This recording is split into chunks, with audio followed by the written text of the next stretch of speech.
बैठेंगे राम लल्ला फिर वहाँ।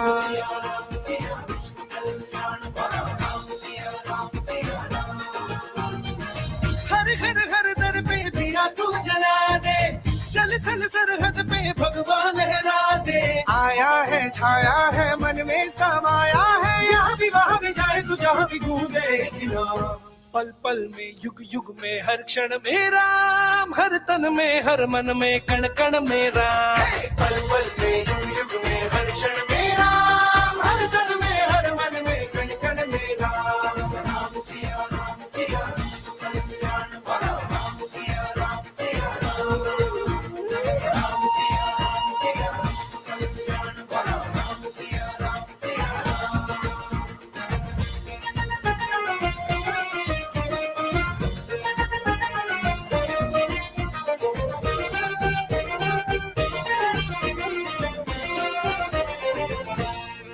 इस दिन के इंतजार में दशकों से ये आंखें तरस गई। आएगा ये तो विश्वास था, अब जो तू यहाँ लौटा है। स्वागत गान गाए जिसके लिए, मन में गंगा जिसके हाथ में है। जीते भी मरते भी काम काज करते भी, सुख में दुख में हर एक मुख में कर जाएगी नाम। पल पल में युग युग में हर क्षण में राम, हर तन में हर मन में कण कण में राम। पल पल में युग युग में हर क्षण में राम, हर तन में हर मन में कण कण में राम। राम सिया राम किया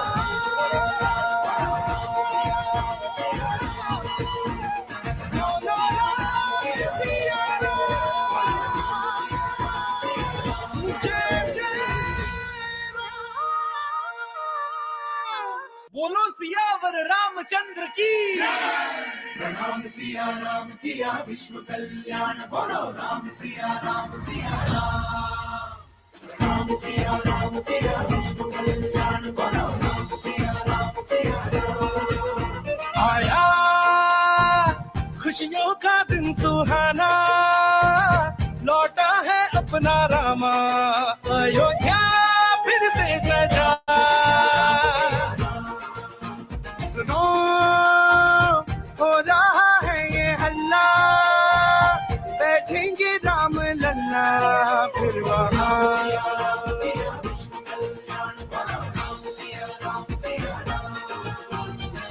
हर घर हर दर पे दिया तू जला दे, चल थल सरहद पे भगवान लहरा दे। आया है छाया है मन में समाया है, यहाँ भी वहाँ भी जाए तू जहाँ भी घूमे खिला।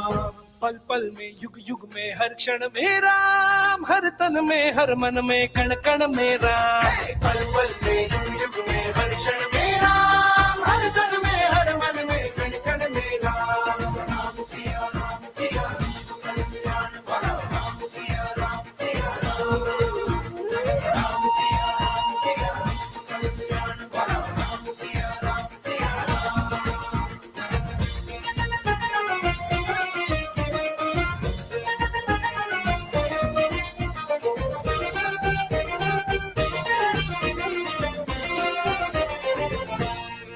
इस दिन के इंतजार में दशकों से ये आंखें तरस गई।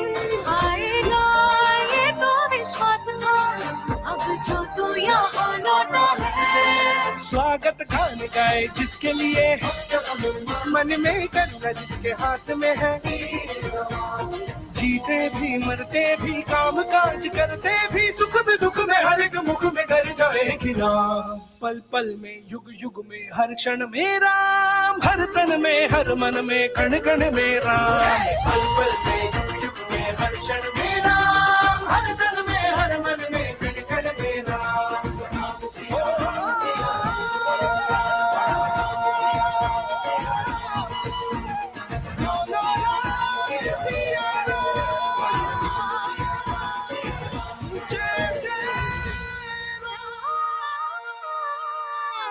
बोलो सियावर रामचंद्र की। प्रणाम सिया राम किया विश्व कल्याण, बोलो राम सिया राम सिया राम। प्रणाम सिया राम किया विश्व कल्याण, बोलो राम सिया राम सिया राम। सुहाना, लौटा है अपना रामा, अयोध्या फिर से सजा। सुनो हो रहा है ये हल्ला, बैठेंगे राम लल्ला फिर वहाँ।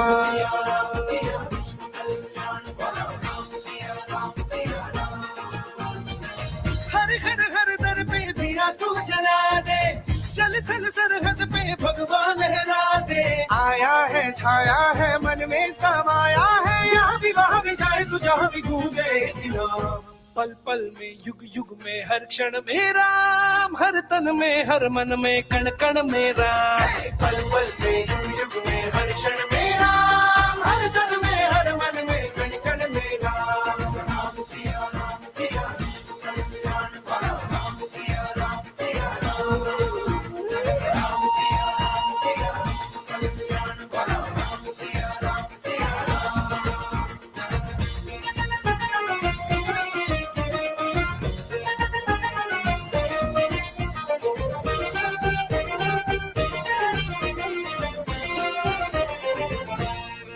इस दिन के इंतजार में दशकों से ये आंखें तरस गई, आएगा ये तो विश्वास था, अब जो तू यहाँ लौटा है। स्वागत गान गाए जिसके लिए, मन में करुणा जिसके हाथ में है, जीते भी मरते भी काम काज करते भी, सुख में दुख में हर एक मुख में घर जाएगी नाम। पल पल में युग युग में हर क्षण में राम, हर तन में हर मन में कण कण में राम। पल पल में युग युग में हर क्षण में राम, हर तन में हर मन में कण कण में राम।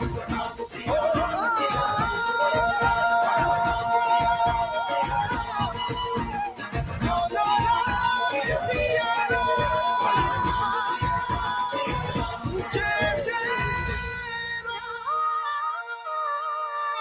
बोलो सियावर रामचंद्र की। प्रणाम सिया राम किया विश्व कल्याण, बोलो राम सिया राम राम।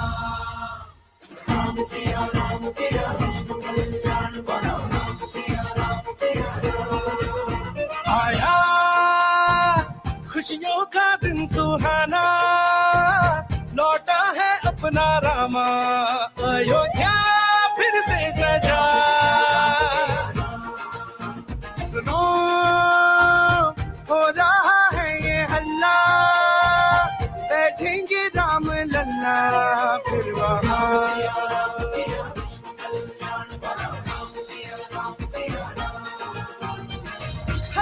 हर दर पे दिया तू जला दे, चल थल सरहद पे भगवान लहरा दे। आया है छाया है मन में समाया है, यहाँ भी वहाँ भी जाए तू जहाँ भी घूमे पल पल में युग युग में हर क्षण में राम, हर तन में हर मन में कण कण में राम। पल पल में युग युग में हर क्षण में राम, हर तन में हर मन में कण कण में राम। राम सिया राम सिया विष्णु कल्याण बड़ा, राम सिया राम सिया राम, राम सिया राम सिया विष्णु कल्याण बड़ा, राम सिया राम सिया राम।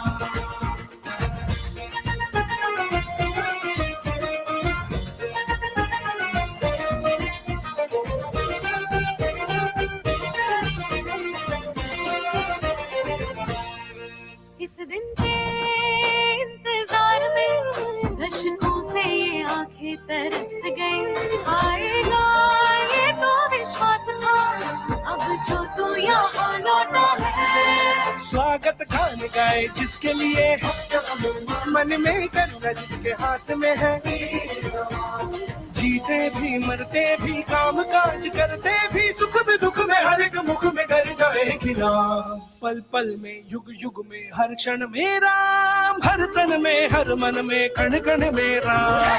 पल पल में युग युग में हर क्षण में राम, हर तन में हर मन में कण कण में राम। राम सिया राम सिया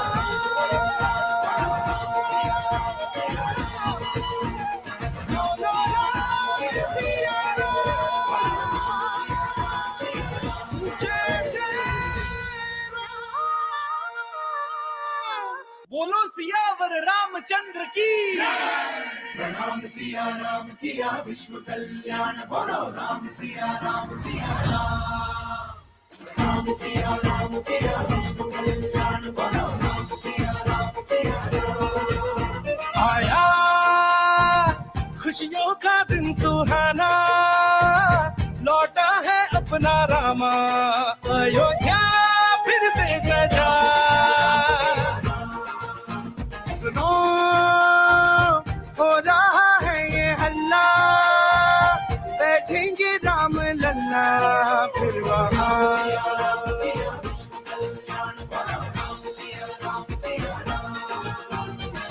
हर हर हर दर पे दिया तू जला दे चल थल सरहद पे भगवान लहरा दे आया है छाया है मन में समाया है यहाँ भी वहाँ भी जाए तू जहाँ भी घूमे पल पल में युग युग में हर क्षण में राम हर तन में हर मन में कण कण में राम पल पल में के लिए कितना बड़ा दिन है और यूपी वासियों के लिए कितना बड़ा दिन है भारतवासियों तो लाइक हम लोग का जीवन सफल हो गया है। अब एज अ कलाकार अगर हमें 22 तारीख को प्राण प्रतिष्ठा के दिन मौका दिया सरकार ने अपना कला प्रदर्शन करने का, तो मेरे साथ जितने भी कलाकार हैं वो मतलब जीते जी स्वर्ग की प्राप्ति हो गई है। आप मध्य प्रदेश से आए हो, मध्य प्रदेश में कई सारे ऐसे स्थान है जिनको पूरी देश और दुनिया जानती है।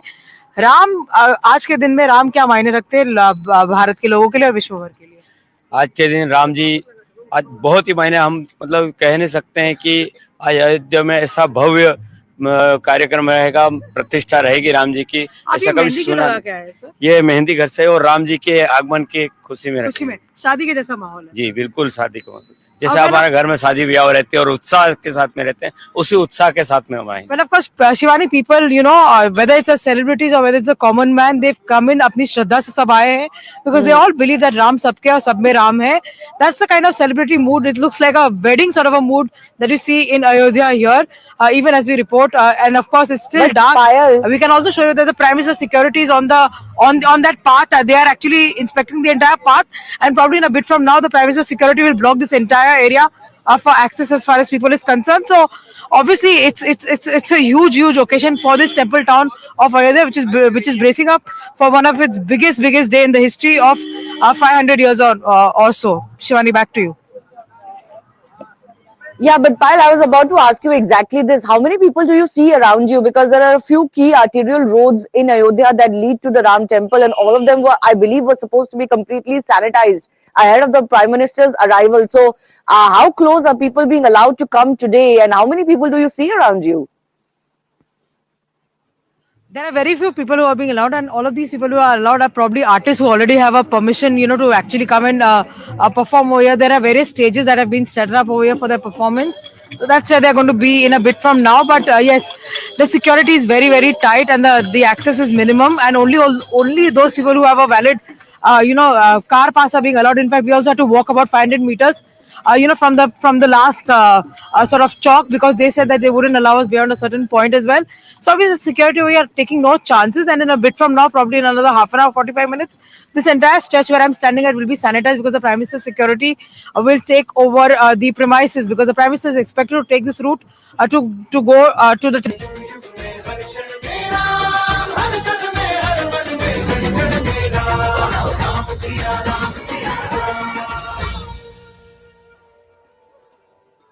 Thanks a lot for staying with us. The entire city of Ayodhya has become completely drenched in the devotion for Lord Ram as Jan 22 has come upon us. In a few hours from now, we'll see the Pran Pratishtha ceremony of the new Ramlala idol take place in the new Ram temple.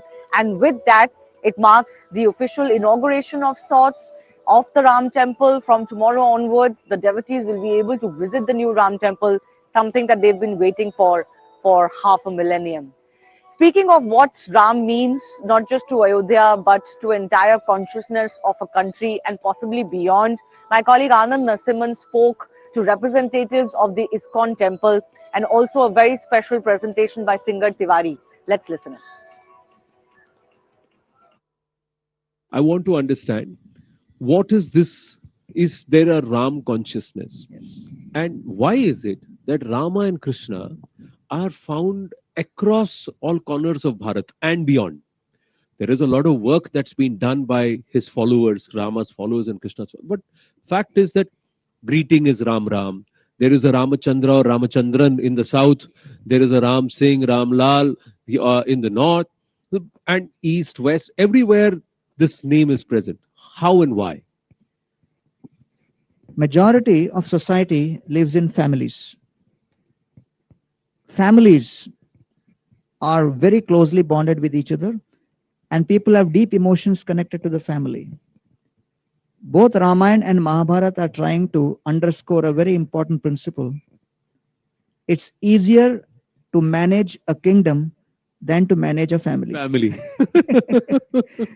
And this lesson resonates so strongly that people can identify with it because it's so relevant. Here is Dasharath wanting to make Ram the king, and then he calls the entire kingdom and he announces, I'm going to retire, Ram is going to become king. There is a tumultuous sound, and Dasharath calls his minister and said, what is this tumultuous sound? And the minister says, last 60,000 years, Dasharath, you have made so many decisions, but this decision to retire is the best decision you have made. At that moment, Dasharath is insecure and he thinks, should I go back on my decision? But then they say, no, Ram is so super excellent in his qualities, he should become the king. Everybody expects him to become the king, and next day, he is on the way to Vanvas. Vanvas. So this is the dynamics of the duality which all of us will face: prosperity, adversity, prosperity, adversity. But in the midst of prosperity and adversity, one continues on the path of service. So therefore, why Ramayana and Mahabharata are so popular is they are both trying to share a common message. There may be prosperity in life, there may be adversity in life, but when you go to the temples of Ram, go to the temples of Krishna, do not pray for increasing your prosperity or diminishing your adversity, but pray that in the midst of prosperity and adversity, let me have equanimity to continue the path of selfless service. This is so difficult, है ना? आप समझ रही हैं, equipoise कि आपको एक जैसा एक समान होना चाहिए, चाहे वो एडवर्सिटी हो या फिर आपके पक्ष में कुछ चल रहा हो, यानी प्रॉस्पेरिटी हो. आप रख पाती हैं ऐसा? इज इट इजी और डिफिकल्ट? खासकर जब आपको सडनली इतना अटेंशन मिला, अलग अलग तरीके के लोगों ने अलग अलग तरीके की बातें की, तो आप थोड़ा विचलित हुई कि आप, उसे कहते हैं ना, एकात्म थी? जो भी अपने भगवान से प्रेम करता है, अगर एग्जाम्पल मैं मीरा माता को मानती हूँ, उनको तो क्या क्या यातनाएं नहीं सहनी पड़ी, उनको घर से निकाल दिया गया और फिर उनके ऊपर कितने सारे अत्याचार हुए, कितने बार उनका महल में वापस जाना हुआ, कितने बार महल से वापस निकलना हुआ. मैंने तो उनकी पूरी स्टोरी देखी, जो पॉडकास्ट करते हैं कई सारी चैनल्स हैं. तो तब से मैं मीरा माता की जीवन चरित्र से बहुत ज्यादा प्रभावित हूँ. जो भी भगवान से प्रेम करेगा उसको ये सब रास्ते में तो मिलेगा ही मिलेगा, और लेकिन हर किसी भक्त को ये रखना चाहिए मन में कि वो है और उसका भगवान है, और तीसरा इसके बीच में नहीं आना चाहिए. भक्ति के बीच में कोई नहीं आना चाहिए. क्या बात है. तो भक्ति परम है, भक्त और भगवान के बीच में किसी को आना नहीं चाहिए. एक और गीत है ना आपका जो गाती हैं? हाँ जी, वो भी सुना देंगे प्लीज. बिल्कुल. ये मैंने खास करके यहीं पर जो ये राम जन्मभूमि है और जो भी माहौल है अयोध्या का, उसी के लिए मैंने बनाया है. भारत का है भगवा रंग, देख के दुनिया हो गई दंग, राम के सेवक मस्त मलंग, झूम के नाचे हैं बजरंग. भारत का है भगवा रंग, देख के दुनिया हो गई दंग, राम के सेवक मस्त मलंग, झूम के नाचे हैं बजरंग. आरा रारा भगवा रंग छा गया घर घर में, मेरे राम का भगवा रंग छा गया घर घर में. Hare Krishna sir, you have been serving food for people. How many days is this camp going to continue, sir? Yes, we are thinking that we are planning to feed for 3 months continuously because many people are coming here, lot of people. So 3 months we thought we will continue this camp. And since when have you been running the campus? Last 1 week we have started already. And how many people are deployed here for work? Here almost 50 people are working. We have 3 counters. Each and everywhere, all the counters we are feeding people, and last 7 days it is started. So we are getting very good response. A lot of people are coming and having food from our. I will show our viewers what this entire kitchen looks like, sir. If you can walk along with us, it's very, very organized. It looks like it's all planned as well. Very interesting that we can see the way they're really functioning. My video journalist will show you as to how this roti machine is dishing out rotis, because remember, rotis are very, very difficult to make and takes a lot of process. So this is the machine which has been brought in. So what really happens on this machine, sir? So we have roti machine here. Here we on the atas, dough, and this dough we put on the top. And then the dough goes into that machine. Yes, and from there you can see. Nice.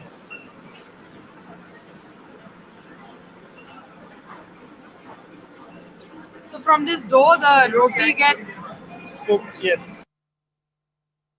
इस दिन के इंतजार में दशकों से ये आंखें तरस गई आएगा ये तो विश्वास था अब जो तू यहाँ लौटा है स्वागत गाने गाए जिसके लिए मन में गंगा जिसके हाथ में है जीते भी मरते भी काम काज करते भी सुख में दुख में हर एक मुख में डर जाएगी ना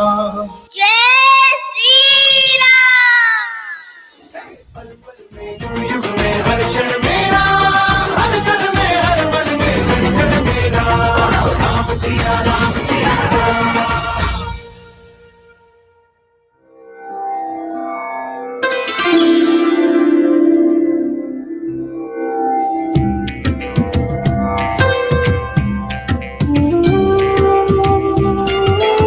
As the Grand Ram Temple rises, CNN News 18 gets you the biggest voices. Devotees in great number. I mean, we are thinking about 1,25,000 every day.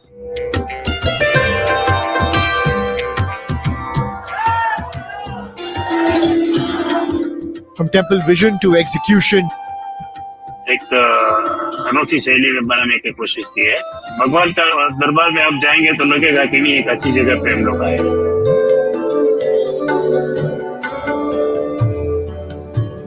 from objections to obeisance. Ram ji प्रतिष्ठित होंगे तो राम राज्य का मार्ग भी प्रशस्त होगा। This Ram Mandir, which has been a dream of people for so many years, is coming to fruition. Thanks to everybody who made that happen, and I'm sure this means a world to multitude of people. The symbolism, the significance, all stakeholders choose CNN News 18.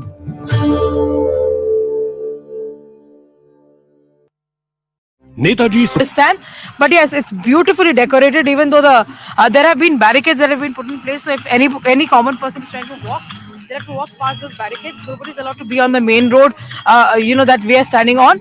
But obviously, they will be making it more and more stricter and more tighter as the time progresses and as we approach the Ram Mandir Pran Pratishtha period. A lot of programs, big and small programs, people in a way trying to celebrate in their own way. Where are you right now, and tell us what's happening around you? Well, I'm at Rampath right now, and it's a celebration of sorts. And there's this bhajan mandali which has come all the way from Madhya Pradesh. And let's allow our viewers to first soak in into what they want to really present. Sir, aap bhajan ga sakte. जय Shri Ram.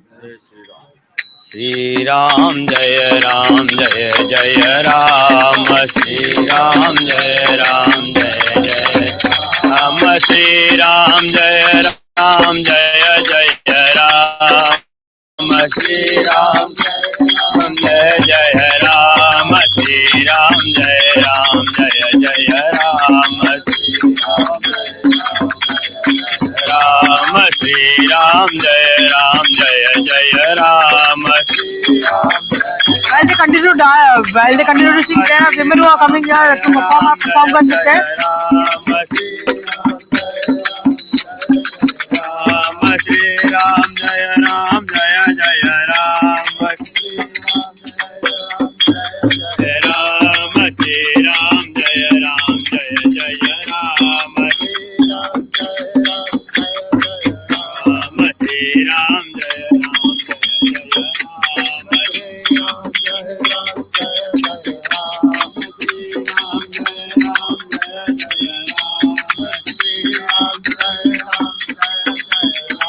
Shivani, today is not about speaking anything. Today is not about a day to, pass any comments. It's just about a day of celebration, and everybody around here is celebrating in some way or the other. This lady who you can see in front of us is coming from Yogi Adityanath's home constituency, Gorakhpur, and she in fact trained a lot of women from the backward community in dance as well. आप बताइए, आप जनजाति के महिलाओं को train करती है dance fashion show drama acting कहाँ से? आप कह रहे थे कि योगी आदित्यनाथ जी ने आपकी मैं वनटांगिया कम्युनिटी पे वर्क कर रही हूँ। उन्होंने हमारे सीएम सर ने अडॉप्ट कर रखा है और उनको लेके मैं कल्चरल एक्टिविटीज में आती हूँ, फैशन शो, लोक नृत्य सिखाती हूँ, ड्रामा सिखाती हूँ और हमारी सरकार हमारी बहुत साथ दे रही है। हमें जगह जगह स्टेज पे वासियों के लिए कितना बड़ा दिन है और यूपी वासियों के लिए कितना बड़ा दिन है, भारत वासियों तो लाइक हम लोग का जीवन सफल हो गया है। मतलब एज अ कलाकार अगर हमें 22 तारीख को प्राण प्रतिष्ठा के दिन मौका दिया सरकार ने अपना कला प्रदर्शन करने का, तो मेरे साथ जितने भी कलाकार है वो मतलब जीते जी स्वर्ग की प्राप्ति हो गई है। आप मध्य प्रदेश से आए हो। मध्य प्रदेश में कई सारे ऐसे स्थान है जिनको पूरी देश और दुनिया जानती है। राम, आज के दिन में राम क्या मायने रखते हैं भारत के लोगों के लिए और विश्व भर के लिए? आज के दिन राम जी आज बहुत ही मायने, हम मतलब कह नहीं सकते हैं कि अयोध्या में ऐसा भव्य कार्यक्रम रहेगा, प्रतिष्ठा रहेगी राम जी की, ऐसा कभी सुना। ये मेहंदी घर से और राम जी के आगमन के खुशी में शादी के जैसा माहौल है। जी बिल्कुल, शादी को जैसे हमारे घर में शादी ब्याह रहती है और उत्साह के साथ में रहते हैं, उसी उत्साह के साथ में हम आएंगे। Well, of course, Shivani, people, whether it's a celebrities or whether it's a common man, they've come in, अपनी श्रद्धा से सब आए हैं, because they all believe that Ram सबके और सब में राम है.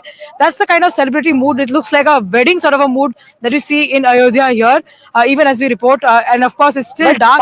We can also show you that the Prime Minister security is on that path. They are actually inspecting the entire path, and probably in a bit from now, the Prime Minister security will block this entire area for access as far as people is concerned. So obviously it's a huge occasion for this temple town of Ayodhya, which is bracing up for one of its biggest day in the history of 500 years or so. Shivani, back to you. Yeah, but Payal, I was about to ask you exactly this. How many people do you see around you? Because there are a few key arterial roads in Ayodhya that lead to the Ram temple, and all of them were, I believe, were supposed to be completely sanitized ahead of the Prime Minister's arrival. So how close are people being allowed to come today, and how many people do you see around you? There are very few people who are being allowed, and all of these people who are allowed are probably artists who already have a permission, to actually come and perform over here. There are various stages that have been set up over here for their performance. So that's where they're going to be in a bit from now. But yes, the security is very tight, and the access is minimum, and only those people who have a valid.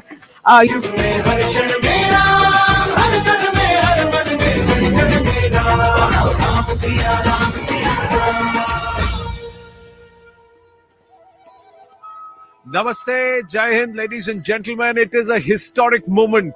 It is a historic moment for all of Bharat, for all of the world, because the Pran Pratishtha of Ram Lala at Ram Lala Virajman is going to take place in a short while from now.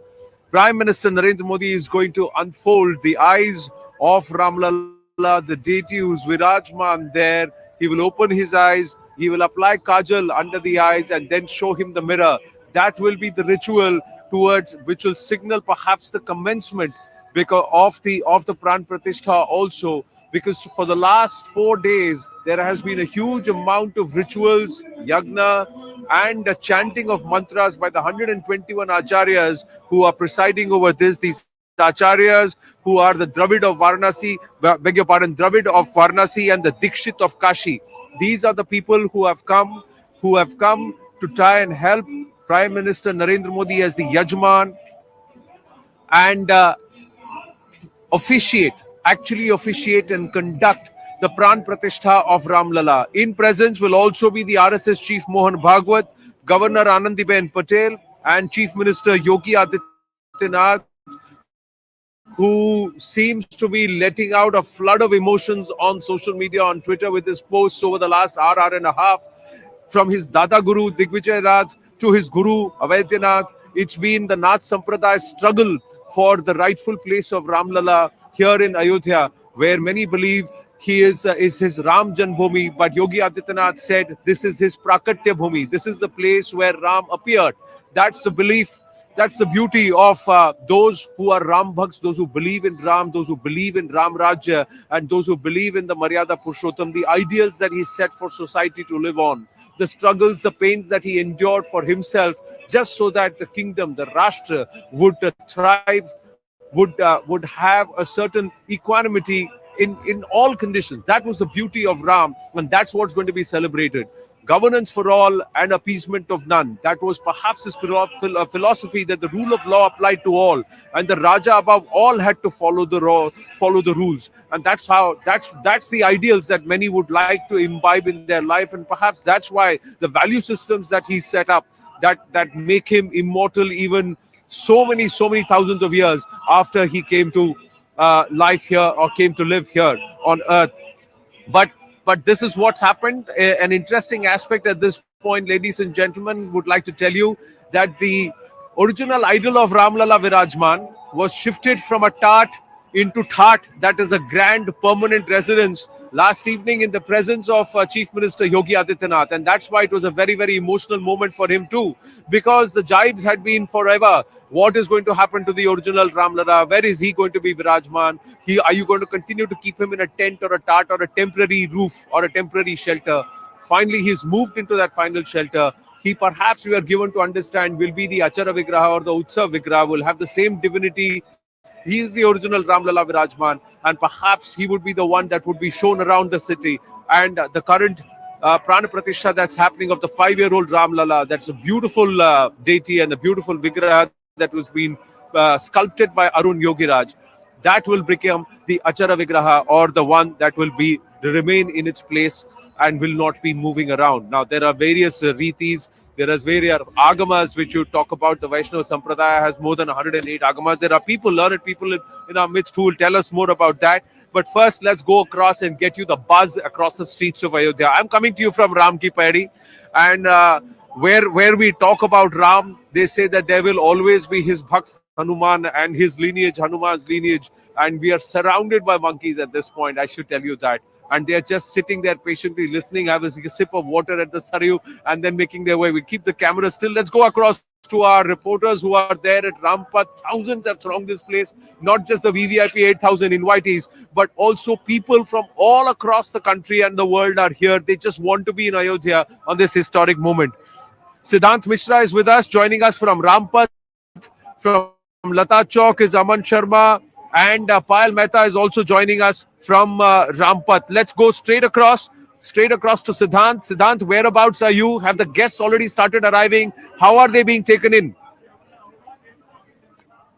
Well, that's right, Anand. Right now I'm at Ram Janmabhoomi. I am near Ram Janmabhoomi, and in fact, behind me is Ram Janmabhoomi, where I could see the dignitaries, VIPs have started arriving, Anand. In fact, I just saw Anupam Kher getting inside the premises of Ram Janmabhoomi. So there is a cart arrangement that has been made by the trust. So you have to get down at the main entry from your car, and then you have to get onto the cart to reach the venue where the sitting arrangement has been made. So sitting arrangement has been made inside the temple. Also, Anand, we are getting to know that a lot of B-Town celebrities are taking the private flight from Mumbai, and that flight will land in Ayodhya in some time from now. All of them are coming to Ayodhya, and as they are the special invitees. Now, this is how the Ram Janmabhoomi is looking like this morning. This is Rampat, and this is outside the Ram Janmabhoomi, the main gate. In fact, cops are pushing us and in fact asking us to stand beyond Hanuman Gadi, but we are still here, and we can show it to our viewers that how VIPs and dignitaries are getting inside, taking the special card. The announcement is being made by police officers. They are asking us to go beyond Hanuman Gadi. But we can give sense to our viewers what is happening here on ground. The celebrities, dignitaries, politicians, media personalities all have started arriving, and in fact, we have been told that the arrival of the special invitees will close by around 10 a.m. 9:30 to 10 would be the last entry of the special invitee, because post that Prime Minister Modi is going to arrive. And as per the protocol, everyone needs to be inside the temple premises ahead of the Prime Minister's arrival. So this is a window which has been given to these Well, invitees. you're right, Siddhant. You're right, Siddhant. And just alerting all our 8,000 special invitees who are all present here that if you're watching CNN News 18 or the News 18 broadcast, you have to get up and about and you have to get to your spots by 10 a.m. 10:25 a.m. is when the Prime Minister lands, and the moment he lands, the protocol sets in. Before that, all invitees will have to get in. They will not be allowed thereafter. Security arrangements are very, very tight. And ladies and gentlemen, I must tell you, it's biting cold. That's why I've got gloves on one hand so that I can hold the mic steady, because my hands are already numb. On the other hand, where I'm getting updates on my phone, the update is that we should have Sudarshan Patnaik ji live joining us. He's made a beautiful sand sculpture. We'll go to him in just a bit. But first, quickly going across to Aman Sharma to take us through the protocols. We should also have Siddharth S. Kumarji, astrologer, and Rangarajan Narsimhan joining us from our studio. But first, let's go across to Aman Sharma. Aman, a quick update on what we can expect through the day. What's the schedule like? You are at Veena Chowk. That's been a hub of activity all through the night. Despite this biting cold, there's a beautiful Veena there dedicated to the Swar Kokila, Lata Mangeshkar. But tell us, what should we expect through the day? Yeah, Anand, we were at Lata Chowk, but as Siddhant was saying, the police is pushing us away from all these iconic sites. So we have come now to the media center where, the telecast will be live and there are almost over 2,000 journalists from India and abroad present here, a huge congregation of journalists. You're right, the Prime Minister is arriving around 10:25 a.m. in Ayodhya. By around 11, he'll be in the Ram Janambhoomi premises. Between 11 and 12, Anand, the Prime Minister is expected to take a round of the entire Ram Janambhoomi premises, meet the Shramjeevis, the laborers and the workers who have worked tirelessly on building the Ram temple. From 12:05, he enters the Garbhagriha, where along with the priests from Varanasi, the Prime Minister will be overseeing and conducting the Pran Pratishtha ceremony of the Ram Lalla. The patti over the eyes of Ram Lalla will be removed. The PM will be using a Sone ka tar to put kajal in the eyes of Ram Lalla and showing him the darpan, which is the Pran Pratishtha ceremony. After that, the Prime Minister will be addressing the entire audience, and that is going to be a very, very highly televised address, Anand, because people from India and across the world are keen to listen to what the Prime Minister has to say on this momentous occasion. Mr. Mohan Bhagwat and the Chief Minister of UP, Mr. Yogi Adityanath, will also be addressing the crowd. We are expecting a push varsha from helicopters all over the Ram temple premises at this moment. After that, the Prime Minister is going to Kuber Tila, Anand. Kuber Tila, as we all know, is the abode of Lord Shiva, and the mythology, the belief has been that Lord Shiva has always remained close to Lord Ram's Janambhoomi, and that is why Lord Shiva's Shivling and the temple on Kuber Tila has also been refurbished. So सिर्फ राम भगवान को ही छत नहीं मिली है, भगवान भोलेनाथ को भी छत मिली है राम जन्मभूमि में. PM will be going there, making prayers there, and after that around 3:30 the PM is expected to leave. Anand, around 5-hour long visit by the PM, and I think many people are looking forward to what he actually says on the occasion, on the entire struggle of this 500 years for the Ram Janambhoomi and the coming up of the temple. I think a momentous day for both the Prime Minister and the UP Chief Minister. Absolutely. Aman, Siddhant, phenomenal job done. We'll try and go across to Payal Mehta also in just a bit. There are a lot of eager people. There are huge number of media setups all around me, ladies and gentlemen. So, and chants of Jai Shri Ram all around. That's happening. The mood is, the fervor is such. Let's go across to Sudarshan Patnaik ji, Padma Shri awardee and sand sculptor par excellence. He can just weave magic. I have seen his work from up close and it's just magic. And Yogi Adityanath ji has taken a selfie there. His dedication, Sudarshan Patnaik ji's ode to Ram Lalla, the beautiful Ram temple. And after that, also that lovely face of Ram ji that you have made. Sudarshan Patnaik ji, namaste. Such a phenomenal moment, and what a sculpture that you have put. Amazing. जय श्री राम. आज हमारा देश के लिए, हर कोई भगवान राम की भक्त के लिए एक बहुत ऐतिहासिक दिन है, ब्लेसिंगफुल दिन है. हमें ये ब्लेसिंग्स मिला कि भगवान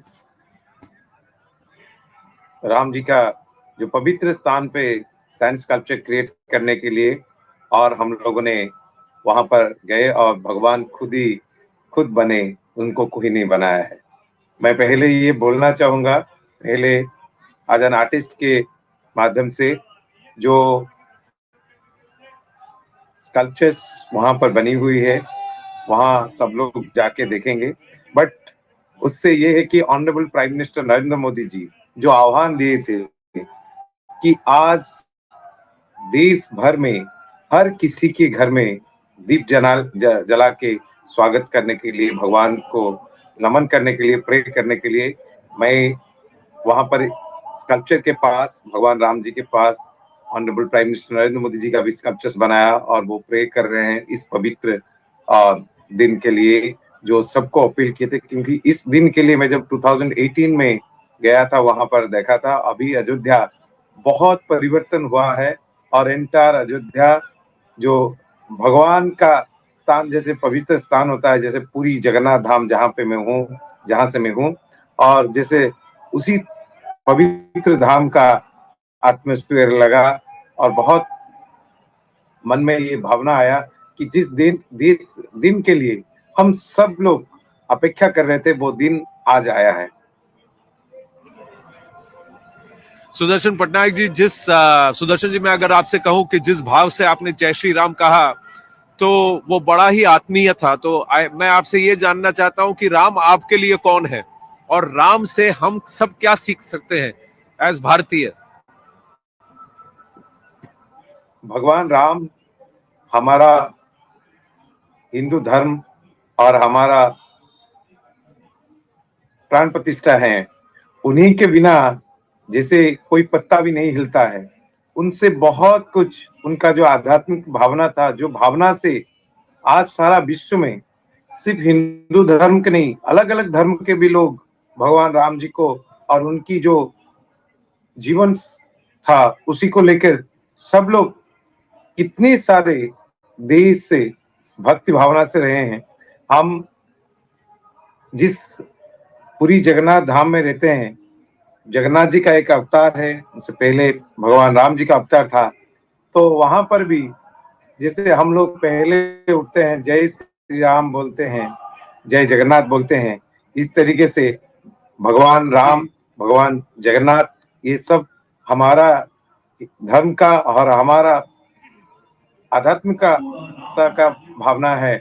और उन्हीं को हम लोग, जैसे हमने बताया कि जो स्कल्पचर्स हमने बनाया था वो खुद भगवान ही, आज नहीं, मैंने बहुत बार भगवान राम जी का स्कल्पचर्स बनाया है और वो खुद अपने आप बनते हैं। इसलिए जो स्कल्पचर, जो रियल स्कल्पचर बनाए हैं, आप देखिए वो कैसे भगवान विश्वकर्मा की तरह वो बन गए और किस तरीके से युवराज जी ने वो स्कल्पचर्स बनाए हैं। वो फेस में क्या है, कोई देखेंगे उनका हृदय जो है वो समर्पण हो जाएगा। मैं उनको भी अभिनंदन देना चाहूंगा और उनको, उनके साथ उनके ब्लेसिंग्स, भगवान राम खुद आके उनके ऊपर बैठ गए विश्वकर्मा होके और वो बना दिए। इस जो 500 साल का अपेक्षा था, वहां पर भगवान खुद विराज गए। आपने जब रामलला की मूर्ति देखी, उसकी इमेजेस आपने भी देखे होंगे, तो आपको कैसा लगा? आपको लगता है कि वही उसी तरह से राम होंगे? वो इमेजेस देखने के बाद यही मुझे लगा कि हम लोग खुद तो नहीं देखे हैं विश्वकर्मा जी को, और भगवान राम खुद ही योगीराज जी को उनके अंदर समा गए और वो खुद बनाते चले। क्योंकि वो फेस में, अब देखिए जो मूर्ति है, जो भगवान जी का जो मुंह फेस है, उसमें क्या आध्यात्मिकता है, कोई देखेंगे तो उनका हृदय वहीं पर समर्पण हो जाएगा। तो इसी से मैं वो स्कल्पचर देखने के बाद, मैं तो बहुत सारे स्कल्पचर्स पहले से क्रिएट किया था, बट ये जो योगीराज जी ने जो स्कल्पचर्स, रियल स्कल्पचर पूजा के लिए बनाए हैं, वो स्कल्पचर वो नहीं बनाए हैं, उनके अंदर खुद भगवान राम जी समर्पण हो गए और वो बनाते चले। तो इसीलिए वो एक शताब्दी का, इस शताब्दी का सबसे बड़ा ये है आध्यात्मिकता है। और बहुत सारे कलाकार हमारे पहले से इस युग में बहुत कुछ क्रिएट किए हैं, बट जो भगवान रामलाला जी का स्कल्पचर बना है वो इस सेंचुरी का, इस शताब्दी का सबसे बड़ा ब्यूटीफुल स्कल्पचर है और आध्यात्मिकता स्कल्पचर है। जी,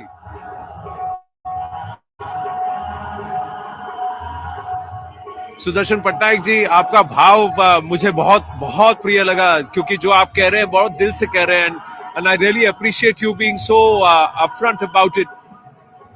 आई थिंक आज का दिन ही कुछ ऐसा है जो फॉर यू टू से कि आज आपने एक अलग वाइब्रेंसी आपको लग रही है कि, और मुझे ये भी लगा कि जब महंत अब आदित्यनाथ जी खुद महंत हैं और वो अगर एक सेल्फी ले रहे हैं आपके स्कल्पचर के साथ, दैट मीन्स उसमें से एक स्पेशल वाइब्रेंसी जिसकी बात आप कर रहे थे शायद उनको भी महसूस हुई। आपको अच्छा लगा कि he is also appreciated your sculpture and he is try to take a selfie with it. Actually हम लोग ने जब स्कल्पचर करने के लिए वहां पर गए, हमने ये सोचा कि 500 साल के बाद भगवान राम जी की मंदिर बन रहा है और प्राण प्रतिष्ठा होगा, तो इसलिए हमने एक यूनिक तरीके से क्रिएट करने के लिए हुई सरयू नदी के पास, वहां पर हमने रेत के ऊपर 500 जो छोटे छोटे मिनीचर टेम्पल था उसी को इंस्टॉल करके एक बड़ा सा टेम्पल सा हम लोगों ने क्रिएट किया, मंदिर क्रिएट किया, जो कल वर्ल्ड रिकॉर्ड्स करके डिक्लेयर भी हुआ है वर्ल्ड रिकॉर्ड्स ऑफ की तरफ से। और जहां ये स्कल्पचर बना था, खुद योगी आदित्यनाथ जी जो हर दिन वहां पर जाके मायना लेते थे, जो उनका कंटिन्यूसली वो फेट देते थे, और उन्हीं ने खुद जाके वहां पर भगवान राम जी का स्कल्पचर देख के वहां पर सेल्फी लिए और अभिनंदन जनाए कि ये स्कल्पचर्स के लिए, ये तो एक आर्टिस्ट के लिए बहुत बड़ा ब्लेसिंग है कि उनकी महानता की वो खुद जाके वहां भगवान जी को देखे जो रेत में बने थे। क्योंकि आपको पता होगा भगवान राम जी ने भी, जो हम समझते हैं कि बालू जो रेत कला करते हैं, शिवलिंग बना के पहले ही पूजा किए थे, वही रेत का शुरुआत है। तो खुद भगवान के पास आदित्यनाथ जी ऑनरेबल सीएम वहां जाके फोटोग्राफ्स लिए और अभिनंदन किए। वो आज एन आर्टिस्ट के लिए बहुत बड़ा ब्लेसिंग है हम लोग के लिए। जी, बहुत बहुत धन्यवाद सुदर्शन पटनायक जी आपके समय के लिए and for the work that you have done. आप ऐसे ही लोगों को मोटिवेट करते रहिए। हर हिस्टोरिक, भारत के हर हिस्टोरिक पल पर आप कुछ ना कुछ स्पेशल करते हैं। आपने सैंड स्कल्पचर को नहीं, उन ऐतिहासिक पलों को भी आपने एक तरीके से you have also been able to capture it for all of us. तो thank you so much, thank you so much. मैं आशा करता हूं कि आप जल्द रामलला के दर्शन करें और उसके बाद आपके अंदर जो भाव आता है उसका भी एक स्कल्पचर बना है। I am looking forward to that too. Are you looking forward to that? आपको लगता है कि ऐसा कुछ होगा? मेरा अंतिम प्रश्न आपसे। जरूर जरूर वही भगवान के आशीर्वाद से हम जरूर दर्शन करेंगे। और दर्शन के बाद हमने ये सोच के रखा है, जब उत्सव आएगा और भगवान राम जी की जन्म तिथि पे हम बड़ा सा स्कल्पचर उसी टाइप का पूरी बीच में क्रिएट करेंगे।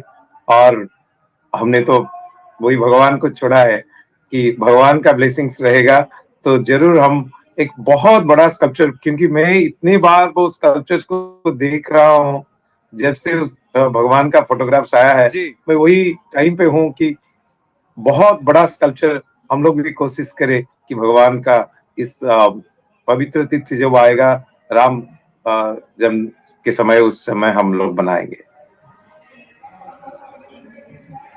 बहुत बहुत धन्यवाद सुदर्शन पटनायक जी, हमसे बात करने के लिए बहुत आभार। आप ऐसे ही काम करते रहे और अच्छे अच्छे शिष्यों को ट्रेन करते रहे, who can take your work forward.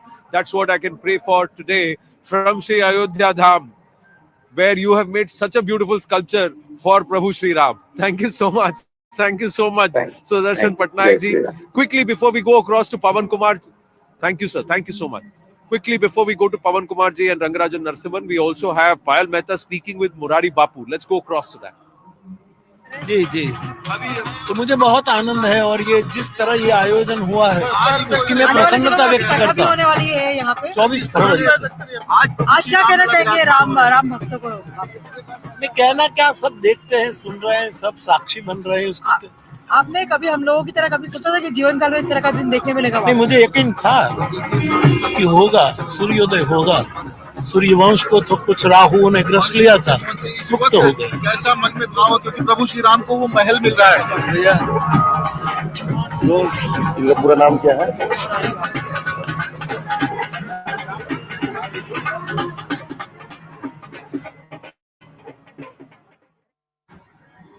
Siddharth Kumar, sorry.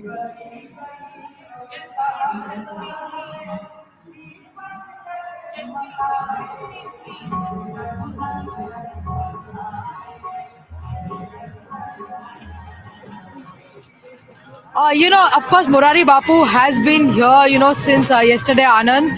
In fact, he has been somebody who's also been championing this cause of Prabhu Ram and spreading the message across as well. In fact, towards the end of January and to the beginning of February, he'll have another set of Ram Kathas that will happen here. And he said that he's of the belief that yes, the Ram Mandir would become a reality.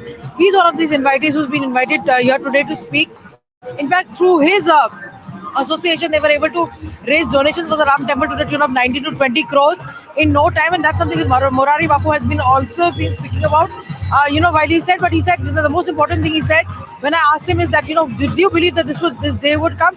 He said I always had the belief that this day would come, and that's actually the spirit that a lot of people, in fact, who have been invited today, especially the seers, the saints who've been invited today.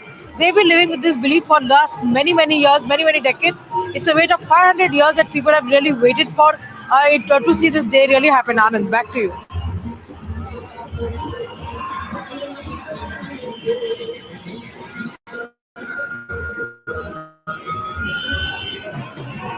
Right, so we are currently at Rampath right now. In fact, we can see that this is a festival kind of an atmosphere over here. Even though the security is continuing to block everybody right here, given the fact that it's just about a couple of hours to go before Prime Minister Narendra Modi will be arriving in Ayodhya. But you can see that there's a festival sort of an atmosphere. There are people who are singing traditional songs. There are people who are dancing around as well. There are a lot of people who are still trying to find events, probably trying to see a last-minute attempt if they can actually find a way to go towards the temple. That is the way to go towards Lata Chowk, and from there on you can turn on and go to Hanuman Gadi and to the Ram Mandir, where of course a big function takes place today. A lot of VIPs are coming for this. A lot of VIPs were invited. Remember, more than 8,000 people were invited by the BHP to come for this. So we've seen visuals from Mumbai where Amitabh Bachchan, Katrina Kaif, Ranveer Kapoor, Madhuri Dixit, all of these people were seen that they were leaving in the morning, for private through the private airport at Mumbai to come towards Ayodhya. And we also seen Pawan Kalyan, politician, and of course the Janasena chief also has tweeted that he is on his way to Ayodhya. And of course, Chandrababu Naidu, former Andhra Pradesh Chief Minister, is already here. Superstar Rajnikant is already here. So these are the leaders who have been invited. And amongst the politicians that we have been invited is former Union Minister Mukhtar Abbas Naqvi. Remember, he's also one of the Karsevaks. He also has finds an invitation. All right. So that's the scenes here in Ayodhya. Back to you. Thank you, Payal. You're right, always in the thick of things. Our reporters getting you the most comprehensive coverage. And I must say, ladies and gentlemen, I hope you've downloaded the News 18 anthem, Pranam Siaram. Please do that. That's our dedication. We'd like you to make it part of your devotional playlist and celebrate. Every time we are celebrating our festivals, we're celebrating our deities, our culture, our traditions. Please do that, and also stick with us right through here on the News 18 network. The might of the biggest news network across the country is bringing you perhaps the most comprehensive coverage of the Pran Pratishtha here on the 22nd of January. Going across to Siddharth Kumarji. Siddharthji, namaste. My apologies if I took your name wrong earlier. There's just too much happening all around me. But Siddharthji, let me ask you this. This Mahurat, many have said that the Mahurat, when the Pran Pratishtha is taking place, this is perhaps the best astrologically in the next 3 years. Is that true? Certainly, yes. This is one of the finest Muhurat that we could have imagined of in the last instant when I was live with CNN network itself. I mentioned that this is one of the finest which has taken care of it. Why this is finest? There are three things. First thing is Panchang, that we are obviously discussing it about it today we have Dwadasi Tithi, then Mriksira Nakshatra. We have couple of say Amrit Siddhi Yog, Sarva Siddhi Yog, which is making this auspicious Muhurravi Yoga. So from Panchang perspective, this is one of the finest that we are witnessing. In addition to this Panchang, we are also witnessing a significant amount of chart, astrological planet position at the moment of Pran Pratishtha. At the moment of Pran Pratishtha, Aries ascendant ruled by Mars will be rising, and the ascendant lord itself, Mars, will be in ninth house, in the sign of Jupiter. Jupiter in the Aries with Uranus. This is an excellent combination to have. So definitely from Panchang, from astrological. And list not, if we take this Gregorian calendar of 22nd January and see from the perspective of numerology, this 22nd in itself is a master angel number, bringing a master of creation, a path of revolution and unforeseen changes in thought pattern. And this is what we are witnessing, because what we are witnessing right now in every hertz of India is something which is unparalleled after many decades. And this is something which is revolutionizing everything. So this Muhurat has itself played its role and have turned the emotions and the spirituality or a self-realization and awakening in each one of us. And the Muhurat is perfectly fine. This is one of the fantastic we could have ever imagined of. Rangarajan Narasimhan also with us. Now one more temple has been restored. You've been some.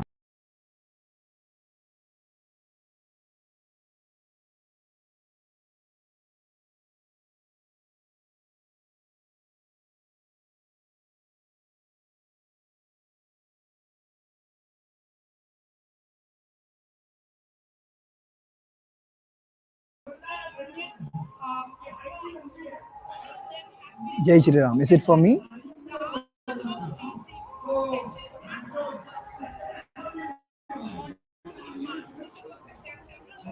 Jai Shri Ram. Jai Shri Ram. Hello Anand, how are you? It's very pleasing to see the happenings that is there right now going on in Ayodhya. Very thrilled, very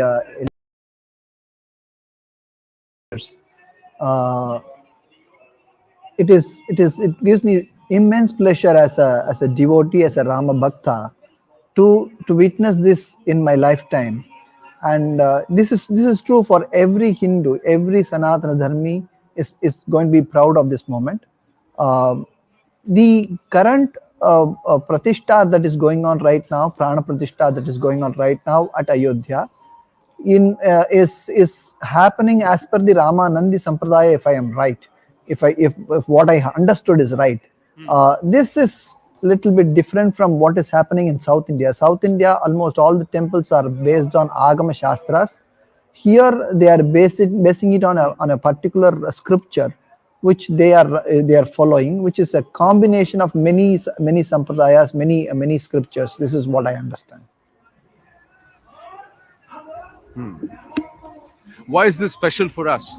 And the Prime Minister going to all the important places, religious places in his 11-day Anushtana. How significant is that? Sorry, I cannot hear you.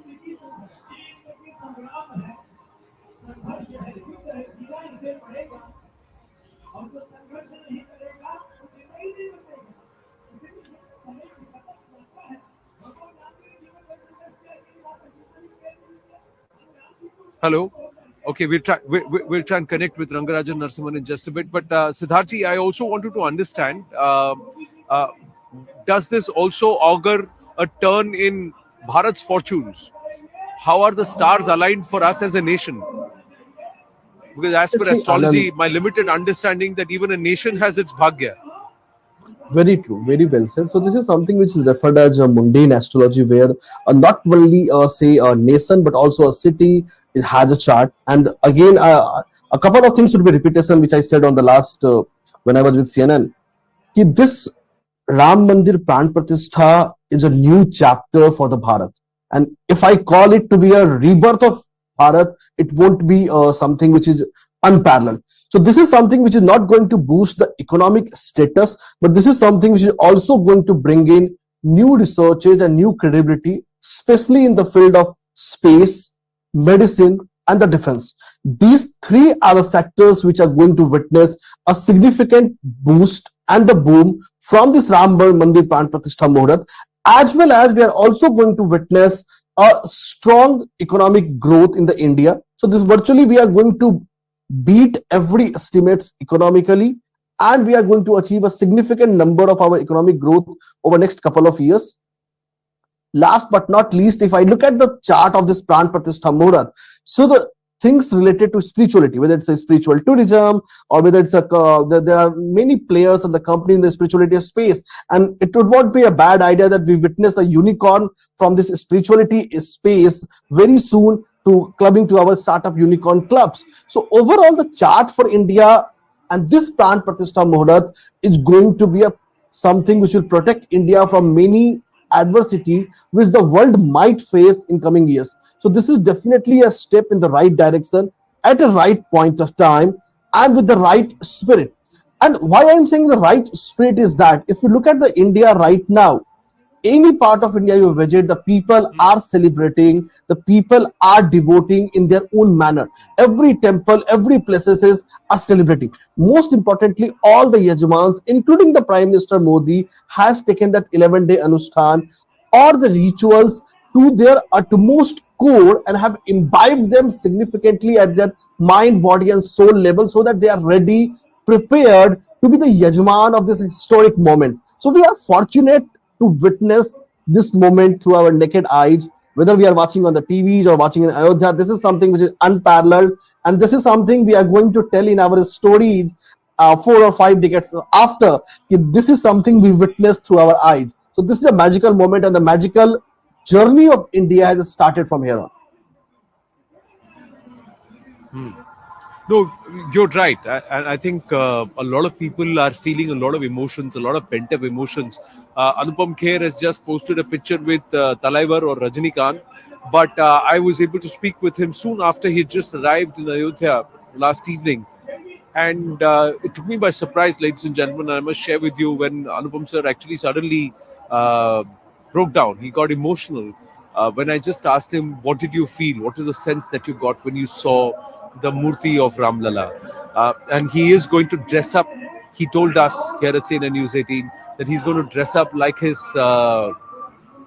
grandfather, Amarnath ji, because it was his dream to see Ramlala Virajman. He says, I'm going to go dressed like my grandfather used to, because that is how I would like him to be remembered, or I would feel that he's also part of me as we attend the Pran Pratishtha.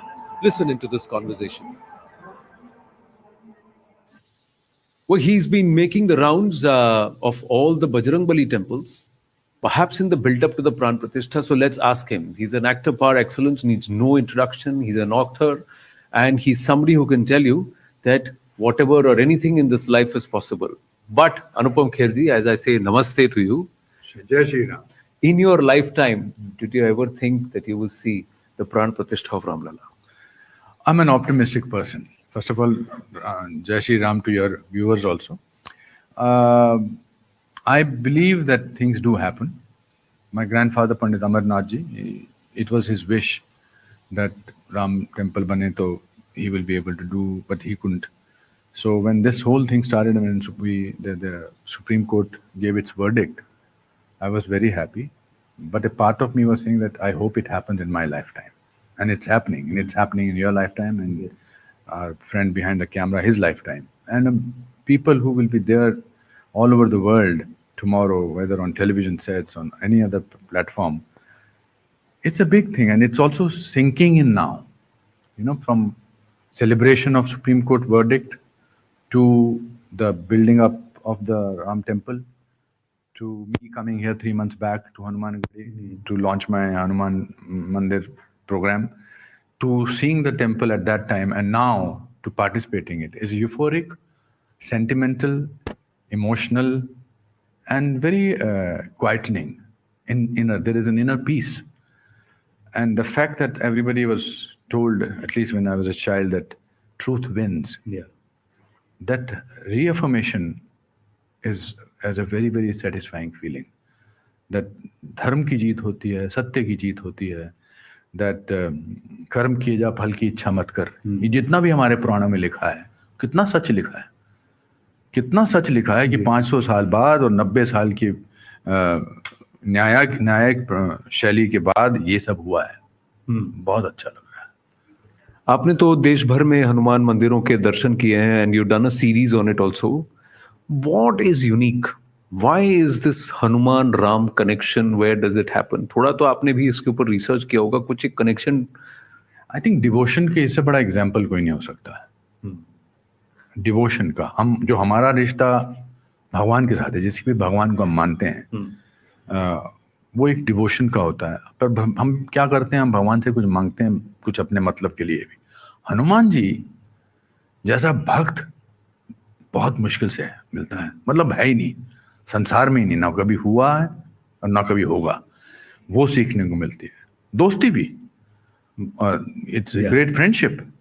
मतलब जब प्रभु राम चले गए तो हनुमान जी ने कहा नहीं, मैं यहीं पर रहूंगा, मुझे यहीं रहना है। जब हनुमान जी का टेम्पल और साथ में राम जी का टेम्पल ना हो, या राम जी का टेम्पल और साथ में हनुमान ना हो, ऐसा हो ही नहीं सकता है। 3 फैमिली मेंबर्स हैं, राम जी, सीता जी, लक्ष्मण जी, हनुमान जी साथ में होते हैं। और वो जो पूरी बात है कि मैं अपना सीना फाड़ के दिखा सकता हूँ कि राम और सीता उसमें बसे हुए हैं, ये कहाँ मिलता है देखने को। जो कहानियां हमारे पूर्वजों ने, मेरे दादाजी ने, आपके दादाजी ने हमें सुनाई थी, जो हम सुनते थे एज ए फैंटेसी, उसकी रियलिटी आज समझ में आ रही है।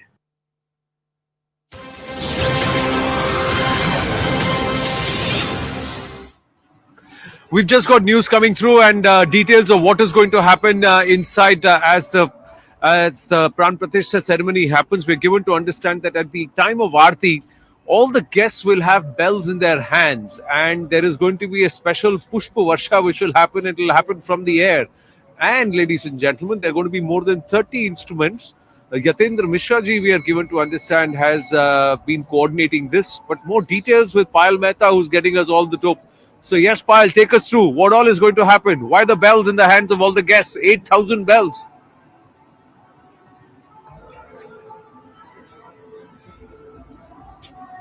Payal, can you hear me?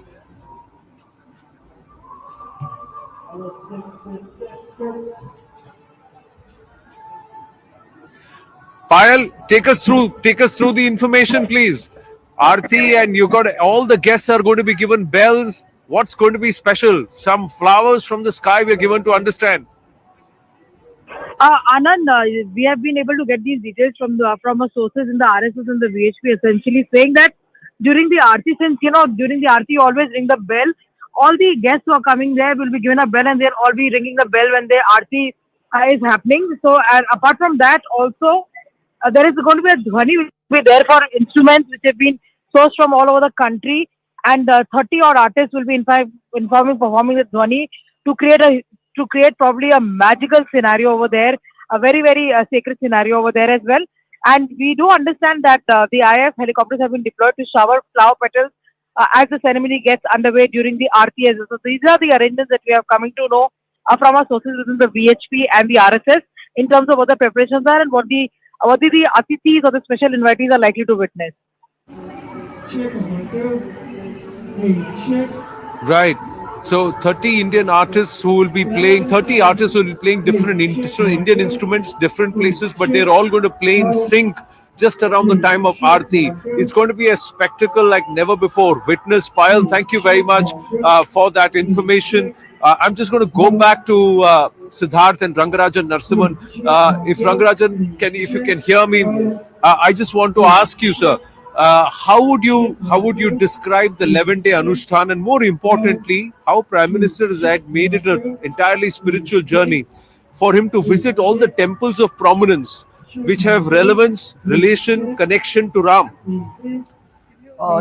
It is very important that every Hindu, every Sanatana Dharmi practices this Anushthan every single day. Prime Minister Modi ji has set a standard right now for all of us to follow. All the Shastras do tell that everybody should wake up early in the morning, should do prayers to do puja to their Bhagwan, should be doing japa and should be meditating, should be doing exercises, should eat sattvic food, etc., etc. And exactly this is what Narendra Modi ji has been advised by the pundits to continue to do the Anushthan for the 11 days prior to the Pran Pratishtha that is happening today. Like I said, we do all Sanatana Dharmis, all Vaidikas continue do this every single day, 365 days in a year, for that matter. And this Anushthan of Prime Minister Modi has made it popular, and it will give a chance for every one of us to every citizen of this country to understand what he has done and then follow suit, and that is a very good thing for us. Secondly, your question on the Tirth Yatra of Narendra Modi ji it's very important. Tirth Yatra is something that needs to be done by everybody. Yatra is everybody does the yatra. When you say yatra, it means to visit places and to have holy dip in the rivers where these holy places are. The places become holy. The Puranas and Itihasa says that these important places, the holy places, the Tirth places, have become pure punida because of the presence of because of the presence of because of the reason why the rishis and munis of who has done tapas for several years have visited these places, and since they keep God in their heart, in their hridaya, these places become pure. And it is important that when somebody visits a place, just like Narendra Modi ji did, they visit the place, take bath in the holy rivers, holy waters, and then meet the rishis and munis who are there in the place, and then get that blessings. And that's exactly what Narendra Modi ji has done. Indeed. Rangarajan ji, I'm going to take this next question to Siddharth ji and ask him, does the Valmiki Ramayana talk about the time of birth of Ram?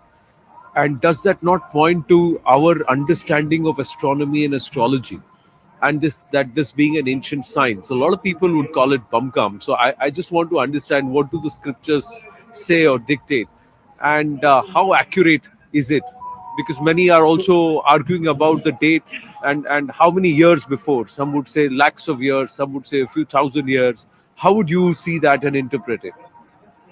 So see, there are multiple parts to your question. The first thing is that at any point of time, there would be people who would be non-believers.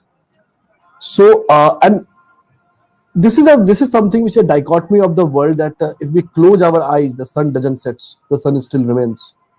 Similarly, Valmiki Ramayana has certainly the mention of birth time of Lord Rama, and this is why this is not a mythology, but this is history. This is something, the time our land has lived in the past, and we should respect our intellectual heritages.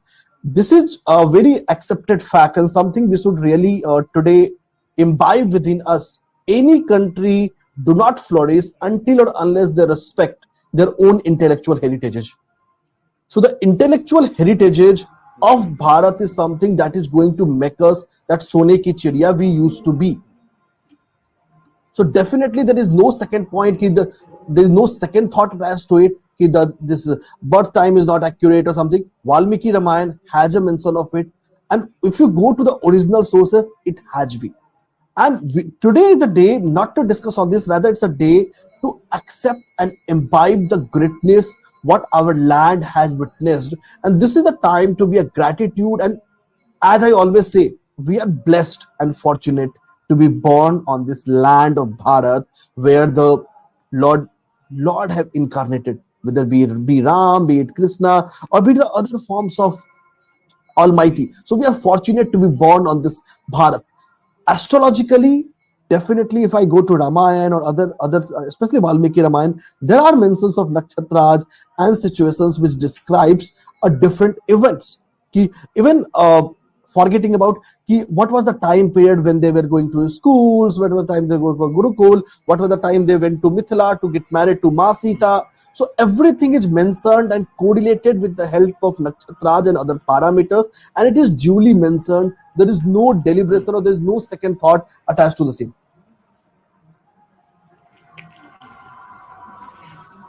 True, but there are many who have spoken about another aspect, Rangarajan Narasimhanji, and your thoughts on it. That Pran Pratishtha cannot be held in a still being constructed temple. Uh, some of the Shankaracharyas have had some things to say, although now most of them have come around. So we'll stay clear of that. But this aspect of Pran Pratishtha, who should do it and when it should be done? Is there a hard and fast rule to it? Yeah. Because many would say that even Rama, when he wanted to pray to Shiva and to find a way across to Lanka, did Pran Pratishtha of Shiva, but there was no temple there then at that time. The entire building of temples and the Pratishtha, Pran Pratishtha, the Kumbhabhishek, everything is strictly governed by the scriptures. But the scriptures differ from one place to another, from one sampradaya to another sampradaya. I understand, like I said last time, the current Pratishtha is happening as per the scripture in a book called Pratishtha Mauktika. This is a book which is nearly 500 pages, and I have not gone through it entirely. But I understand that this is a combination of several sampradayas, several agamas, several like Pancharatra Agama, Vaikanas Agama, etc., etc. And various aspects of the temple construction has been conducted as per the rules laid down in this particular grantha. Typically, all these granthas will command right from the place where the temple must be built, the physical structure, how it is to be built, the kind of murti that is to be installed, and the kind of prayers that is to be offered, like different kinds of pujas on a day, and the kind of utsavas that is to be done, and how the temple is to be maintained. So, without knowing what is there in a particular sampradaya and in a particular grantha, it is not right for anybody to say whether it is right or wrong.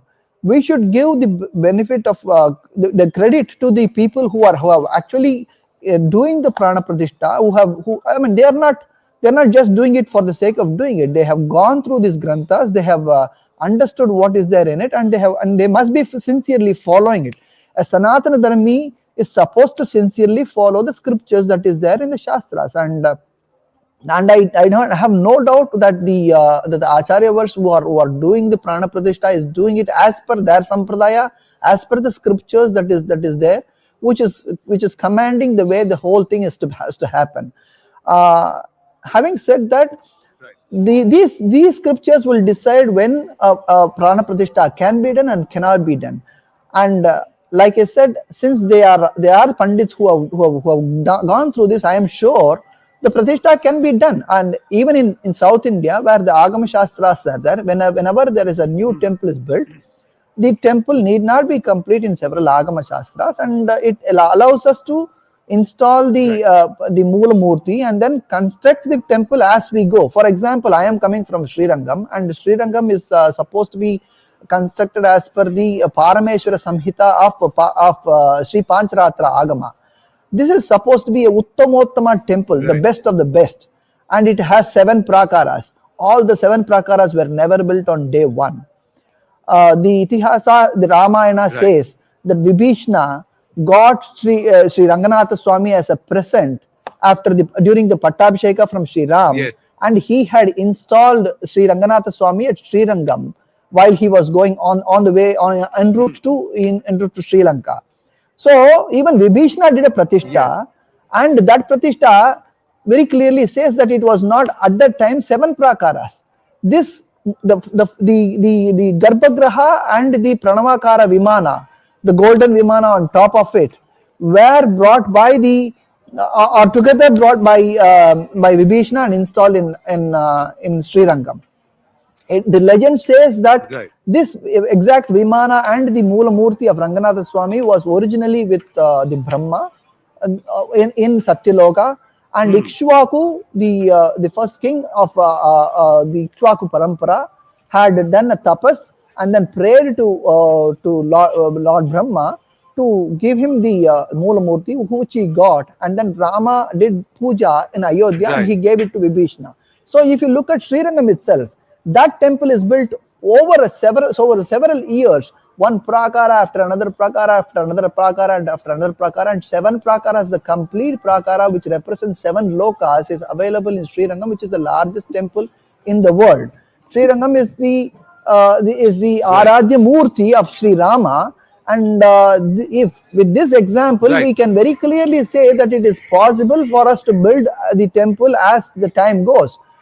Even if the Shastras even give us room to increase the structure itself. Right now, the current structure is designed to have 3 floors and one prakara. It can extend up to 7 prakaras. Tomorrow it can go on and on and on and on forever, and we cannot be waiting for forever for everything to complete and then finish.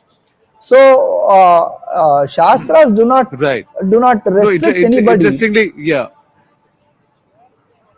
Correct. And like you said, but whatever is the niyama, whatever you're following, you have to follow to the full. Don't do and complete that depending upon what you're following. Interestingly, yesterday Swami Amrita Swarupananda Puri was mentioning that there is a Chenganur Devi temple in Kerala which is forever being constructed, because that's what has been ordained there, that temple will forever be constructed, but the Devi is stapit there. So these are all examples which many would say to those who are trying to be detractors or naysayers. But let's set them aside, shouldn't we? This is a historic moment. This is something for us to enjoy, to savor, and to be a part of. Because tomorrow when we look back, we would realize that we have been part of history, ladies and gentlemen. It has happened in our lifetime. Many have given their lives dreaming about it, hoping for it, fighting for it, struggling for it. And many today do not even realize what is it that they are getting. That's what many here around sense, that this is history, this is special, and that's why everybody wants to be here in Sri Ayodhya Dham. We're going to take a very, very short break. The coverage continues. We'll be right back. Stay with us. इस दिन के इंतजार में दशकों से ये आंखें तरस गई, आएगा ये तो विश्वास था, अब जो तो यहाँ लौटा है। स्वागत गान गाए जिसके लिए मन में गंगा जिसके हाथ में है, जीते भी मरते भी काम काज करते भी, सुख में दुख में हर एक मुख में गर जाएगी नाम।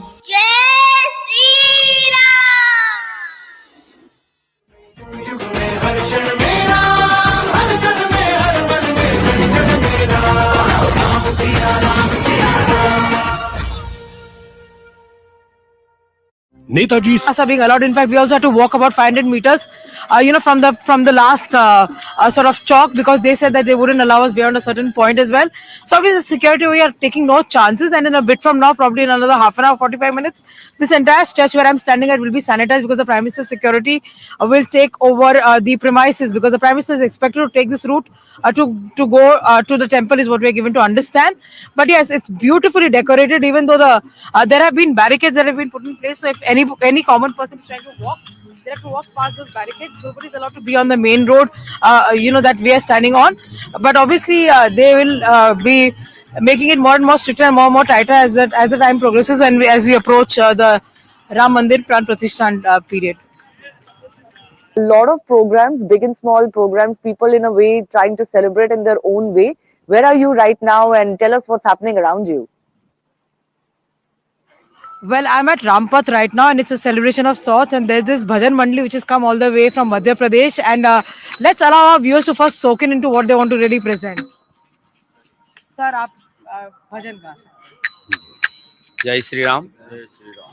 Sri Ram Jai Ram Jai Jai Ram, Sri Ram Jai Ram Jai Jai Ram, Sri Ram Jai Ram Jai Jai Ram, Sri Ram Jai Jai Ram, Sri Ram Jai Ram Jai Jai Ram, Sri Ram Jai Ram Jai Jai Ram.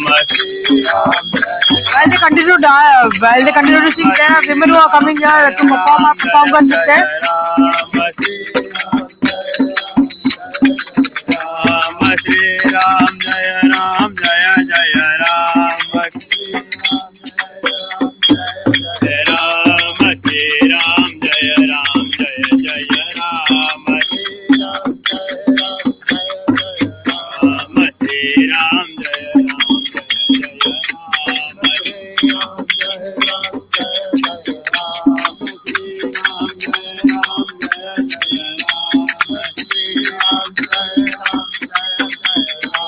Shivani, today is not about speaking anything. Today is not about a day to, pass any comments. It's just about a day of celebration, and everybody around here is celebrating in some way or the other. This lady who you can see in front of us is coming in from Yogi Adityanath's home constituency, Gorakhpur, and she in fact trains a lot of, women from the backward community in dance as well. आप बताइए, आप जनजाति के महिलाओं को train करती है dance, fashion show, drama, acting. कहाँ से आप कह रहे थे कि योगी आदित्यनाथ जी ने आपकी? मैं वनटांगिया कम्युनिटी पे वर्क कर रही हूँ। उन्होंने हमारे सीएम सर ने अडॉप्ट कर रखा है और उनको लेके मैं कल्चरल एक्टिविटीज में आती हूँ, फैशन शो, लोक नृत्य सिखाती हूँ, ड्रामा सिखाती हूँ और हमारा सरकार हमारी बहुत साथ दे रही है। हमें जगह जगह स्टेज पे वासियों के लिए कितना बड़ा दिन है और यूपी वासियों के लिए कितना बड़ा दिन है, भारत वासियों के लिए? लाइक हम लोग का जीवन सफल हो गया है। मतलब एज अ कलाकार अगर हमें 22 तारीख को प्राण प्रतिष्ठा के दिन मौका दिया सरकार ने अपना कला प्रदर्शन करने का, तो मेरे साथ जितने भी कलाकार है वो मतलब जीते जी स्वर्ग की प्राप्ति हो गई है। आप मध्य प्रदेश से आए हो। मध्य प्रदेश में कई सारे ऐसे स्थान है जिनको पूरी देश और दुनिया जानती है। राम, आज के दिन में राम क्या मायने रखते हैं भारत के लोगों के लिए और विश्व भर के लिए? आज के दिन राम जी आज बहुत ही मायने, हम मतलब कह नहीं सकते हैं कि अयोध्या में ऐसा भव्य कार्यक्रम रहेगा, प्रतिष्ठा रहेगी राम जी की, ऐसा कभी सुना? ये मेहंदी घर से और राम जी के आगमन की खुशी में शादी के जैसा माहौल है। जी बिल्कुल, शादी को जैसे हमारे घर में शादी ब्याह रहती है और उत्साह के साथ में रहते हैं, उसी उत्साह के साथ में हम आए। But of course, Shivani, people, whether it's a celebrities or whether it's a common man, they've come in, अपनी श्रद्धा से सब आए हैं, because they all believe that Ram सबके और सब में राम है. That's the kind of celebrity mood. It looks like a wedding sort of a mood that you see in Ayodhya here, even as we report. And of course, it's still dark. We can also show you that the Prime Minister's security is on that path. They are actually inspecting the entire path, and probably in a bit from now, the Prime Minister's security will block this entire area for access as far as people is concerned. So obviously it's a huge occasion for this temple town of Ayodhya, which is bracing up for one of its biggest day in the history of 500 years or so. Shivani, back to you. Yeah, but Payal, I was about to ask you exactly this. How many people do you see around you? Because there are a few key arterial roads in Ayodhya that lead to the Ram temple, and all of them were, I believe, were supposed to be completely sanitized ahead of the Prime Minister's arrival. So how close are people being allowed to come to?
In Ayodhya,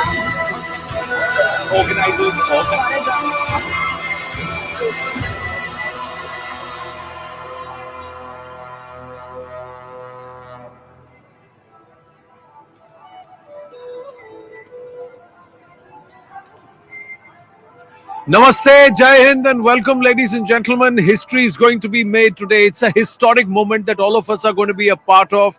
My name is Anand Narasimhan, and I'm representing the News 18 network here at Sri Ayodhya Dham. And we request all our viewers to stay tuned, stay glued to the News 18 network for the most comprehensive coverage, because in a short while from now, Prime Minister Narendra Modi will touch down in Ayodhya. I'll tell you, ladies and gentlemen, just about 3 years ago, in 2020, I was here just a stone's throw away from where I'm standing right now. I'm right on the banks of the Saryu River at Ramkipedi here. And just a stone's throw away, I was there on a small tower. It was a watchtower of the CRPF that I was standing on. And we saw Prime Minister Narendra Modi do an aerial production of this place and then land here. Because since 1990, it had been nearly 30 years that he stepped here in Ayodhya, a promise that he had made to Ram Lalla in a tart, that he will come back the day by the rule of law he gets his rights. Ram Lalla gets his rights. He gets his Ram Janmabhoomi back. That's when I'll come back. And he came at that time on the 5th of August 2020 for the Bhumi Pujan, ladies and gentlemen. And today he will touch down again at around 10:25 a.m. for the Pran Pratishtha of Ram Lalla at Ram Janmabhoomi. It is historic. It is very, very significant, and it is of great importance for Hindus all across the world, all Ram Bhaks all across the world. This is an important moment. It is a moment where a 566-year struggle, where lakhs of people have given their lives. There have been umpteen number of cases legally fought for more than 70 years in Bharat, that is post-independence, and in our courts since 1866. That's how long the legal struggle has been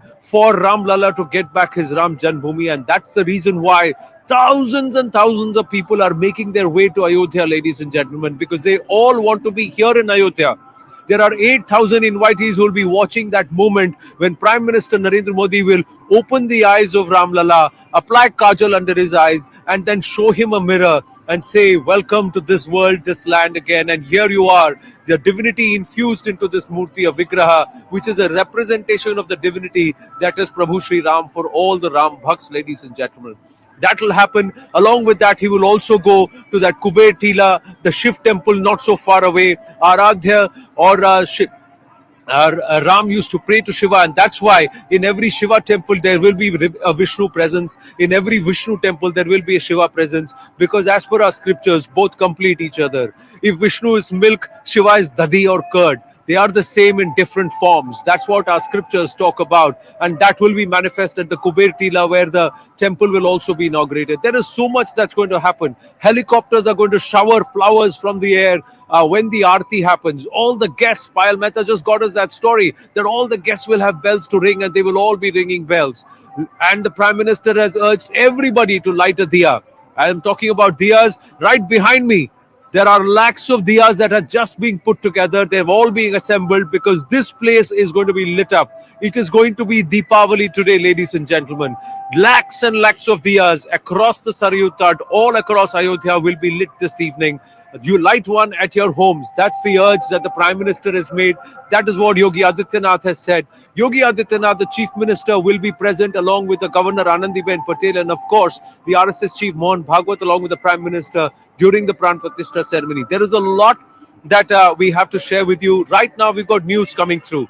There are those who do not want the celebrations to peak. They want to dampen it. That's what Ms. Nirmala Sitharaman, the Finance Minister, is also alleging at this point, because ahead of her visit to the Kanchi Kamakshi Amman temple in Kanchipuram district, LEDs were removed from the event. The cops have said that there is no permission for LED inside the temple complex. And Nirmala Sitharaman has tweeted, the repression saga in Tamil Nadu continues. A small village, not more than 200 houses where people wanted to celebrate and watch Prime Minister Narendra Modi participate, have been told that unless the district collector gives permission, they shall not install the hired LED screen. The DC is sitting on the matter. The LED supplier has been threatened. The village is the Karunilam district, Chengalpattu. Another, but a bigger village, LED permission is hanging in fire. Senga Perumal, Koli district, Chengalpattu. All in the Chengalpattu region, and it is Nirmala Sitharaman who has tweeted about it, who's spoken about the fact that the villagers, the locals are not being allowed to watch, participate and celebrate. Purnima joining us live with more details. Yes, Purnima. Well, if I can show you the truck behind, the LEDs have been packed and they are now trying to clear the place from these LEDs. These LEDs were fixed late last night, but the police had entered the temple at around 8 a.m. and they've removed these LEDs. Sir, ये LED को निकालने के लिए किसने बोला था, sir? So people here don't want to, in fact, respond to this. But remember, this is not the first time that the BJP has made this statement. Yesterday, there were two places. One, of course, was a public place near the district collectorate's office. That, in fact, was also one of the places where there were 1,000 people who were all set to gather.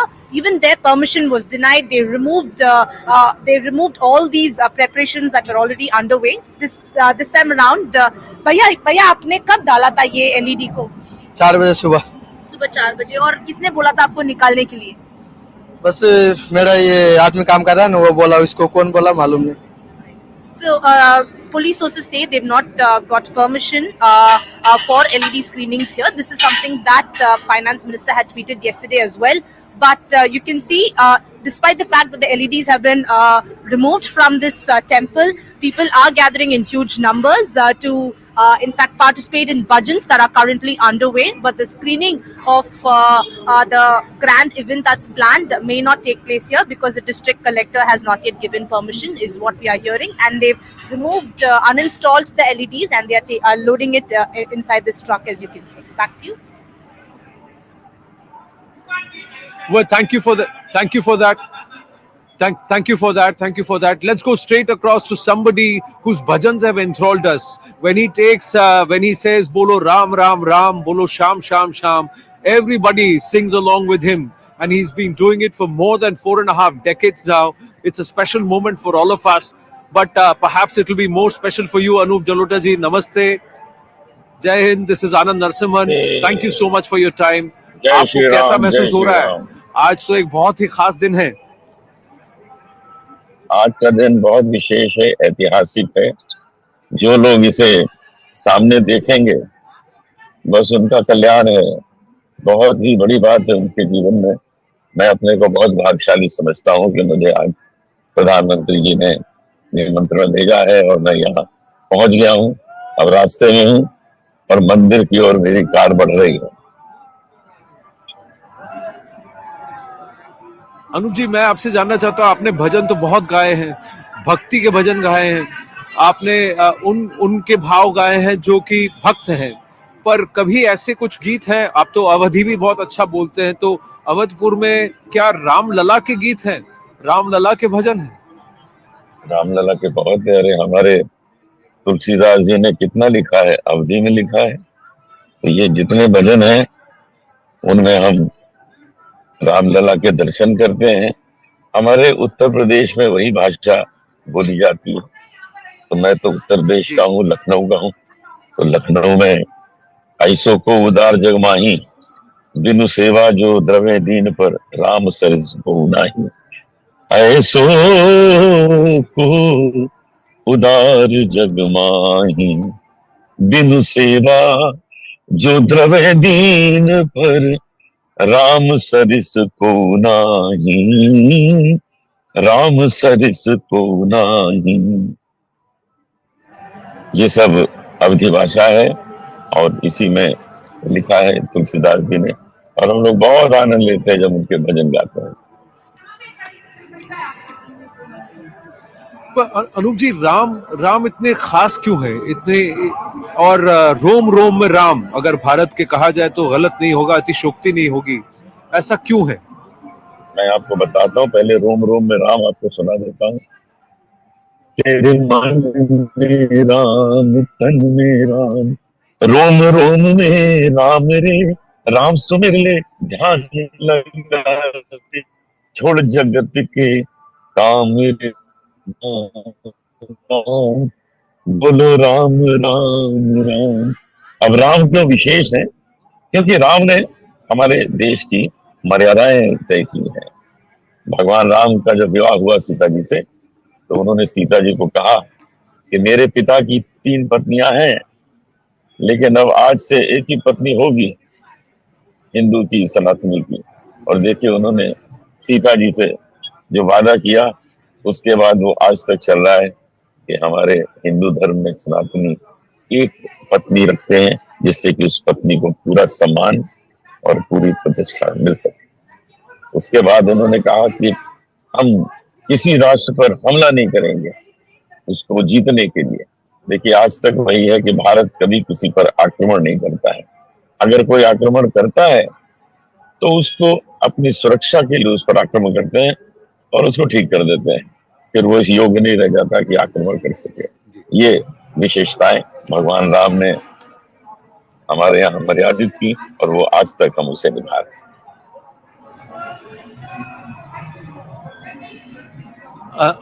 Anoop जी, आज का दिन हमारे लिए क्यों खास है? आप दर्शकों को क्या कहना चाहेंगे जो राम की भक्ति में लीन है, जो राम को मानते हैं, उन्हें आप क्या कहना चाहेंगे आज? Why is it special today? Why is today so special ji? Today it's very special day because more than since 500 years, more than 500 years, हम इंतजार कर रहे थे कि हमारे राम लला को उनकी जगह रहने की मिले। अभी तक वो टेंट में रह रहे थे, एक टाट में रह रहे थे, वो जो विवाद इतना चल रहा था। लेकिन अब वो अपने ठाठ में जा रहे हैं, टाट से ठाठ में जा रहे हैं। अब वो जहाँ रहेंगे वो उनका भवन है, वो उनका स्थान है। इसलिए हम बहुत ही प्रसन्न हैं, बहुत ही खुश हैं कि जो सपना हमने देखा था उसको हमारे प्रधानमंत्री मोदी जी ने, योगी जी ने इसको पूरा किया। और जैसा भवन हमने सोचा था होगा, शायद उससे ज्यादा ही अच्छा बन गया है। ये ऐसे लग रहा है जैसे उन दिनों अयोध्या ऐसी ही होती होगी। मैं तो अयोध्या पिछले 55 वर्षों से आ रहा हूँ, 55 वर्षों से। उन दिनों में लखनऊ में रहता था, तो लखनऊ से भी आता जाता था, फिर बंबई पहुंच गया, वहां से भी आना जाना रहा। एक दो फिल्म की शूटिंग के लिए हम यहाँ आए। एक फिल्म की शूटिंग हम कर रहे थे, प्यार का सावन फिल्म थी। मैं, अरुण गोविल हीरो थे और साधना सिंह, देवश्री रॉय उसमें हीरोइन थी। हम लोग 20 दिन यहाँ अयोध्या रहे शूटिंग की। तो अयोध्या से तो हमारा बड़ा पुराना संबंध है। आज की अयोध्या और तब की अयोध्या में बड़ा फर्क हो गया है। आज वो अयोध्या है जैसी हम चाहते थे वैसी हो गई है। ये अनूप जी, सप्तपुरी में सबसे बड़ा इसको कहा जाता है अयोध्यापुरी को। आपने कहा वर्षों से आते आ रहे हैं, क्या अयोध्या का कायाकल्प हुआ है?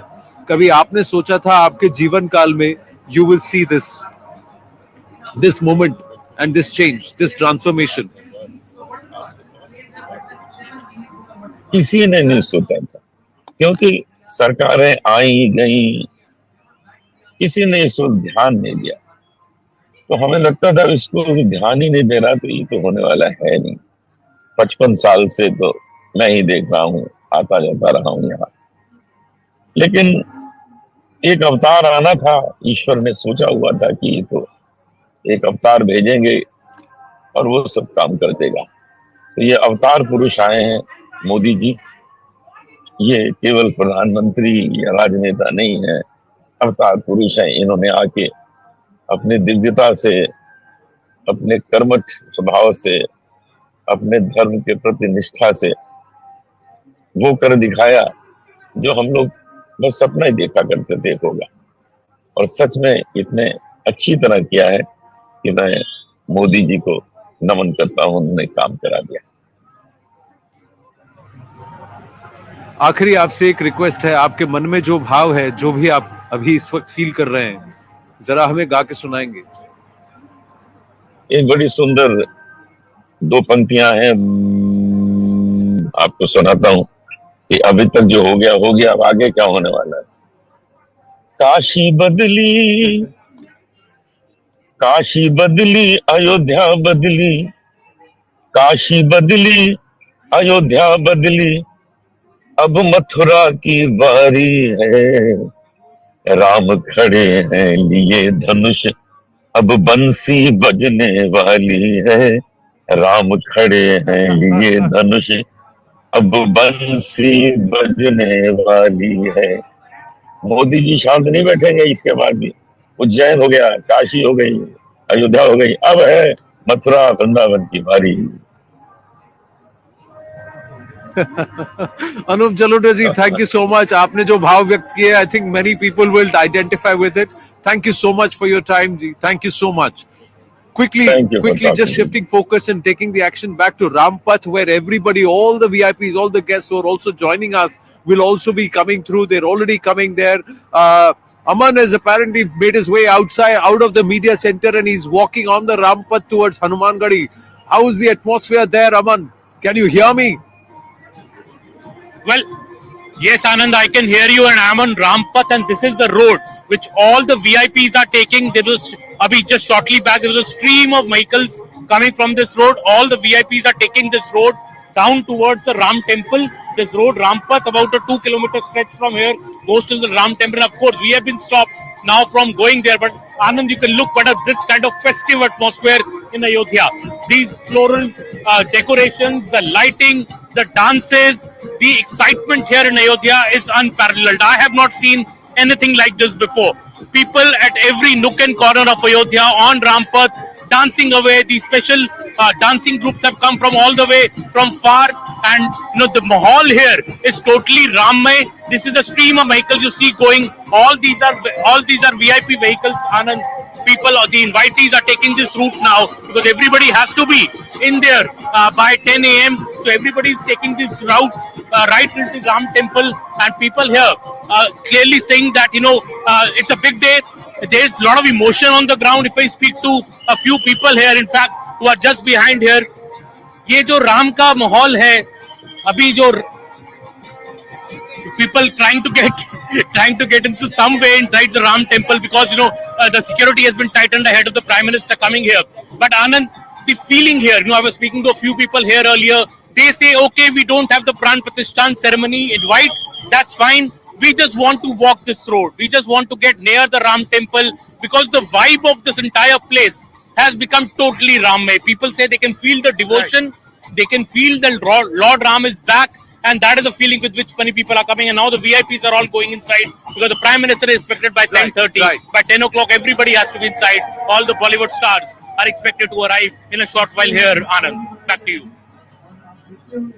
Well, thank you so much. I'm just going to request our team that there is some report, and this is subject to confirmation, that in Srirangam also, where the PM did his parikrama, where the people are being stopped from doing the parikrama in Srirangam. So we'll just get this check, ladies and gentlemen. It's not verified yet. I'm live and speaking to our viewers, so that's why communicating it via our channel itself. But we'll check on that. It's not confirmed. But right now, Vishnu Shankar Jain and Hari Shankar Jain ji should be joining us. I'm just going to check if they're through. They're just on their way.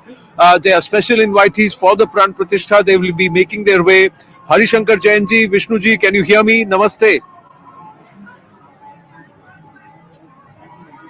Anand, Jai Shri Ram. Jai Shri Ram.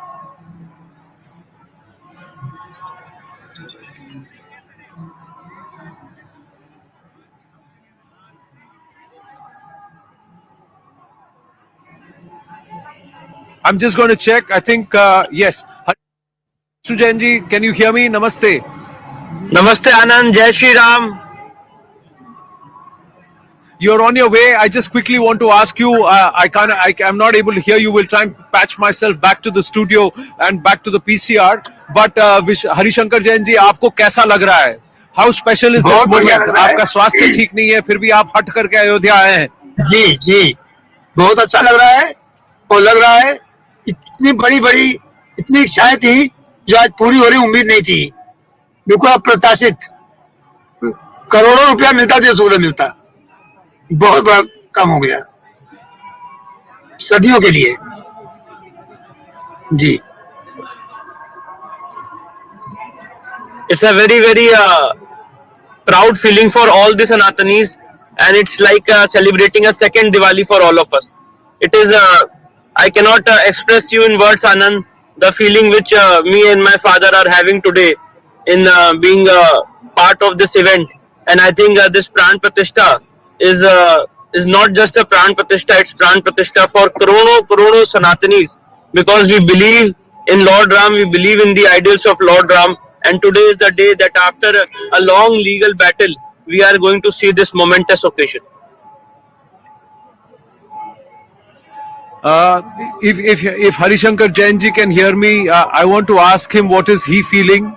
You as a son were worried about his health, but वो हट करके आए हैं, तो मैं उनसे जानना चाहूंगा क्यों, why this thing that you have to be here today, Hari Shankar Jain ji?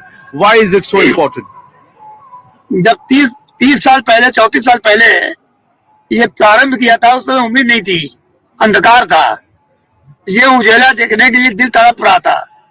तो थोड़ा बीमार था, परंतु फिर हमने कहा नहीं, चलेंगे जरूर, और आए हैं और मौके पहुंच गए हैं. भगवान के दर्शन होंगे, और ये बहुत ही शुभ दिन पूरे राष्ट्र के लिए है, पूरे समाज के लिए है. और इस दिन को देखने के लिए 34 साल जिया है, एक एक दिन। ये कल्पना थी कब ये दिन कब मिलेगा, आज वो मिल रहा है। आज grand success day for the whole community for सोनात तीज। जी, कभी आपने सोचा था ये दिन देखने को मिलेगा? आपने तो बहुत ज्यादा प्रताड़ना झेली है। लोग आपको डराते थे, धमकाते थे और धुतकारते भी थे। आपने बहुत कुछ झेला है हरिशंकर जी। इसलिए मैं आपसे जानना चाहता हूं, आज आप उन सबको क्या कहेंगे जिन्होंने कहा था ये तुम्हारा कभी ये क्यों लड़ रहे हो, क्यों कर रहे हो, ये जो आप कर रहे हैं इसका कुछ नहीं होने वाला। उन सबको आज आप कुछ कहना चाहेंगे या फिर बस दर्शन करके बाकी सब वहां पे? कभी हिम्मत नहीं आनी चाहिए और अपमान से डरना नहीं चाहिए। अपमान होगा तब मान मिलेगा और हिंदू जनता को इसी तरह से आगे आना चाहिए ताकि जितनी मंदिर और हैं वो सबकी प्राप्ति हो। मैं समझता हूँ कि लोग उठेंगे और जगेंगे और अयोध्या की तरह सारे मंदिरों का पुनर्निर्माण और पुनर्स्थापना होगी। हरिशंकर जैन जी, राम जन्मभूमि इतना इम्पोर्टेंट क्यों है? इसकी महत्वता क्या है कि आपने इतनी लंबी लीगल फाइट की है? दर्शकों को ये बताइए कि कई लोग होंगे आज ये देख रहे होंगे, हाँ एक और राम मंदिर बन रहा है, इसमें क्या बड़ी बात है?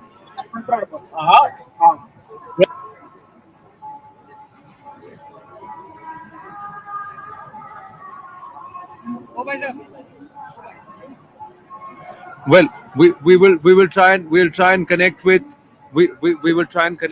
Harishankar Jain ji and Vishnu Jain ji in just a bit. They are amidst tight security right now. Going across to Kobi Shoshani, Consul General of Israel to Midwest India, joining us. Kobi ji, namaste. Thank you very much for speaking with us.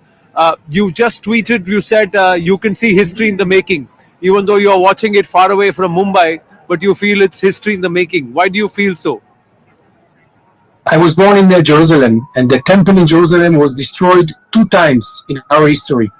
And I can fully understand the narrative, I can fully understand the emotion, and I saw the people outside the street. It was emotional, outstanding presentation, and I was feeling in between me and myself that I wonder if it will happen also in Israel, something like that. It's very, very important. I have to congratulate India because this is a turning point of the Indian history. After so many times this temple was destroyed and rebuilt, today it's a new wave and a new era to India policy, and I think that I feel part of it this way or another.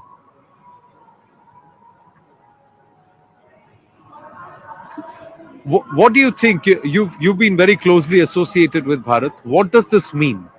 And the importance of Ram. Do you believe this will also impact us as a nation, its consciousness, its approach, its posture? Definitely today, I think India is going to be a completely different country.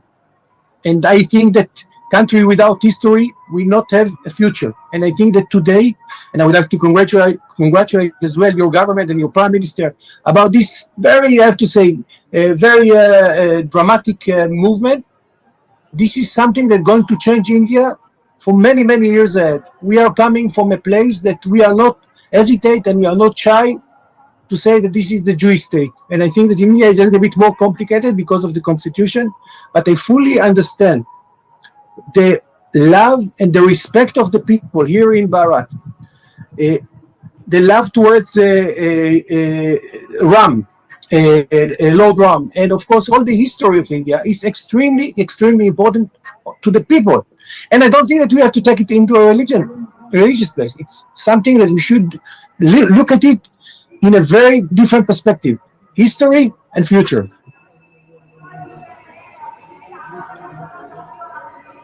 Mr. Shoshani, the struggle to maintain your identity, retain your identity, to take back what is rightfully yours, there are similarities. But to make a legal struggle, a 566-year-old struggle, and perhaps one of the longest legal struggles, would you also say that a lot of it has happened very amicably? Yes, there has been violence, there's been a certain amount of strife, but eventually it's the courts that have upheld. what many Hindus and people who believe in Ram have believed, that it is his place, it's the deity's rights, it's the deity's place. Do you believe this is also a beacon that our courts can adjudicate and resolve conflicts where other courts across the world have actually failed? I have to tell you a personal story. I met the judge that made the decision 2 years ago in one of the Indian fantastic weddings in Taj Mahal Hotel. It was very extremely important and extremely fascinating conversation that I had along with him. And I think he was a brave man. He made the right decision. And I tell you more than that, with your permission. This is a photo that I kept in my room all the time. This is the temple. And I think without belief, without inspiration, without know your history, you will not have a good future.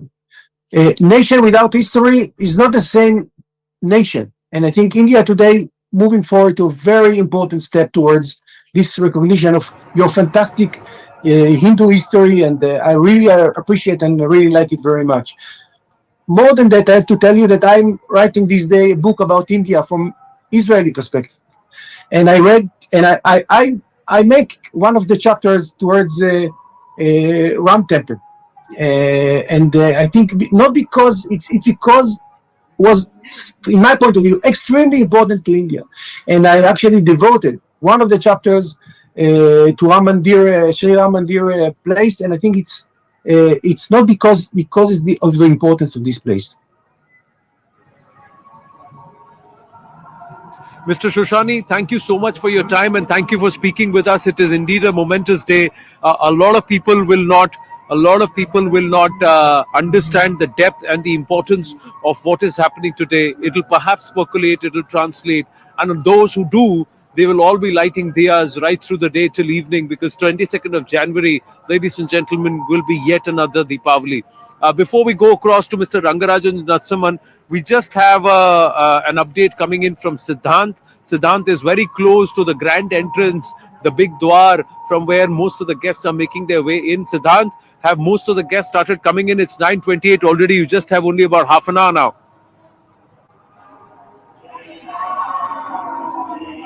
Was that question to me, Anand? Yes, Siddhant. Yeah. Yes, Anand. So right now I'm next to Hanuman Gadi. In fact, I would ask my video journalist to show the viewers that look at this lane. This lane is going towards Ram Janmabhoomi, and all these Bollywood celebrities, sadhu saints, politicians are in the queue right now. And in fact, you see, this is how the scene is right now on Rampath. There is a traffic jam situation because at Janmabhoomi, one has to get down from the car and get onto the cart to reach the temple where the sitting arrangements have been made. Now you look at this particular patch where we are reporting from. There's a slow vehicular movement. All these people are the special invitees for the Ram Temple inauguration, and all these sadhu saints, celebrities, and in fact the politicians, they all are taking this route, Anand. And in fact by 10:15 is the last time to enter the premises, because post that there would be Prime Minister's protocol in place and one has to get in, and for that there's a proper traffic arrangement also that is being handled. We'll get onto that side of the road. In fact we'll try to take some questions from the Babas, and there you see we're in the middle of the road and आप लोग special invitees हैं sir, traffic में फंसे हैं क्या? Okay, there you see धीरे-धीरे लेके जा रहे हैं सबको. We'll try to see that if we can catch some celebrity or some नेता. हाँ बाबा, आपको invite आया है? हाँ, आज देखिए मेरा पास आया, invite आया. जय Shri Ram. So there you see बाबा को invite आया, and even the buses are also taking some of the special invitees, those who don't have their own vehicles. Now this is how there you see Subhash Ghai is going inside, and I can also see the people from different and there you see there are a lot of people. So this entire lane is full of celebrities and politicians going inside the Ram Temple premises. So there's a slow traffic because a lot of and somebody's waving at us. Somebody's okay. जा रहे हैं अंदर. कैसे महसूस कर रहे हैं? बहुत सुंदर, बहुत सुंदर. Okay. So the cops are asking us to get on the left side of the road, but from here we can show our viewers, and there you see all these devotees, special invitees are taking this route. This is Rampath where we are reporting from. In fact, I've seen a lot of people, a lot of celebrities getting inside, and the cart. So this is a cart, Anand, which one uses to get inside the complex. So this cart service is also, right now has been arranged for the special invitees. Back to you, Anand.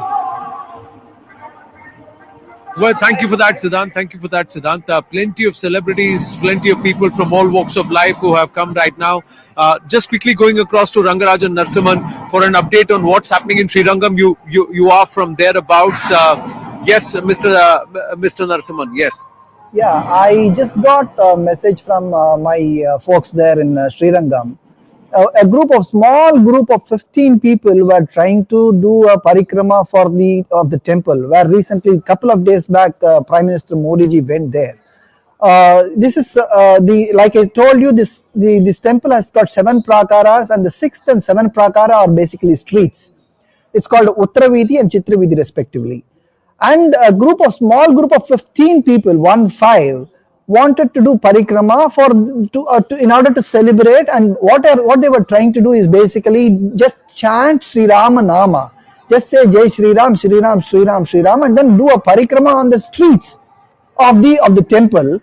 And yesterday evening, the police had called them to check whether they got permissions. I do not know why anybody will need a permission to do a parikrama on the streets, basically, and then a small group of 15. I even called the policeman, and then I talked to him because he was an intelligence person. I know his number, and I called him. And when I called him, he had said that they were not going to stop them, but he's just inquiring because for the intelligence reasons. Today morning, just now, as I'm sitting here, I'm getting a message from the people there who are trying to do the parikrama, and that they were stopped from doing so, and they are still waiting to do the parikrama. This is a current stage in Srirangam, where a couple of days Prime Minister Modi ji went, and even we are in a position. It is unfortunate that in a wonderful situation like this, people are not allowed to celebrate. No matter what anybody tries to dampen these celebrations, it's not going to be dampened. We will all do parikrama in our hearts for sure, and I'm sure the people who are there will continue to do what they are doing. Right. We will try and confirm that in just a bit. And also, now that you're saying that there is issue, there is trouble in Chengalpattu, there is trouble in Srirangam, many places where devotees are perhaps being stopped from either celebrating, participating, installing screens. Multiple claims being made. Nirmala Sitharaman, Rangarajan Narsimhan saying there is something happening. We will try and get to the bottom of it, and also see if we can get pictures of what's happening on ground. Purnima confirming what happened in Chengalpattu. We'll try and get you visuals of what's happening in Srirangam too. Meanwhile, Manoj Joshi is also here in Ayodhya, and he spoke with us here at CNN News 18. Listen in. बहुत भावुक हूं कि जो car सेवा के लिए निकले थे उस समय मैं भी निकला था, और आज ये प्रत्यक्ष रूप देख रहा हूं। इतना भव्य दिव्य मंदिर और एक दिव्यता की अनुभूति है जी, शब्दातीत है, मेरे पास कोई शब्द नहीं है। जी बिल्कुल, इतनी अद्भुत, मतलब हृदय में ऐसी भावना है कि प्रत्यक्ष ईश्वर को देख रहे हैं। और ये दिव्य, एक मंदिर का दिव्य रूप जरा आप अपनी भाषण में अगर आप बता पाएंगे तो अच्छा रहेगा। हमारे ये देखिए, ये इतना भव्य दिव्य मंदिर, ऐसा लग रहा है सच में भारतवर्ष में राम राज्य की आरंभ हो चुका है। और ये देखिए, ये इतनी विशाल, ये कभी कल्पना भी नहीं की थी, कल्पना से बाहर।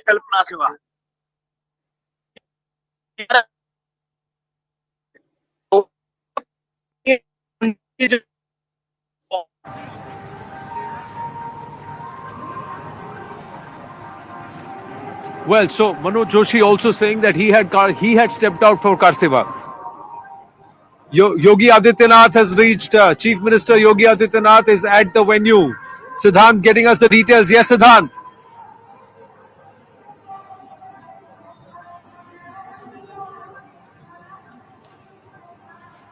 We've just lost the line, but Yogi Adityanath was there. Siddhant has got the pictures of Yogi Adityanath, the Uttar Pradesh Chief Minister, who's arrived, and lots of chants of Jai Shri Ram at that time. We'll try and play out those visuals and try and go across to Siddhant again, but it's going to be crowded. It is very crowded, ladies and gentlemen, and to get the networks through in such a crowd is not easy. We will try our best to get you the pictures and also get our reporters right in the thick of the action.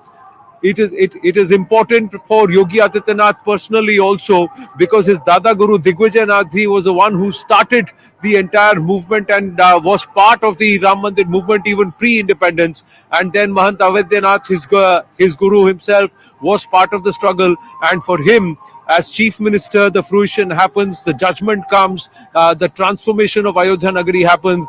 And even when he was going for the re-election, I had asked him, here in Ayodhya, I had asked him, will you be there when the Pran Pratishtha happened? So he said, no, it will be a chief minister from the BJP. He was very guarded in his response, but in his eyes, there was a glint and a hip that he was somewhere saying, praying that it should be him, and it is him. So he's realizing something from the Nath Sampradaya as a Shishya from that parampara. He's able to do it as a Mahant, but he's also doing it as a chief minister and a popular chief minister at that, with an overwhelming mandate. Plenty happening, ladies and gentlemen, but here is something that we have tried to put together. Our entire tech team at the back end has worked very, very hard to give you an audio-video experience which has been created using technology. A lot of it is make-believe, a lot of it is real. Hope you enjoy this small presentation from us about Ayodhya, about Ram Mandir. नमस्कार, मैं हूं आपके साथ पूजा। एक बार फिर हमारी virtual दुनिया में आपका बहुत स्वागत है। राम मंदिर पर सबसे बड़ी कवरेज में हमने आपको बेहतरीन टेक्नोलॉजी के जरिए अयोध्या के दर्शन कराए।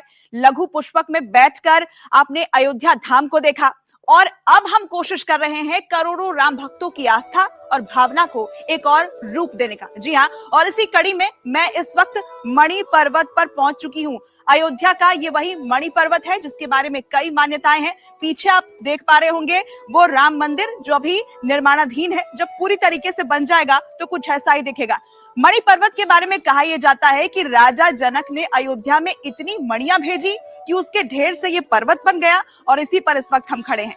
तो प्रभु राम, जिनकी जगह देश के दिल में है, राम भक्तों की आस्था को आज हम टेक्नोलॉजी के जरिए एक बार फिर से मूर्त रूप देने की कोशिश कर रहे हैं। और सोचिए, जब प्रभु राम अपने पुष्पक से अयोध्या वापस लौटे होंगे तो उस वक्त क्या नजारा रहा होगा। एक बार फिर से वो अयोध्या वापस लौट रहे हैं, अपनी नगरी में आ रहे हैं जहां उनका जन्म हुआ, जहां भव्य दिव्य मंदिर बन रहा है।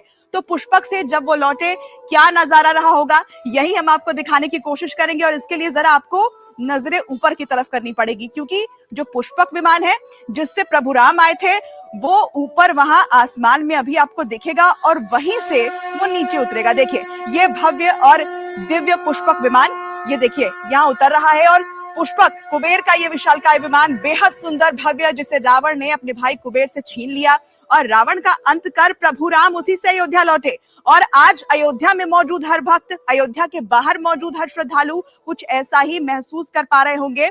और देखिए, ये धीरे धीरे जो है ये राम मंदिर की तरफ जा रहा है। यहाँ आप देखिए, राम मंदिर की तरफ बढ़ता हुआ, आसमान में उड़ता ये पुष्पक विमान मंदिर की तरफ जा रहा है। और यहाँ जो नजारा आप देखेंगे वो बहुत दिव्य होने वाला है, भव्य होने वाला है। ये मंदिर जो बहुत जल्द बन जाएगा, देश के करोड़ों लोगों की आस्था को मानो प्रभु राम यहाँ पर खुद आशीर्वाद देने के लिए पहुंचे हैं। और देखिए, पुष्प की वर्षा शुरू हो चुकी है। तमाम देवी देवता इस वक्त कैसा महसूस कर रहे होंगे, तस्वीरें आप देखिए, आशीर्वाद दे रहे हैं। और ये भव्यता और दिव्यता अगर आप अयोध्या जाएंगे तो आपको महसूस होगी।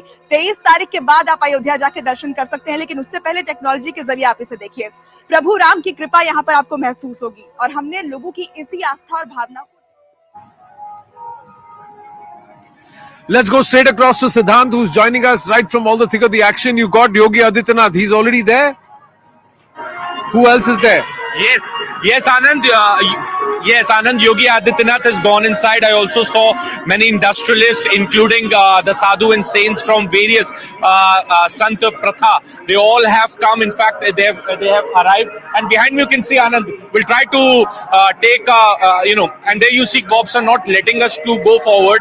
But this is the last spot where we can report from. There's a vantage point, and you can see Anand. That's the convoys waiting to get inside the temple. And in fact, there is a slow vehicular movement because a lot of VIPs are still in the queue to get inside the temple to see Ram Lala's blessings. So, there's a long queue outside on the first day only. And in fact, Yogi Adityanath, Chief Minister Yogi Adityanath has just gone inside. We are outside Hanuman Gadi, Anand. This is the famous Hanuman Gadi temple where we are reporting from. The entire area has been cordoned off, and the VIPs are only allowed on this stretch where we are reporting from. Now, I would ask my video journalist if he can come along with me. Ramaji, aiye. Ramaji, idhar aiye. No, okay. So the cops are not allowing us to go that side, but what we can show from here at a distance is that there is a slow vehicular movement. Lot of celebrities and politicians are in this traffic, which is ahead of Ram Janmabhoomi. This is few meters. This is a distance between Hanuman Gadi to Ram Janmabhoomi, and in fact, lot of them have just landed in Ayodhya. This is also what we are getting to know from the security protocol teams, those who have been. So, Anand, there is a setup that has been made. There's a security protocol of police, which is with the VIP, and also there are RSS, young boys, those who have been deployed for the protocol of VIPs. In fact, I got a chance to meet a lot of them yesterday. So there's a team of 4-5 RSS VIP young boys. They are the part of the Teerth Kshetra, and they have also been given the task to escort the celebrities and the politicians and their convoys. So there's a proper arrangement so that nobody faces any problem on their first day of Ram Temple visit. And all measures are being taken. And there you see, again there is a VIP movement. Well, keep this your is what eyes we can peeled tell our out, viewers. Siddhant. Keep your eyes peeled out and take us through, if you can spot the VVIPs, because we are given to understand Amitabh Bachchan, Sachin Tendulkar, they've all touched down in Ayodhya. Kangana Ranaut is here, Anupam Kher is here, Madhur Bhandarkar is here, Vivek Oberoi is here. We're given to understand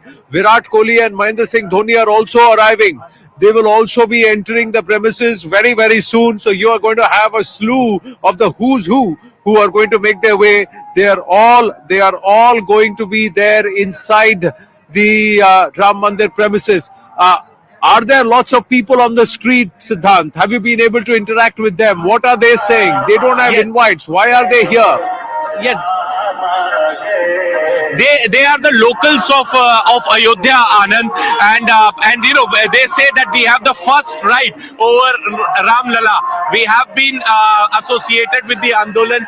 We fought in the Andolan, and in fact, Anand, that's very interesting that every temple in Ayodhya has received an invitation. Every ashram in Ayodhya has received an invitation, and in fact, in all the significant families in Ayodhya, and in fact, there is also a representation of communities in Ayodhya.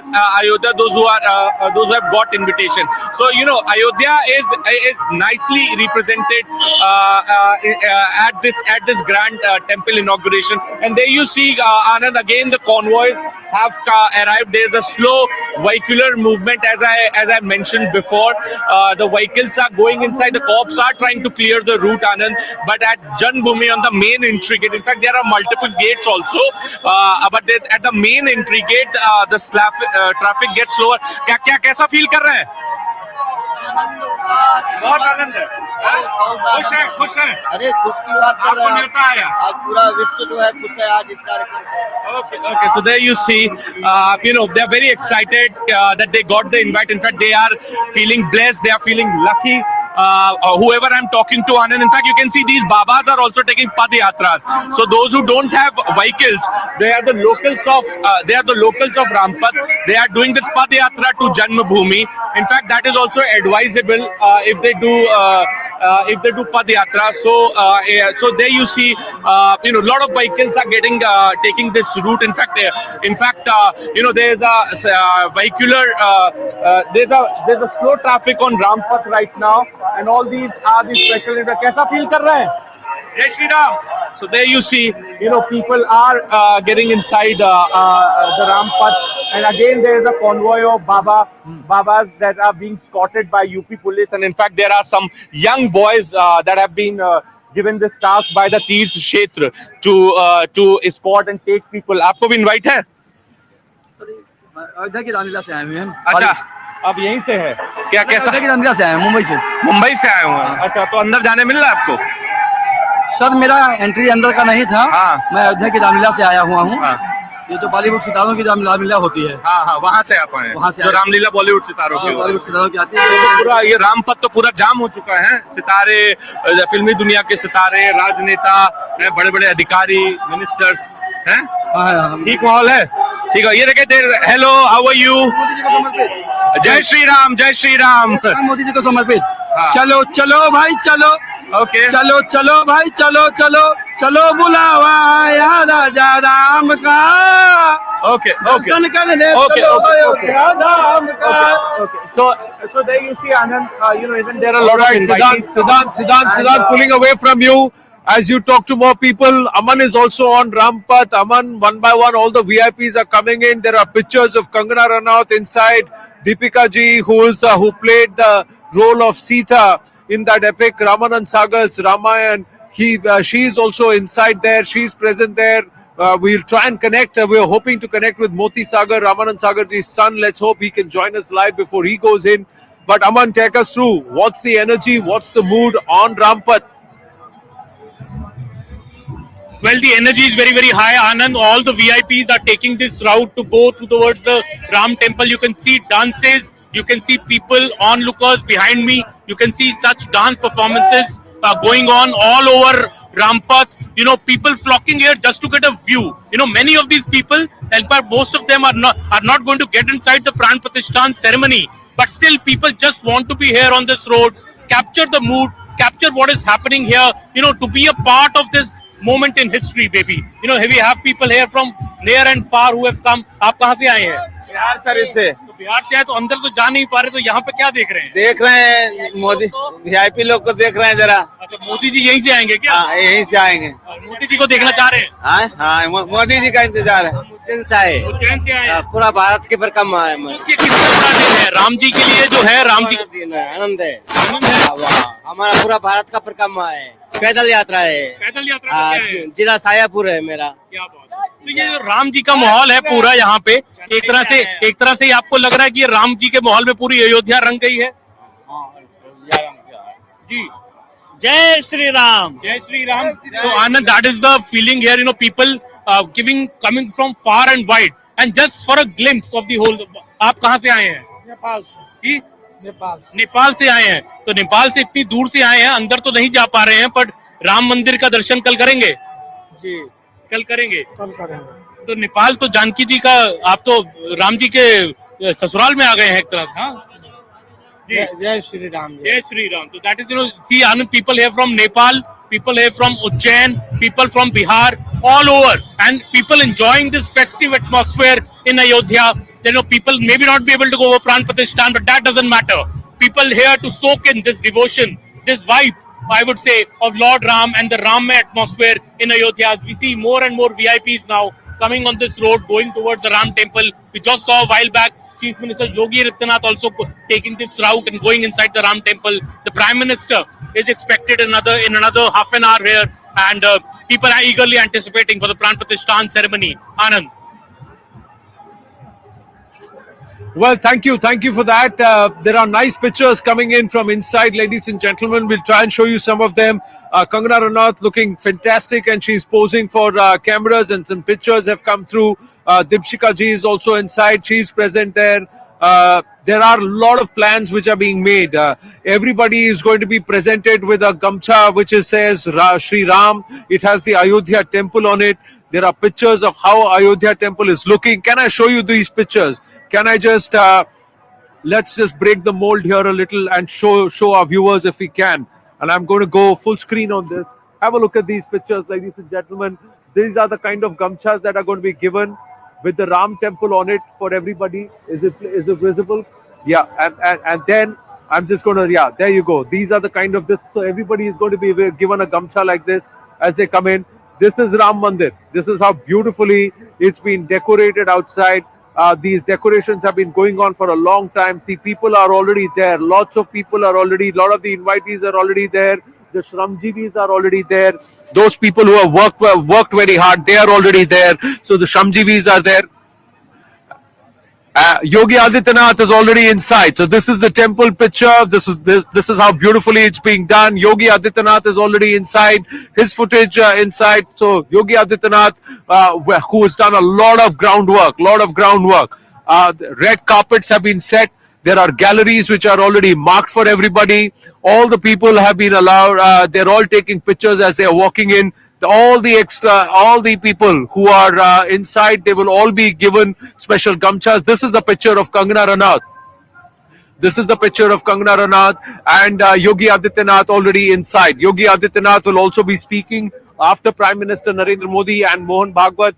It'll be a short speech, but he has actually let out his emotions on social media, ladies and gentlemen. If you go through his tweets, he's talking about the promise of Ram Rajya, but more importantly, he's saying that today comes to fruition a dream that my Dada Guru had. And he's taken a picture, a selfie with Sudarshan Patnaik's creation. He's shared pictures of the effort that's gone in to try and make Sri Ayodhya Dham. That's how he calls it, to make it ready for this big occasion. Yes, there is a lot of work that needs to be done. There is a lot of effort that needs to be taken to complete it, and they are racing against time to complete it because they have set themselves a target. They have all decided, I think it's been decided by December 2024, they want to complete the entire temple, the main temple, along with the all 4 or 5 other temples inside the main temple Parisar, and then the entire temple foreground and the compound, that's the Parisar, should be completed by December 2025. Nripendra Mishra ji has spoken to the News 18 network multiple times, and he has said that we are working on a war footing. Interestingly, the structure itself, ladies and gentlemen, is a marvel in itself, and allow me to share this information with you. That the brief to the people making this was that this structure should withstand the vagaries of nature, the challenges, physical and otherwise, any kinds, for at least 1,000 years. No architect, no structure ever gives you a guarantee of more than 100 years or 150 years. But this temple, this structure is built to stand tall and stand strong for at least 1,000 years. How and why has that happened is a marvel in itself, and we'll get you that detail also. But for the moment, these are the pictures coming from inside. We'll try and get clarity on what we're going to do next. But Siddhant has just sent us that Mohan Bhagwat, the RSS chief, has also entered. Mohan Bhagwat, the RSS chief, his convoy is approaching. He has also entered. So everybody is making their way in by 10 a.m. That was the instruction to everyone, that everybody has to make their way in by 10 a.m. Prime Minister Narendra Modi's helicopter will be landing by 10:25. Ashutosh Patil is joining us. Ashutosh Patil, managing editor, News 18 Lokmat. He is also there in the thick of all the action. Ashutosh, how is Ayodhya looking? कैसा लग रहा है कसवाट पर? जय श्री राम। यहाँ VIP box में हम हैं इस वक्त मौजूद, और पूरा माहौल आप देख रहे हैं। राम मंदिर सजा हुआ है। थोड़ी देर में श्री राम लल्ला की प्राण प्रतिष्ठापना शुरू हो जाएगी। सभी मान्यवर महानुभाव यहाँ आमंत्रित जो भी है एक एक पधार रहे हैं। रामायण में सीता जी की किरदार जिन्होंने निभाई, दीपिका जी यहाँ है, कंगना रनौत यहाँ पे है, और यही सभी VIP के समक्ष ये आज राम मंदिर का प्राण प्रतिष्ठापना समारोह हो जाएगा। थोड़ी देर में अभी कुछ ही देर पहले कैसे इनका स्वागत हुआ? आशुतोष, आप तो अंदर हैं, आप तो VIP ब्लॉक में। आशुतोष, आप बताइए कैसा माहौल है, कैसे स्वागत हुआ, आसपास कैसा दिख रहा है, राम मंदिर कैसा दिख रहा है? जी, ये राम मंदिर का लाइव प्रक्षेपण आप देख सकते हैं मेरे साथ। ये माहौल है यहाँ का। हमें सभी को गंध टीका लगा के हमारा स्वागत किया गया। सभी जगह जगह पे सिक्योरिटी तैनात की गई है। काफी पुख्ता सुरक्षा व्यवस्था यहाँ पे है। 4-5 लेयर से हमें गुजरना पड़ा। पहले ये बताया गया था कि हमें यहाँ पे कैमराज मोबाइल अलाउ नहीं करेंगे, बट कल रात को जो सूचना आई उसके बाद में हमें यहाँ पे कैमरा अलाउ किए गए, जिसके वजह से आज हम आपके साथ जुड़ रहे हैं। और यहाँ पे देश भर के सभी लोग आए हैं, सभी संत आए हैं, साधुगण आए हैं और हर एक हर्षोल्लास से अपना ये त्योहार हम मना रहे हैं। भारतीय परंपरा से हमारा स्वागत किया जा रहा है और यहाँ पे सभी अतिथियों के लिए हम ये बताना चाहेंगे कि पिछले 1 महीने से सभी अतिथियों के लिए एक विशेष व्यवस्था उत्तर प्रदेश सरकार हो, योगी जी का ऑफिस हो, आरएसएस हो, सभी तरह से यह व्यवस्था पुख्ता रही गई है। हमारे रहने से, हमारे यहाँ आने जाने से लेके सभी व्यवस्था के लिए पर्सनल अरेंजमेंट्स की गई है। ये हम बताना चाहेंगे। इतने बड़े तौर पे जब वीआईपी को बुलाया जाता है तो ये बहुत जरूरी था कि व्यवस्था, सुरक्षा व्यवस्था। आशुतोष देखिए, आपको एक सौभाग्य मिला है जो न्यूज 18 के कई सारे रिपोर्टर्स, एंकर्स और सभी दर्शकों को नहीं मिला है, वो कि आप मंदिर के परिसर के अंदर हैं, आप प्रत्यक्ष वहां देखेंगे। आप मुझे बताइए कि मंदिर कितना सुंदर लग रहा है, क्या उसको सुंदर से सजाया गया है? थोड़ी सी उसकी व्याख्या कीजिए, उसकी पिक्चर्स हमें और दिखाइए। और आसपास कितने वीआईपीज आपको दिख रहे हैं? आप तो वीआईपी ब्लॉक में है, कौन कौन दिख रहा है? कह रहे हैं कि सचिन तेंदुलकर वहां है, अमिताभ बच्चन वहां है, विराट कोहली, महेंद्र सिंह धोनी वहां है, मोहन भागवत जी वहां पहुंच चुके हैं, योगी जी पहुंच चुके हैं। क्या आपको दिख रहे हैं सब? कितनी दूर हैं आप इन सब से? बिल्कुल योगी जी अभी हमारे समक्ष, उनकी सिक्योरिटी की वजह से उनका ब्लॉक डिफरेंट है। यहाँ पे वीआईपी ब्लॉक में यहाँ पे कुमार विश्वास है, कंगना रनौत है, दीपिका जी, मैंने जैसे कहा, हमारे सहयोगी अमित जी भी यहीं पे है कुछ ही दूर पे। मनोज जोशी जी जो चाणक्य सीरियल में जिन्होंने बड़ी भूमिका निभाई थी, मनोज जोशी जी आज हमारे साथ हैं।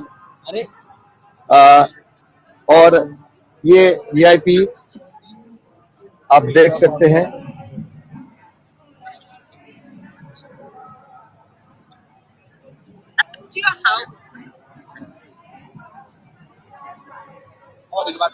कुमार विश्वास जी जिन्होंने धर्मराज की भूमिका निभाई थी, ये किरदार भी हमारे साथ हैं। हम आपको कंगना जी भी यहाँ विशेष आमंत्रित है और ये सभी मान्यवर राम मंदिर का, श्री राम लल्ला का प्राण प्रतिष्ठापना समारोह में सम्मिलित होने आए हैं। ये मंदिर का एंट्रेंस है जहां से सभी को एंट्री की जा सकती है और ये मेन गेट है और यहाँ से एंट्री होगी ये मंदिर की तरफ। ये पूरा मंदिर जो भव्य मंदिर बना है, ये है भव्य मंदिर और यहीं पे रामलला की प्राण प्रतिष्ठापना की जाएगी।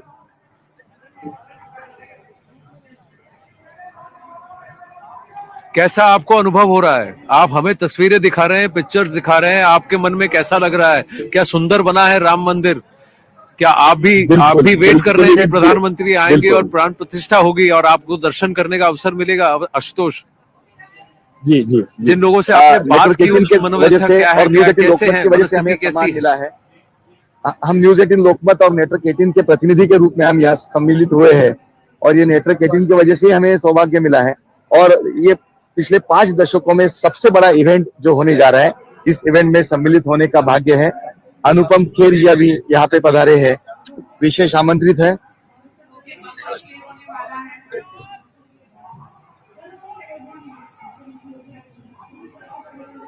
सभी राम भक्त यहाँ पे पधार रहे हैं, अपनी अपनी आस्था और लोगों का यहाँ स्वागत किया जा रहा है।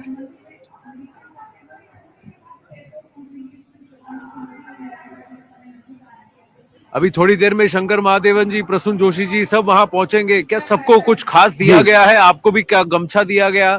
आपके हाथ में भी क्या घंटी दी गई है आरती के वक्त बजाने के लिए? नहीं, अभी थोड़ी देर के बाद इसका वितरण होगा।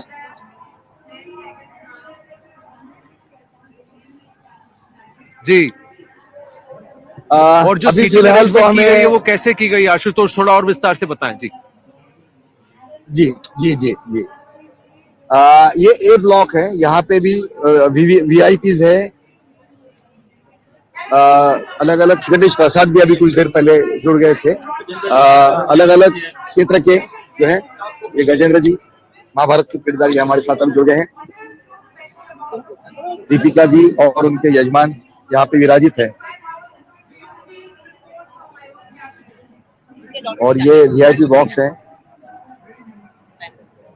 सभी क्षेत्र के मान्यवर यहाँ पे हैं। यहाँ पे अलग अलग ब्लॉक बनाए गए हैं, A block, B block, C block. Anupam ji यहाँ अभी पधार रहे हैं।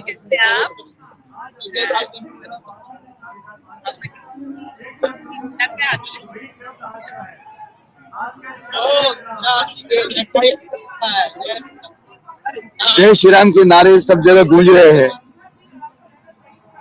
हम कल से यहाँ अयोध्या में आए हैं और यहाँ पे पूरा माहौल जो है अलग ही है। हमने देखा लखनऊ से यहाँ लोग झुंड में पैदल आ रहे हैं, कोई साइकिल पे आ रहा था, जगह जगह पे कलाकार, लगभग 1700 कलाकार यहाँ पे अपनी लोक कला दिखाने आए हैं। जगह जगह पे स्टेज लगाए गए हैं और वहां पे ये लोगों का मनोरंजन कर रहे हैं, राम जी के गाने गा रहे हैं, राम जी के वचन याद कर रहे हैं।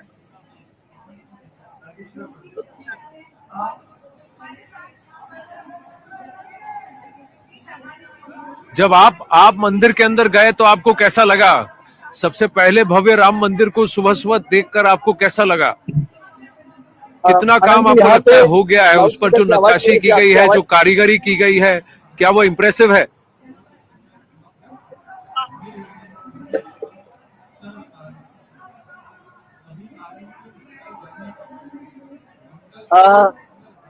जी आशुतोष, यहाँ पे अभी की वॉल्यूम बढ़ाई गई, जिससे कल से मुझे आपका सवाल नहीं सुनाई दे पा रहा है, क्या करें?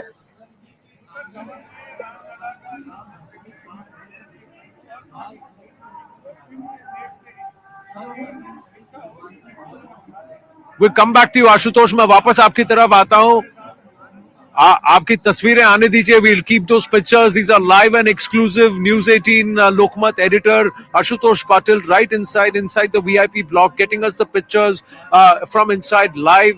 All the VIPs are already coming in. Siddhant is right outside. Siddhant, the temple looks fantastic in the pictures. These are mind-blowing pictures, but more importantly, the who's who have turned up. A lot of those people who have been invited, they have all turned up. Who all have you spotted so far? That's right, Anand. So I'm outside Hanuman Gadi, and there is constant argument which is going on with cops here because they are not allowing me to stand here. But I have spotted Prasoon Joshi. I've spotted Ram Bhadracharya ji. He has gone inside. I've also seen Shankar Mahadevan getting inside the Ram temple.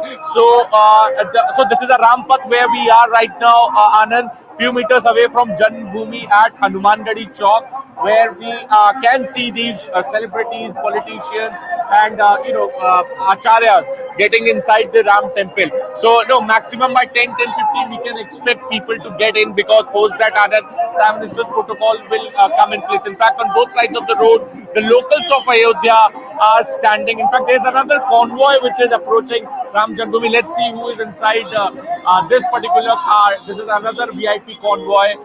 And Keshav Prasad Maurya is there. Keshav ji, if he can hear us. And there you see Keshav Prasad Maurya has arrived, Anand.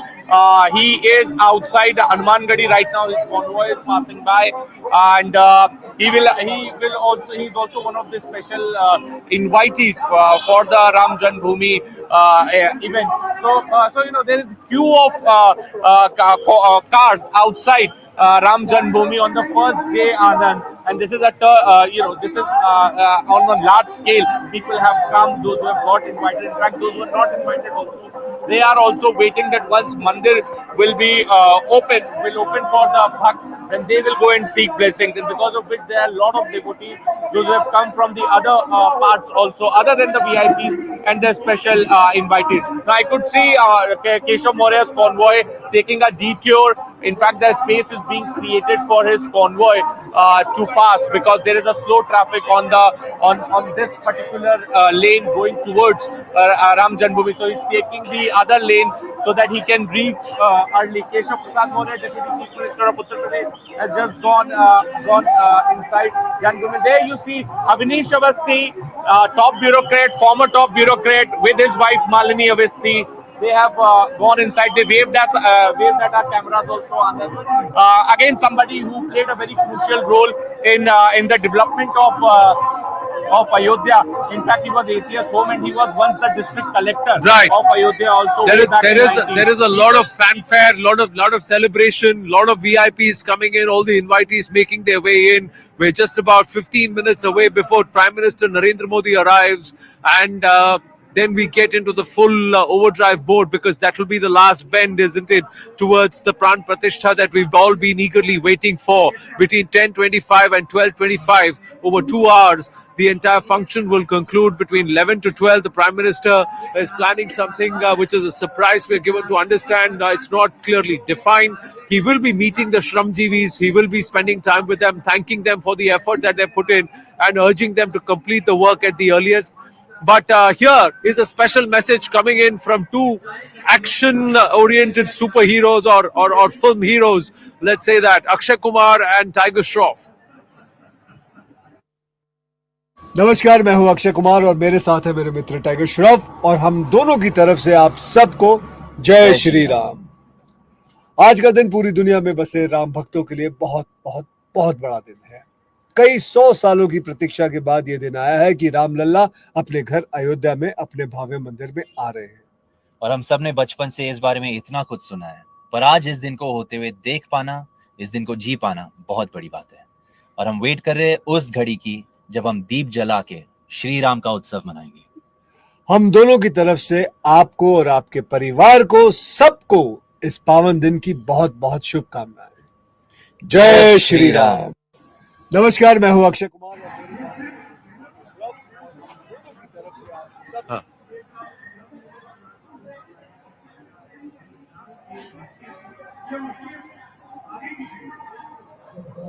Well, so plenty of messages coming through all around. Let's go back to Ashutosh Patil, who is reporting for us from inside the VIP block.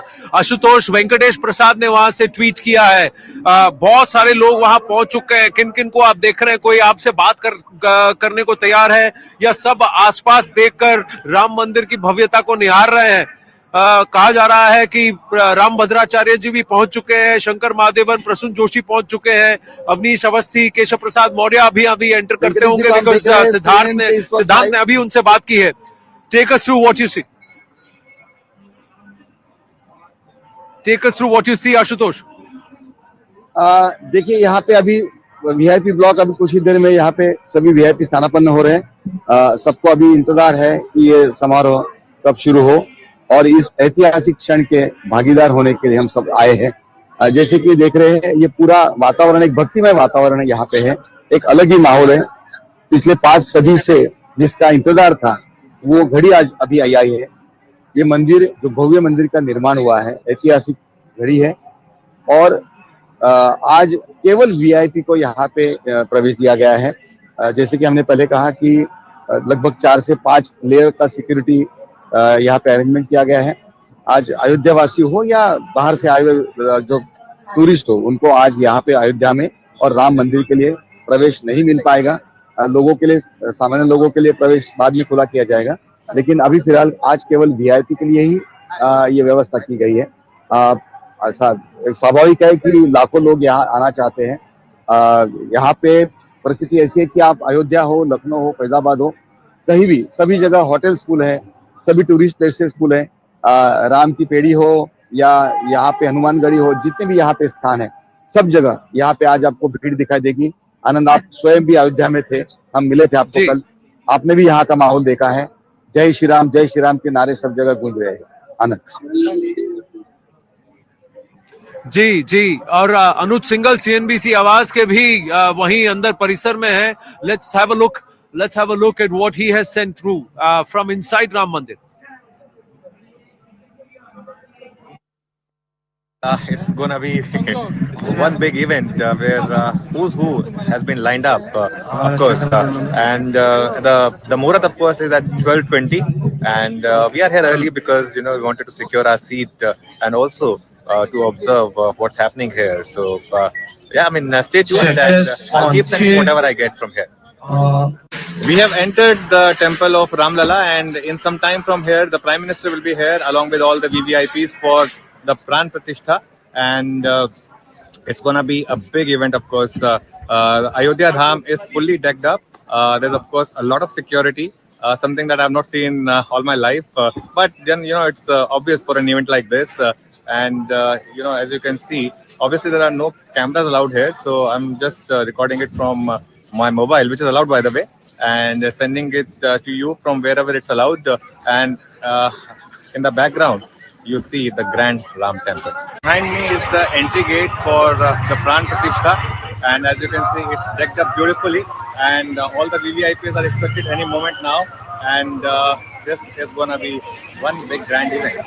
Behind me is Hanuman Gadi. It's said that you first must take blessings of Lord Hanuman before visiting the main temple. So I've done that, and now I'm headed towards Pran Pratishtha.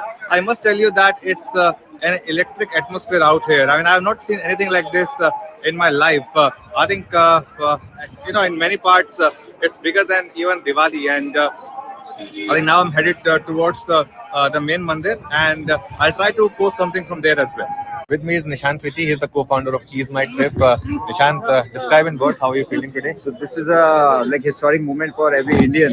Like we have been waiting for since years for this. So as soon as we came over here, we are just getting goosebumps. So the event has not been started yet, but still it's amazing to be here. In terms of business, what has this event done for you, and what does this event mean for the industry? So this event means a lot for the travel industry, particularly like right now the connectivity with Ayodhya to Delhi is just 2 to 3 flights every day. So which is going to increase up as you see the number of tourists and people are approaching to Ayodhya. This will be increasing and growing the travel industry. And what about the hotel industry? Hotel industry also would be amazing over here. We are expecting like 5 to 7 crore people over here to be arriving Ayodhya across the globe. Okay, let's now go and enjoy the event. Yes, sure. Thank you so much for joining us. Thank you.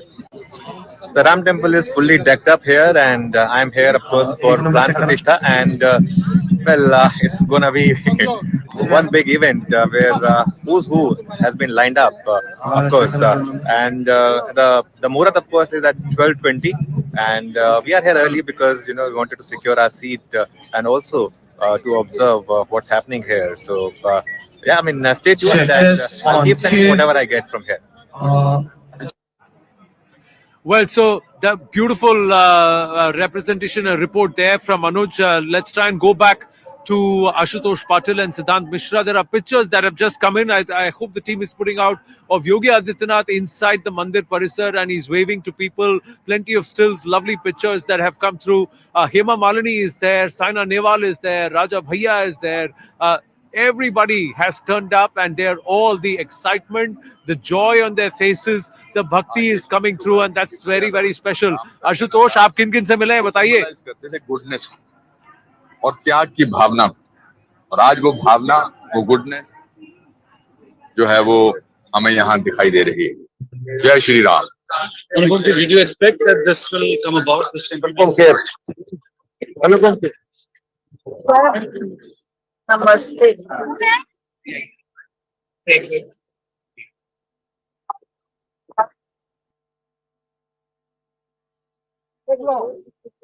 Check.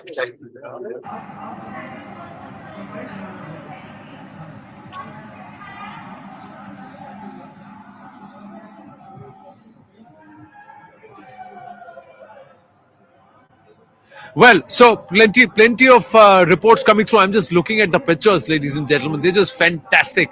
Let's try and go across to Ashutosh Patil, who's inside. Ashutosh, आपको मेरी आवाज आ रही है? योगी आदित्यनाथ जी पहुंच चुके हैं, हेमा मालिनी जी आ चुकी हैं, साइना नेहवाल वहां पहुंच गई हैं. So many pictures which are coming through. आप किन-किन को देख रहे हैं, या आप सिर्फ भव्य राम मंदिर को देख रहे हैं? Ashutosh, what's happening around you?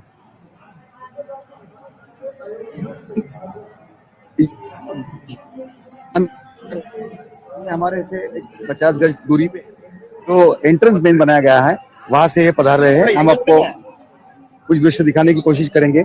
कुछ ही देर में ये यहाँ से हमारे सामने से गुजरेंगे जब ये मंदिर में प्रवेश करेंगे, और मंदिर के पास ही, मतलब मंदिर की तरफ अगर हम मूव करें तो हमारे बाई तरफ जो ब्लॉक है वहां के ब्लॉक से ये आप दृश्य देख रहे हैं और यहीं पे सब वीआईपी है। हेलो हेलो, ये अरेंजमेंट यहाँ पे सिक्योरिटी अरेंजमेंट आप देख रहे हैं। हेलो, स्पेशल कैमराज यहाँ के कवरेज के लिए, जिस तरह से स्पोर्ट्स इवेंट का कवरेज होता है, जो हाई रेजोल्यूशन और हाई क्वालिटी कैमराज होते हैं, उस तरह के कैमराज यहाँ पे लगाए गए हैं और सभी दृश्य हमारे पास कैमरा के माध्यम से पहुंचेंगे। स्पेशल ब्रॉडकास्ट लेवल के कैमराज हैं। फूलों से पूरा मंदिर का परिसर जो है सजाया गया है, जगह जगह पे जय श्री राम। और ये फूलों की माला की हम बात बताए आपको आनंद, हमने देखा कि लगभग मंदिर परिसर के कम से कम 10 से 15 किलोमीटर आसपास का पूरा परिसर जो है ये फूलों से, इस तरह के फूलों की माला से सजाया गया है।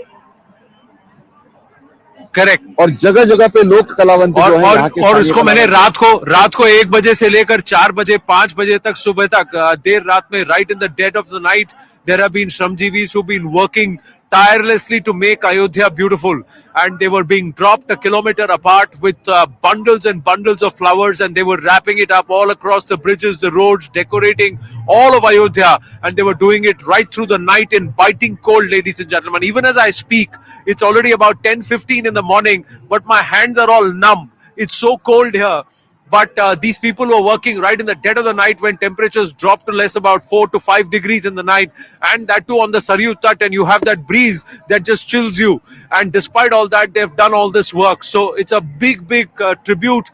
Hats off, and it's their devotion, their bhakti for Ram. Because some of them were saying, "Ki we are not doing this just for our daily wages and our labor. Our shram is also for Ram. This is our tribute. This is the work of the little squirrel or the gilari, where it is also doing its service to Ram." Let's quickly listen in to Malini Avasthi and also Nirmala Sitharamanji. Nirmala Sitharamanji first. We have got sound bites coming in from Kangana Ranaut and Saina Nehwal. We'll play that out also for you. But first, Nirmala Sitharamanji and also Malini Avasthi. Great excitement today, even from Tamil Nadu. A lot of people have already gathered. How do you see these emotions? It is true. It is true there is a great excitement in Tamil Nadu.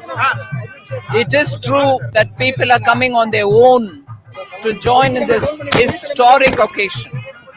It is true that the people want to watch Honorable Prime Minister performing the Pran Pratishtha in Ayodhya. Kanchipuram is one of the Moksha Nagaris. It begins 7 Moksha Nagaris. Starts with Ayodhya, Mathura, Kashi, Kanchi, Dwarka, Ujjaini and Haridwar. In one of the 7 places, an activity which is very important for the Hindus is happening. And that's a Moksha Nagari. Today I'm here in this Moksha Nagari. And for Sri Ram, it is believed Bhadrakali is their family deity. Kamakshi is one of the forms, manifestations of Bhadrakali. It is in this temple that you'll find a plaque which has beautiful carvings, which shows the Putra Kameshti Yaga, which Dasharatha, the king, performed, and therefore Ram was born. It is in this temple that you'll find that. And in this temple, when people are coming to worship, offer food as prasadam, and also watch the Honorable Prime Minister. We have, unfortunately, the Tamil Nadu police being misused by the government of Tamil Nadu. Police being misused. Police are normally performing their duty. They are being misused by Hindu-hating DMK. And that's what is happening now. Let's see what happens. Can any citizen be denied watching the Honorable Prime Minister? The DMK is clearly showing its personal hatred for Prime Minister and suppressing worshippers, bhakts, people who want to worship Ram, who's now coming back to his city into a proper temple. We would like to watch it. What right does DMK have to infringe on my right to worship? I challenge the DMK government that it is infringing on my right to worship as a Hindu. It is infringing on my right to worship from watching what is happening in Ayodhya. It's a clear violation of my right, of every Hindu's right, and that is what is playing out even here.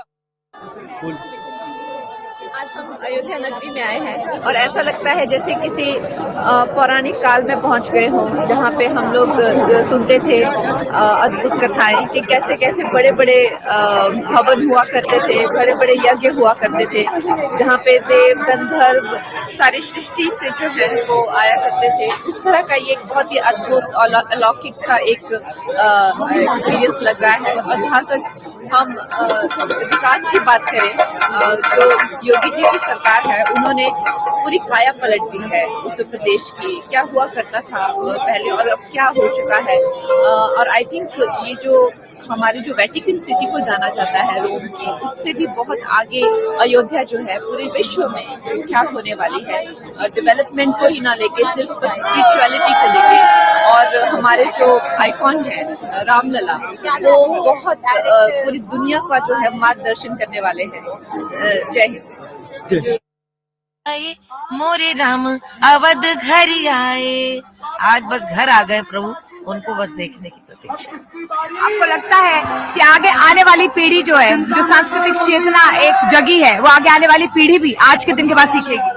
बिल्कुल सीखेगी। आज की पीढ़ी, जो आने वाली पीढ़ी है, वो तो भगवान राम अयोध्या में है जन्मे, उन्हें आश्चर्य होता रहा इतना लंबा मुकदमा भी क्यों चला। बहुत शुक्रिया। तो मालिनी अवस्थी हमारे साथ थी, भाव प्रकट कर रही थी कि उनके मन में प्रसन्नता है आज के दिन को लेकर। देखिए सेलिब्रिटीज लगातार जो है आगे बढ़ते हुए नजर आ रहे हैं। हम रामपथ पर हैं। अरुण हमारे सहयोगी खास तस्वीरें दिखा रहे हैं। Arun,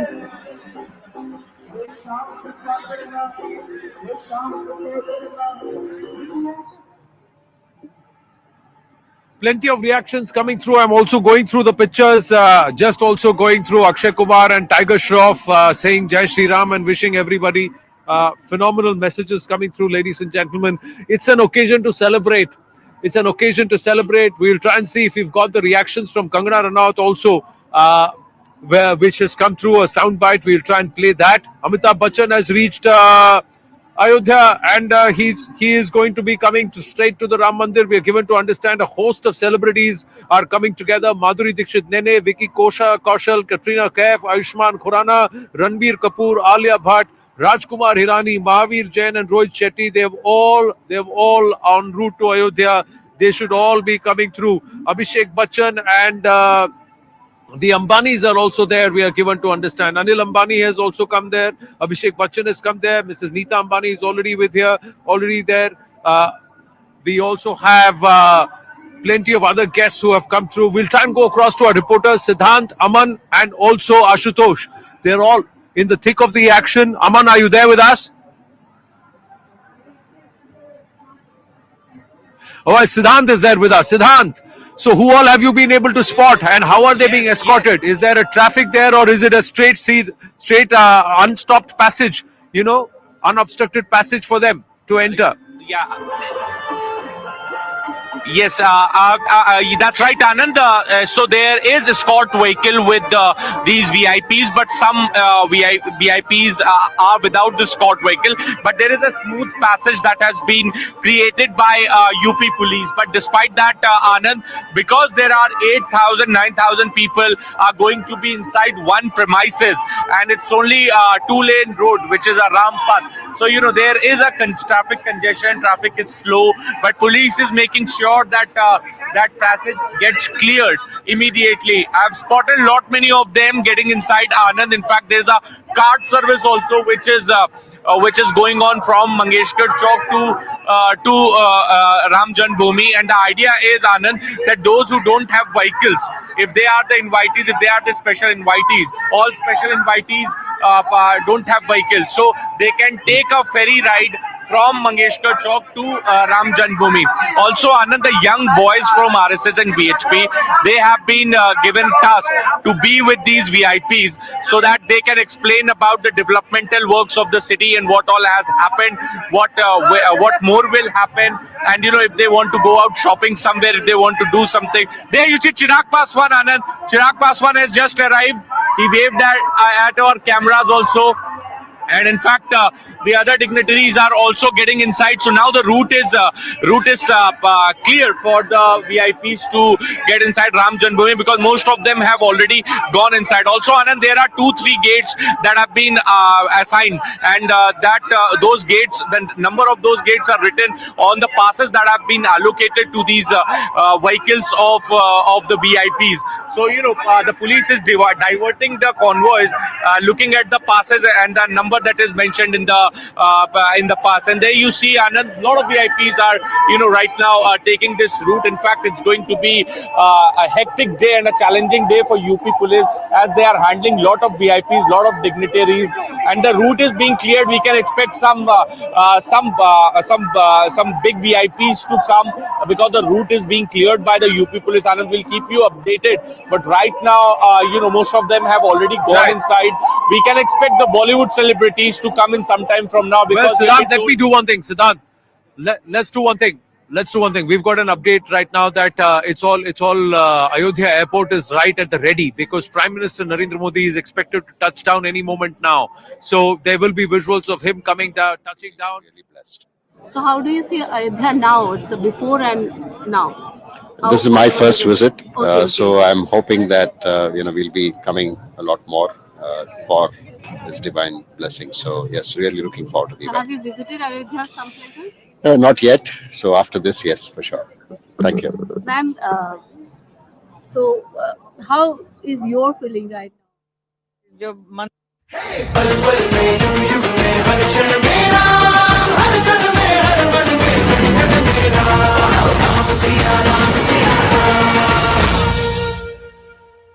Netaji, when he says Bolo Ram Ram Ram, Bolo Sham Sham Sham, everybody sings along with him, and he's been doing it for more than 4.5 decades now. It's a special moment for all of us, but perhaps it will be more special for you, Anup Jalota ji. Namaste, Jai Hind. This is Anand Narsimhan. Thank you so much for your time. आपको कैसा महसूस हो रहा है? आज तो एक बहुत ही खास दिन है. आज का दिन बहुत विशेष है, ऐतिहासिक है. जो लोग इसे सामने देखेंगे, बस उनका कल्याण है. बहुत ही बड़ी बात है उनके जीवन में. मैं अपने को बहुत भाग्यशाली समझता हूँ कि मुझे आज प्रधानमंत्री जी ने निमंत्रण भेजा है और मैं यहाँ पहुंच गया हूँ. अब रास्ते में हूँ और मंदिर की ओर मेरी कार बढ़ रही है. अनुप जी, मैं आपसे जानना चाहता हूँ, आपने भजन तो बहुत गाए हैं, भक्ति के भजन गाए हैं, आपने उनके भाव गाए हैं जो कि भक्त हैं, पर कभी ऐसे कुछ गीत हैं, आप तो अवधी भी बहुत अच्छा बोलते हैं, तो अवधपुर में क्या रामलला के गीत हैं, रामलला के भजन हैं? रामलला के बहुत है. हमारे तुलसीदास जी ने कितना लिखा है, अवधी में लिखा है. तो ये जितने भजन हैं उनमें हम रामलला के दर्शन करते हैं. हमारे उत्तर प्रदेश में वही भाषा बोली जाती है. तो मैं तो उत्तर प्रदेश का हूँ, लखनऊ का हूँ. तो लखनऊ में ऐसो को उदार जग माही, बिनु सेवा जो द्रवे दीन पर राम सरस बहु नाही. ऐसो को उदार जग माही, बिनु सेवा जो द्रवे दीन पर राम सरिस को नाही, राम सरिस को नाही. ये सब अवधी भाषा है और इसी में लिखा है तुलसीदास जी ने, और हम लोग बहुत आनंद लेते हैं जब उनके भजन गाते हैं. अनूप जी, राम इतने खास क्यों है, इतने, और रोम रोम में राम अगर भारत के कहा जाए तो गलत नहीं होगा, अतिशोक्ति नहीं होगी, ऐसा क्यों है? मैं आपको बताता हूँ. पहले रोम रोम में राम आपको सुना देता हूँ. तेरे मन में राम, तन में राम, रोम रोम में राम रे, राम सुमिर ले ध्यान लगा, छोड़ जगत के काम रे, बोलो राम राम राम। अब राम क्यों विशेष है? क्योंकि राम ने हमारे देश की मर्यादाएं तय की है। भगवान राम का जब विवाह हुआ सीता जी से, तो उन्होंने सीता जी को कहा कि मेरे पिता की 3 पत्नियां हैं, लेकिन अब आज से एक ही पत्नी होगी, हिंदू की, सनातनी की। और देखिए उन्होंने सीता जी से जो वादा किया, उसके बाद वो आज तक चल रहा है कि हमारे हिंदू धर्म में सनातनी एक पत्नी रखते हैं, जिससे कि उस पत्नी को पूरा सम्मान और पूरी प्रतिष्ठा मिल सके। उसके बाद उन्होंने कहा कि हम किसी राष्ट्र पर हमला नहीं करेंगे उसको जीतने के लिए। देखिए आज तक वही है कि भारत कभी किसी पर आक्रमण नहीं करता है। अगर कोई आक्रमण करता है तो उसको अपनी सुरक्षा के लिए उस पर आक्रमण करते हैं और उसको ठीक कर देते हैं, फिर वो इस योग्य नहीं रह जाता कि आक्रमण कर सके। ये विशेषताएं भगवान राम ने हमारे यहाँ मर्यादित की और वो आज तक हम उसे निभा रहे हैं।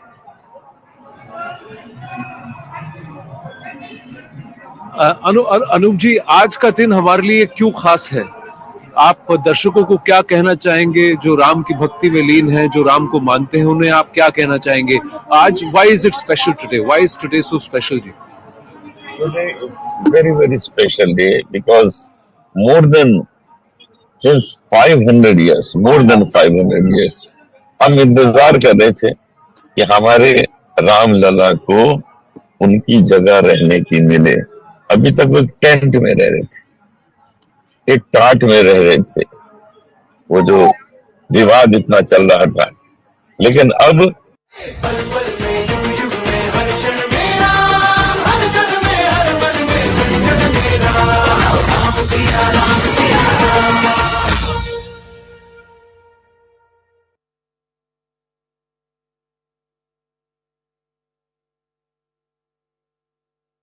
Welcome back, ladies and gentlemen. Sorry, the audio is a little disturbed if you see me distracted and not responding to you on cue, because there is a lot of noise all around us and sometimes I don't hear the commands from our PCR clearly. We are all trying hard, ladies and gentlemen, so please do bear with us. Plenty of reactions coming through. I'm also scanning through the reactions. A lot of the VIPs are making their way in. They are making a rush. Prime Minister Narendra Modi should land any moment now. Let's first play out what the likes of Saina Nehwal, Mithali Raj and also Kangana Ranaut had to say. हमारे साथ मिताली, देश की 2 बड़ी champions हमारे साथ मिताली राज और साइना नेहवाल। आप दोनों का बहुत बहुत स्वागत है। कैसा लग रहा है आप दोनों को यहाँ पर इस समय आकर? बहुत अच्छा लग रहा है बिकॉज ये बहुत बड़ा दिन है हम सबके लिए and we are just very honoured कि हम we are part of the celebration. Saina, आप कहेंगे? बहुत ही अच्छा दिन है हम सबके लिए, पूरे देश के लिए, और हमारा सौभाग्य है हम यहाँ पे आ पाए और हमें दर्शन मिलेंगे। और आज फर्स्ट डे है राम मंदिर का, जो हमारा बहुत ही बड़ा मंदिर है, और मैं आने वाले टाइम में यही बोलूंगी लोग आएं और दर्शन करें। साइना जी, आपकी क्या फीलिंग्स हैं राम मंदिर से?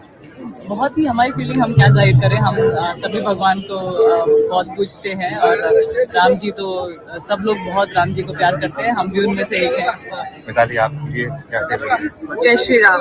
जय श्री राम। जय Shri Ram. Thank you so much.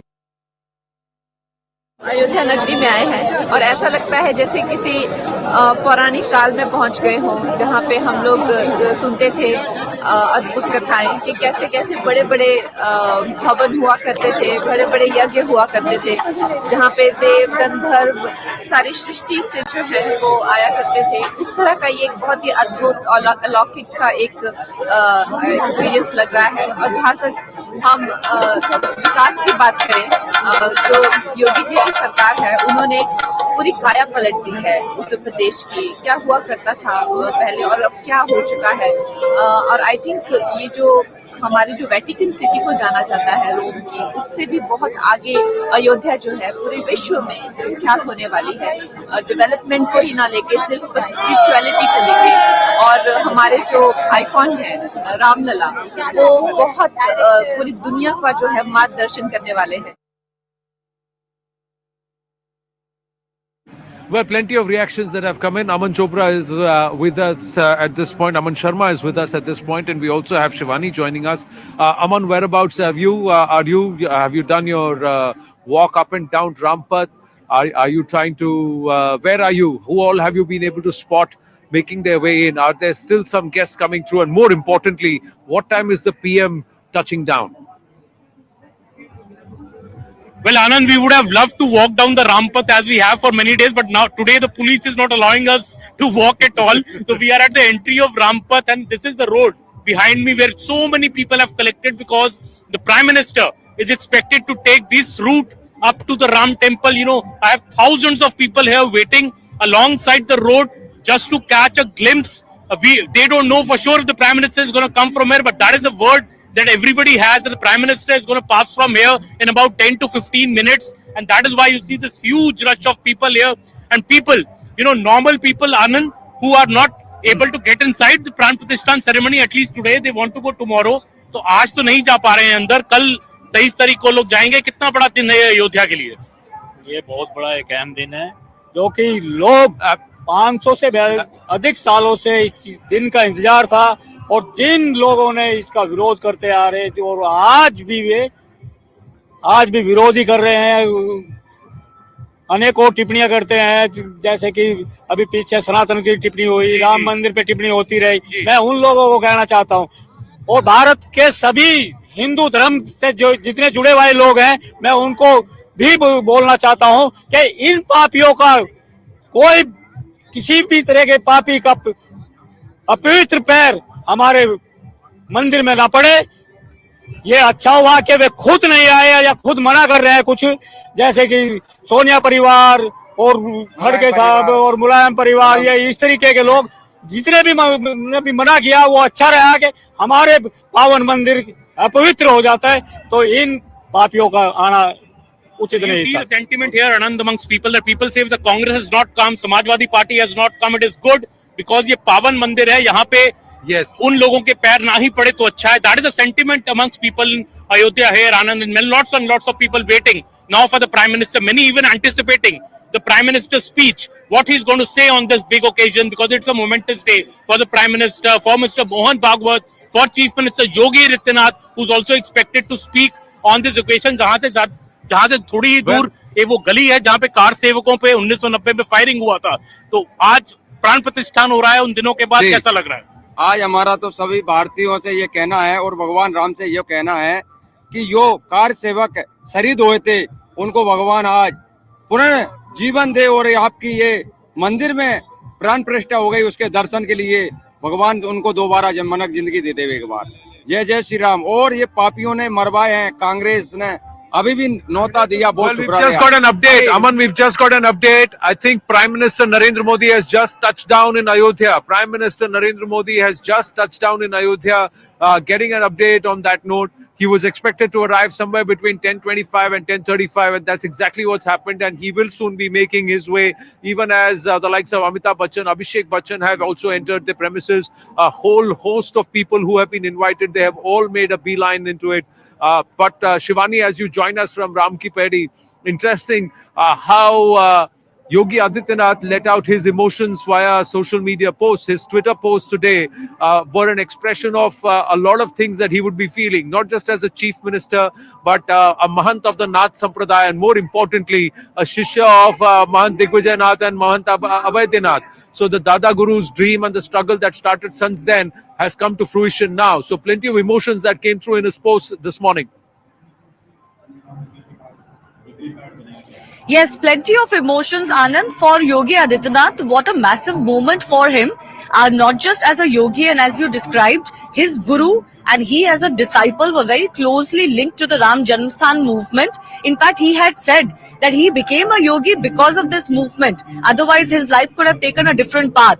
But now, as a yogi and as a chief minister, you know, to be overseeing a big event like this, January 22 is going to go down in history as a seminal moment for Indian Republic and also Indian civilization.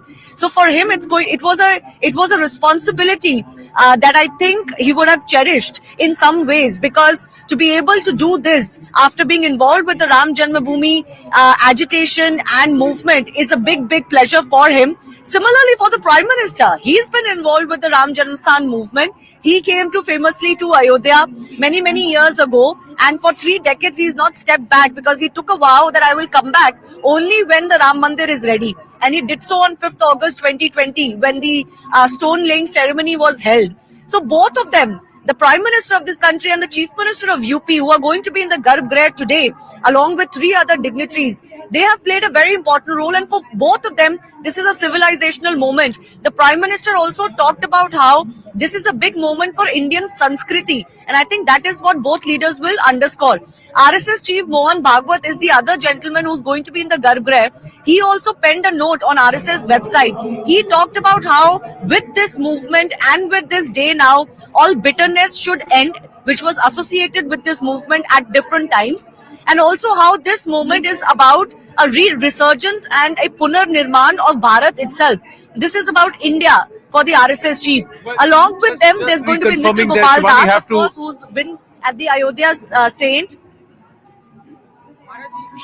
Shivani, just interrupting you there. We don't have the visuals yet, but it's confirmed now. It's confirmed that Prime Minister Narendra Modi has reached Ayodhya. News 18 Uttar Pradesh confirming this for us, that PM Narendra Modi has reached Ayodhya. So that's the update coming through, that PM has touched down in Ayodhya. You were talking about that moment in 2020 and the promise that he made way back in 1990. He was there here with Murli Manohar Joshi ji, and he spent a quiet 15 minutes inside the tat or the tent of Ram Lala, and quietly came out, and there was a photographer who was there at that time who asked him कि अंदर इतनी देर क्या कर रहे थे आप? बोले कि मैं राम लला को वादा करके आया हूँ कि अब वापस तब लौटूंगा जब आप मंदिर में होंगे, जब आपका मंदिर बनेगा. And on that day, on 22nd, on the 5th of August 2020, I was here, and he did a full parikrama in the helicopter as his helicopter was about to land soon after COVID. He did a full parikrama of this place before the helicopter touched down. And the first thing that he did, and we are given to understand, is that he was so emotional that tears welled up in his eyes as he stepped down. And then the Bhumi Pujan happened on that day. Today, it is a dream come true for a lot of people, but it was also Lakshya for a lot of people. Like you said, Yogi Adityanath and Prime Minister Narendra Modi. Just quickly going across to Siddhant. Siddhant, Amitabh Bachchan, Abhishek Bachchan, have they also entered the premises? What is the situation now? Aman was saying that there is a possibility that Prime Minister could drive down Rampath. Aman, can you take that? Take us through. What's the update you have at your end? Yes, Anand. Yes, Anand. The Prime Minister has landed. The original program was that he will take a chopper from the airport till Saket Vishwavidyalaya, where there is a helipad. So we are still waiting for clarity on that, because there are people queuing up. The police arrangement there here near Rampath has suddenly gone up a notch. So we don't really know for sure if the Prime Minister is going to take this route or he's going to fly through the chopper through the Saket Vishwavidyalaya. But of course, there are people all over here waiting for the Prime Minister to arrive. He's expected here by 10:55. In another 15 minutes, Anand is expected to arrive at the Ram Janmabhoomi premises. All the guests are now in Anand. Nobody can enter now after the Prime Minister arrives. So everybody who had to come is already in. All the VIP guests are now inside the Ram Janmabhoomi premises, Anand. But there is a lot of halchal around Ram Ki Paidi also. We did see some intelligence officials roaming around here. So for a second, my eyes were up saying, is there a change? Is he coming to Ram Ki Paidi, or is he going to take a dip in the Sarayu? Aman, do we have any idea on what is planned between 11 to 12? Because the Prime Minister is going to enter the Parisar around 12. The Mahurat is between 12 to 12:20. So what's going to happen between 11 and 12? We don't know, Anand. It may be a surprise. They said the Prime Minister will enter the Ram Janmabhoomi at 11. 11 to 12 is Arakshit time, where I was told officially by CMO that PM will do certain activities. Now, what are those activities? We don't know what he will do for an hour inside. What I was told, that he will take a round of the premises. He will also meet the Shramjeevis. Anything else, we don't know, Anand, yet. No, it's not been revealed by either the PMO or the CMO so far. Well, so 10:45 on the clock already. 11 o'clock, you are saying he should enter the Parisar. So 15 minutes. If he's going to drive down Rampath, then that's not going to end in 15 minutes. Then they really will have to push and the security will have to be really beefed up. A lot of things, a lot of excitement. But Shivani, what stands out is this all of Ayodhya being Ramamay. Everybody is doing things for Sri Ram. Shefali Vaidya was sharing a very interesting incident. I had a very interesting incident where people are saying कि आप राम के लिए कर रहे हैं तो करिए. So did you have a moment like that here? What did you feel? What's the sense that you got? No, absolutely.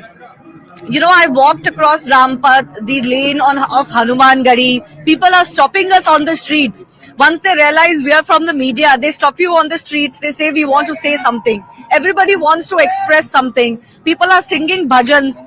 People are, telling you when they came here last. I've seen people who have carried Thakurji on their head, barefoot. Young woman who has come from Jharkhand. You've got many saints and sadhus we are meeting who have descended onto Ayodhya. And not all of them are invitees. Not all of them even know where they're going to stay, frankly. Not all of them have any arrangements. But people have just come to Ayodhya hoping that they can be in this Nagari at a time which is going to be such a civilizational moment for them. Everybody understands the importance of this moment, Anand. You don't need to tell them. And they don't always need to express it either, but you can see it in their faces. We see a layer and layer and layer, a sea of Bhagwa flags. We see everyone wearing the Ram Tilak on their forehead.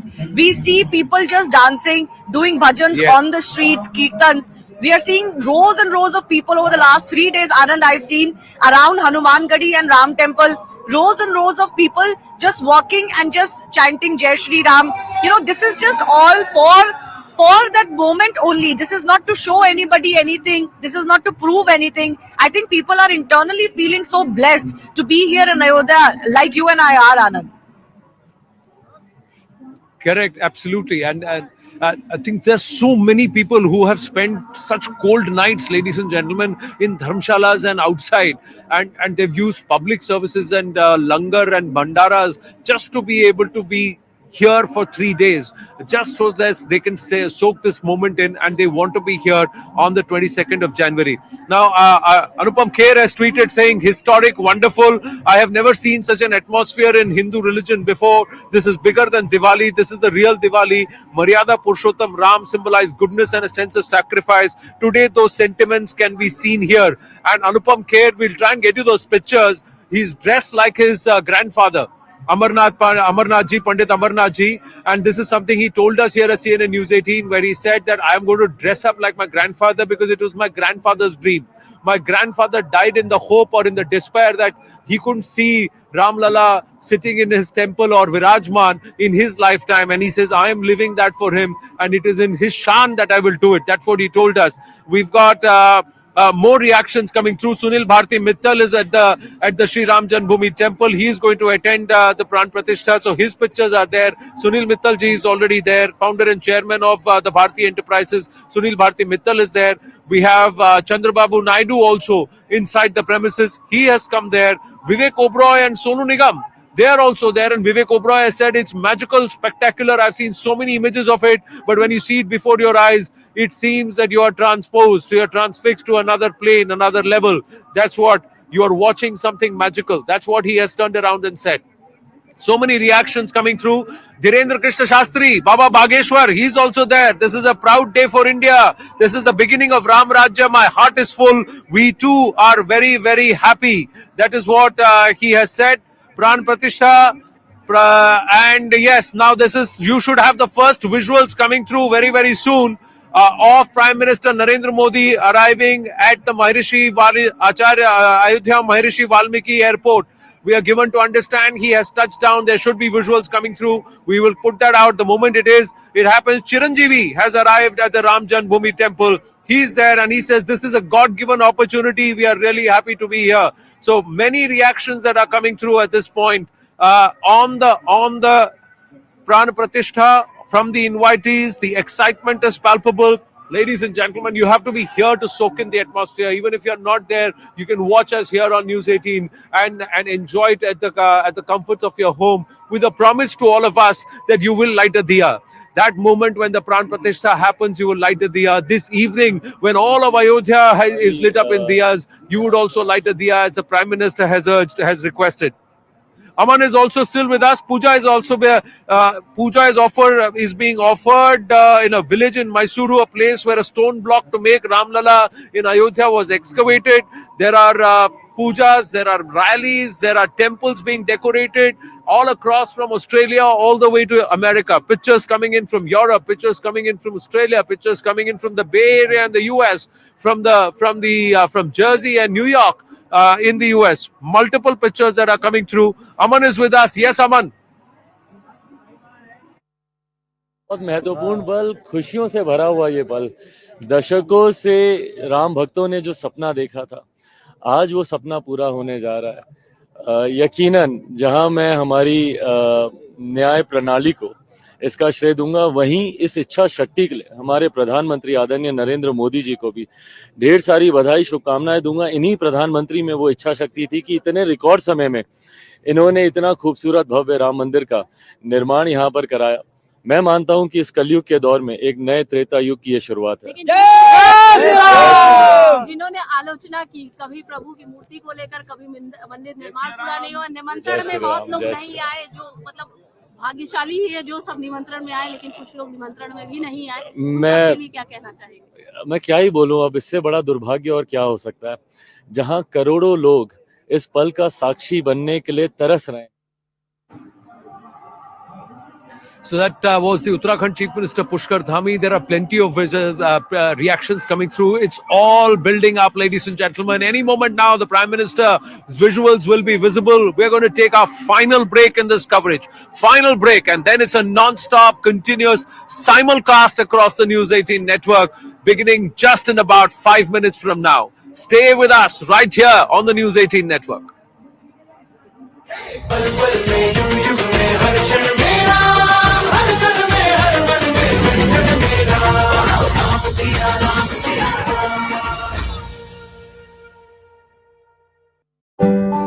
अपने ठाठ में जा रहे हैं, टाट से ठाठ में जा रहे हैं। अब वो जहाँ रहेंगे वो उनका भवन है, वो उनका स्थान है। इसलिए हम बहुत ही प्रसन्न हैं, बहुत ही खुश हैं कि जो सपना हमने देखा था उसको हमारे प्रधानमंत्री मोदी जी ने, योगी जी ने इसको पूरा किया, और जैसा भवन हमने सोचा था होगा शायद उससे ज्यादा ही अच्छा बन गया है। ये ऐसे लग रहा है जैसे उन दिनों अयोध्या ऐसी ही होती होगी। मैं तो अयोध्या पिछले 55 वर्षों से आ रहा हूँ, 55 वर्षों से। उन दिनों में लखनऊ में रहता था, तो लखनऊ से भी आता जाता था, फिर बंबई पहुंच गया, वहां से भी आना जाना रहा। एक दो फिल्म की शूटिंग के लिए हम यहाँ आए। एक फिल्म की शूटिंग हम कर रहे थे, प्यार का सावन फिल्म थी। मैं, अरुण गोविल हीरो थे और साधना सिंह, देवश्री रॉय उसमें हीरोइन थी। हम लोग 20 दिन यहाँ अयोध्या रहे शूटिंग की। तो अयोध्या से तो हमारा बड़ा पुराना संबंध है।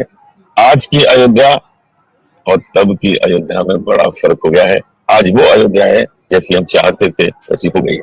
When he says Bolo Ram Ram Ram, Bolo Sham Sham Sham, everybody sings along with him, and he's been doing it for more than 4.5 decades now. It's a special moment for all of us, but perhaps it will be more special for you, Anup Jalota ji. Namaste, Jai Hind. This is Anand Narsimhan. Thank you so much for your time. आपको कैसा महसूस हो रहा है? आज तो एक बहुत ही खास दिन है। आज का दिन बहुत विशेष है, ऐतिहासिक है। जो लोग इसे सामने देखेंगे बस उनका कल्याण है। बहुत ही बड़ी बात है उनके जीवन में। मैं अपने को बहुत भाग्यशाली समझता हूँ कि मुझे आज प्रधानमंत्री जी ने निमंत्रण भेजा है और मैं यहाँ पहुंच गया हूँ। अब रास्ते में हूँ और मंदिर की ओर मेरी कार बढ़ रही है। अनुप जी, मैं आपसे जानना चाहता हूँ, आपने भजन तो बहुत गाए हैं, भक्ति के भजन गाए हैं, आपने उनके भाव गाए हैं जो कि भक्त हैं, पर कभी ऐसे कुछ गीत हैं, आप तो अवधी भी बहुत अच्छा बोलते हैं, तो अवधपुर में क्या रामलला के गीत हैं, रामलला के भजन हैं? रामलला के बहुत प्यारे हमारे तुलसीदास जी ने कितना लिखा है, अवधि में लिखा है। तो ये जितने भजन हैं उनमें हम रामलला के दर्शन करते हैं। हमारे उत्तर प्रदेश में वही भाषा बोली जाती है। तो मैं तो उत्तर प्रदेश का हूँ, लखनऊ का हूँ। तो लखनऊ में ऐसो को उदार जग माही, बिनु सेवा जो द्रवे दीन पर राम सरस को नाही।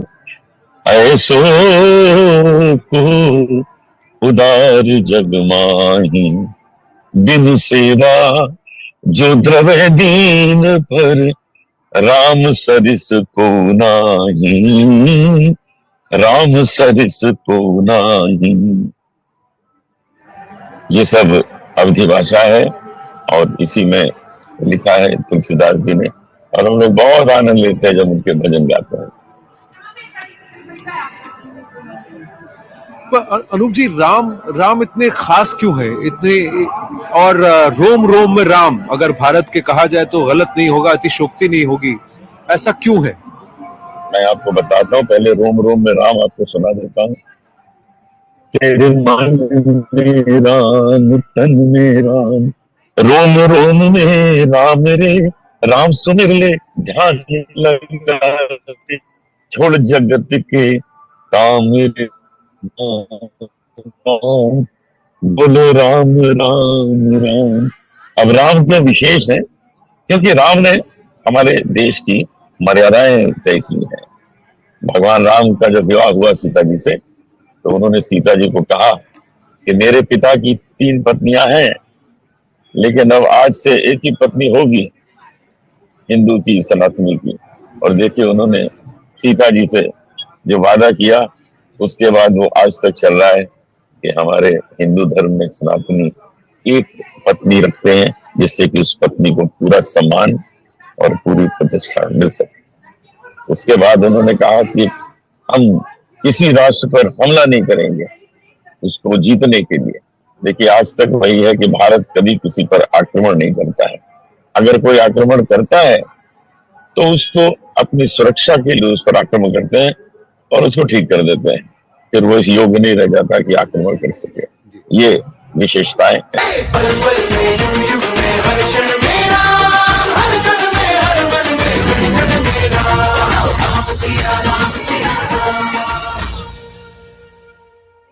जो इतना सिक्योरिटी के बावजूद आए, जी जी जी, सिक्योरिटी ना होती तो सोचिए। सिक्योरिटी ना होती या लोगों को जो मना ना किया होता कि आप ना आइए, अभी मत आइए, अभी आप 22 जनवरी के दिन अपने घरों में या अपने जहाँ जहाँ आपके पास में मंदिर है वहां पर पूजा कीजिए और उसके बाद आइएगा। तब भी काफी लोग बड़ी तादाद में यहाँ पर मौजूद हैं और अयोध्या वासी तो हैं।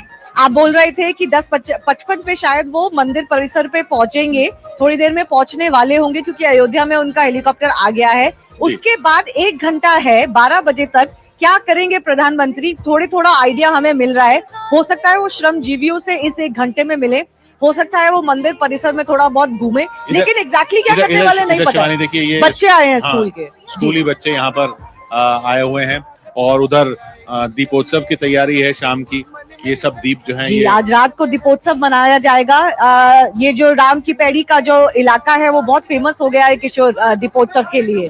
दिए वगैरह लगा रहे हैं, वो दिखा रहे हैं हम अपने दर्शकों को भी कि दिए लगाए जा रहे हैं। स्कूल के बच्चे आए हैं और ये भी कुछ रिकॉर्ड बनाने की कोशिश करेंगे आज। जी, और दिए जो हैं अब दिवाली पे देखते हैं लगते हुए। अब 22 जनवरी एक नई दिवाली की तारीख हो गई है, क्योंकि रामलला विराजमान होने वाले हैं। रामलला की प्राण प्रतिष्ठा होने वाली है। नया विग्रह जो है वो विराजमान होने वाले हैं गर्भगृह में, भव्य राम मंदिर में। तो ये पूरे दीपोत्सव की तैयारी आप देख रहे हैं लगातार। वहाँ ढेर पड़े हुए हैं अभी दियों के और ये शाम तक पूरे सजा लिए जाएंगे। और फिर ये जो शाम है, आज की अयोध्या की शाम है, वो भी देखने वाली होगी। आज अयोध्या की सुबह सबको इंतजार था, फिर प्राण प्रतिष्ठा के बाद की जो शाम होगी वो इन दियों से जगमगाएगी पूरी अयोध्या। बिल्कुल बिल्कुल, बहुत से जो आमंत्रित लोग हैं वो अब मंदिर परिसर में बैठ गए हैं, लेकिन हम आपको ये विजुअल्स दिखा रहे हैं आपकी स्क्रीन पे। बच्चे आए हुए हैं स्कूल से जो दीपोत्सव के लिए दीप अभी लगा रहे हैं, पंक्तियों में लगा रहे हैं और उसके बाद इनमें तेल भरा जाएगा और इनको जलाया जाएगा। ये दीपोत्सव हमने पहले भी देखा है, योगी आदित्यनाथ जब चीफ मिनिस्टर बने थे, मुख्यमंत्री बने थे, तब से यहाँ दीपोत्सव हो रहा है। तब मंदिर का जजमेंट भी नहीं आया था, मंदिर के जजमेंट से पहले से ये हो रहा है। और ऑफकोर्स मंदिर के जजमेंट के बाद तो बड़े बड़े रिकॉर्ड यहाँ बनाए जाते हैं किशोर, और ड्रोन्स के द्वारा आसमान में भी दृश्य बनाए जाते हैं और सब बिना फायरवर्क्स के होता है, बहुत ही क्लीन तरीके से होता है। जी हाँ, ये हो रहा है सरयू के तट पर, यहाँ राम की पैड़ी में। और पूरा जो ये अयोध्या धाम, जिसे अब अयोध्या धाम कहा जा रहा है, इसका पूरी जो एक तरह से आप देखेंगे, ये जिस तरीके से रंग जो है सब बिल्डिंग्स के सब वो एक ही तरीके के कर दिए गए हैं। ये एक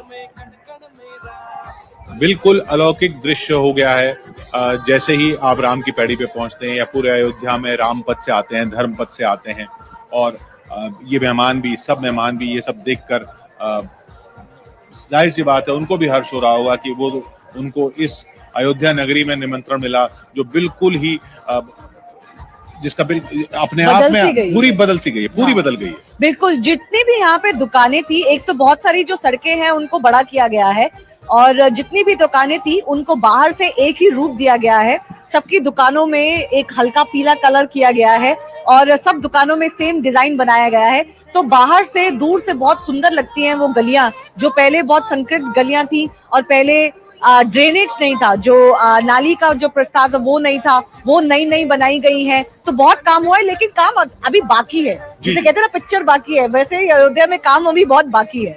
खैर, अब बस इंतजार प्रधानमंत्री का समारोह स्थल पे, और प्रधानमंत्री बस पहुंचने वाले हैं, और उसके बाद अयोध्या तो वो पहुंच ही चुके हैं, समारोह स्थल पहुंचने वाले हैं, और उसके बाद 12:05 पर, जैसा हम बार बार बता रहे हैं, 12:05 पर ये प्राण प्रतिष्ठा पूजा शुरू होगी। और मुहूर्त जो प्राण प्रतिष्ठा का है, जिसमें प्राण होंगे आएंगे उस विग्रह में, वो 12:29 8 सेकंड से 84 सेकंड शुरू होगा। 84 सेकंड का वो मुहूर्त है जिसमें प्राण प्रतिष्ठा की जो सेरेमनी है, जो विधि विधान है, उसका अल्टीमेट स्टेप, फाइनल स्टेप किया जाएगा।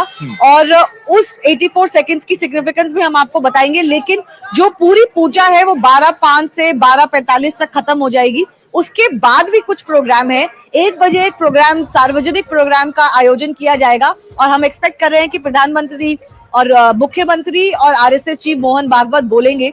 इसको लेके थोड़ा सा बवाल भी हो गया था, लेकिन वो बात हम बाद में करेंगे। आज प्रधानमंत्री अब अयोध्या में पहुंच गए हैं। ये बहुत जरूरी होगा देखना कि प्रधानमंत्री आज क्या मैसेज देते हैं। प्रधानमंत्री को एक वक्तव्य के तौर पे बहुत माना जाता है, और उनका जो भी शब्द वो बोलते हैं हर ओकेजन पे, खास पड़ाव पे, वो बहुत ध्यान से लोग सुनते हैं, और वो हर बार कुछ बात आगे बढ़ाते हैं। तो उन्होंने एक अपने ट्वीट में संस्कृति की तो बात करी थी कि भारतीय संस्कृति के लिए एक मिसाल होगा आज का दिन, लेकिन आज क्या मैसेज देते हैं लोगों को, अयोध्या के लोगों को, देश के लोगों को, पूरी दुनिया के लोगों को, किशोर, ये देखना होगा आज हमें। जी हाँ, प्रधानमंत्री का हेलीकॉप्टर निकल चुका है एयरपोर्ट से हेलीपैड के लिए, जो यहाँ श्री राम जन्मभूमि परिसर के बिल्कुल पास में बनाया गया है। प्रधानमंत्री हेलीकॉप्टर से यहाँ पहुंचने ही वाले हैं, बस कुछ ही पल में मंदिर परिसर पहुंचेंगे। एयरपोर्ट से मंदिर परिसर के लिए रवाना हो चुके हैं प्रधानमंत्री नरेंद्र मोदी। इस ऐतिहासिक दिन 22 जनवरी के दिन प्राण प्रतिष्ठा समारोह में हिस्सा लेने के लिए, प्राण प्रतिष्ठा पूजा में वो खुद भी यजमान है। वो मूर्ति को उसकी पट्टी खोलेंगे, मूर्ति को शीशा दिखाएंगे और काजल लगाएंगे, ऐसा यजमान करेंगे, वो प्रधानमंत्री करेंगे। और प्रधानमंत्री के लिए उन्होंने पहले ही बताया है कि ये जो दिन आया है उनके लिए कितना इम्पोर्टेंट है। उन्होंने शायद सोचा नहीं होगा या सोचा होगा, एक टाइम पे उन्होंने ये व्रत लिया था कि वो अयोध्या तभी आएंगे वापस जब राम मंदिर बनेगा। ये 30-35 साल पुरानी बात है, और फिर वो तब आए थे 5 अगस्त 2020 में, जब राम जन्मभूमि का उन्होंने पत्थर रखा था, नींव रखी थी, और उसके बाद अब शिलान्यास किया था, और अब आ रहे हैं। तो प्रधानमंत्री की बहुत बड़ी हिस्ट्री रही है राम जन्मभूमि मूवमेंट से। सुनने में ये भी आया था कि जिनका रथ लेके ये चले थे एल के अडवाणी, वो मेरे ख्याल से यहाँ सर्दी इतनी है उसकी वजह से आज नहीं आ रहे हैं, तो उनको मिस किया जाएगा। लेकिन प्रधानमंत्री के लिए बहुत बड़ा दिन है किशोर। प्रधानमंत्री के लिए बहुत बड़ा, बहुत अहम दिन, उनके जीवन का शायद जब उनसे पूछा जाए तो वो यही कहेंगे, शायद उनके जीवन का सबसे अहम दिन ये होने वाला है। और बाकी देशवासियों के लिए तो अहम दिन है ही, लेकिन प्रधानमंत्री मोदी और मुख्यमंत्री योगी और आरएसएस चीफ मोहन भागवत, उन तीनों के लिए ये अहम इसलिए क्योंकि एक संघर्ष रहा, उस संघर्ष में कई बार सवाल उठे कि क्यों नहीं हो रहा है, क्यों नहीं हो रहा है, कब होगा, कैसे होगा, ये नहीं होगा, ये सिर्फ राजनीति है। लेकिन वो सब सवाल अब पीछे छूटते हुए, राजनीति की बात भी पीछे छूटती हुई, अब वो घड़ी आ रही है, वो पल आ रहा है जब प्राण प्रतिष्ठा होनी है। हम तस्वीरें देख रहे हैं प्रधानमंत्री के हेलीकॉप्टर से ये वीडियो है जो एयरपोर्ट से निकले हैं यहाँ पर हेलीपैड पर राम मंदिर परिसर के पास उतरने के लिए। सारे मेहमान अपने स्थानों पर बैठ चुके हैं और प्रधानमंत्री का वहां इंतजार हो रहा है। प्रधानमंत्री कुछ ही पलों में अयोध्या में श्री राम जन्मभूमि मंदिर पहुंचने वाले हैं। जी हाँ, श्री राम जन्मभूमि मंदिर अब एक हकीकत है। जी बिल्कुल, बहुत अजीब सी बात लगती है मुझे। किशोर, आप बताइए, आपको क्या लगता है कि जजमेंट तो 4 साल पहले आया था जी, तो आज क्यों ऐसा लग रहा है कि कुछ बड़ा हो रहा है? क्योंकि सबसे बड़ी बात तो वही थी कि जजमेंट आया था, हमें सबको पता है 4 साल से कि मंदिर बन रहा है, लेकिन आज क्या खास बात है? आज खास बात ये है कि वो जो हमने कहा ना कि जो सारी बातें पीछे छूट चुकी हैं, वो ऐसा बहुत से लोगों को नहीं लग रहा था और उसके वो नहीं लगने की वजह भी बहुत सारी थी कि ये जजमेंट भी हो गया, सब हो गया, लेकिन ये होगा कब, ये मंदिर बनेगा कब, रामलला आएंगे कब, वो आज हो रहा है। अब कल से इस मंदिर में दर्शन होंगे, कल से इस मंदिर में दर्शन होंगे, कल से रामलला के दर्शन होंगे, उन रामलला के जिनकी प्राण प्रतिष्ठा आज की जा रही है।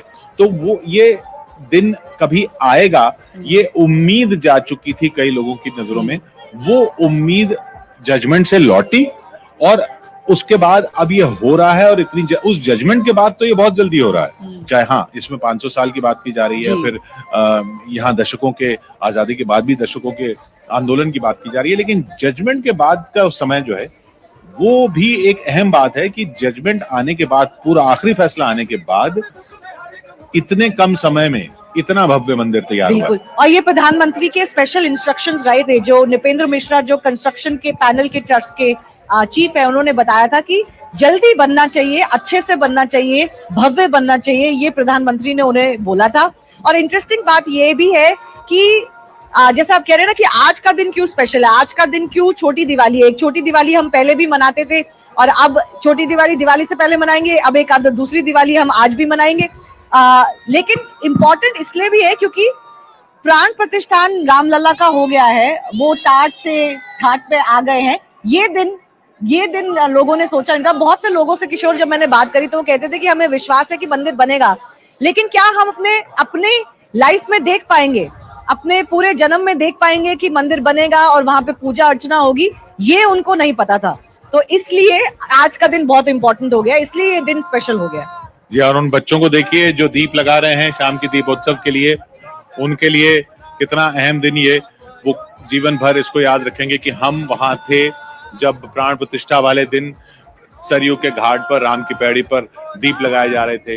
वो बच्चे वहां दीपोत्सव की तैयारी कर रहे हैं।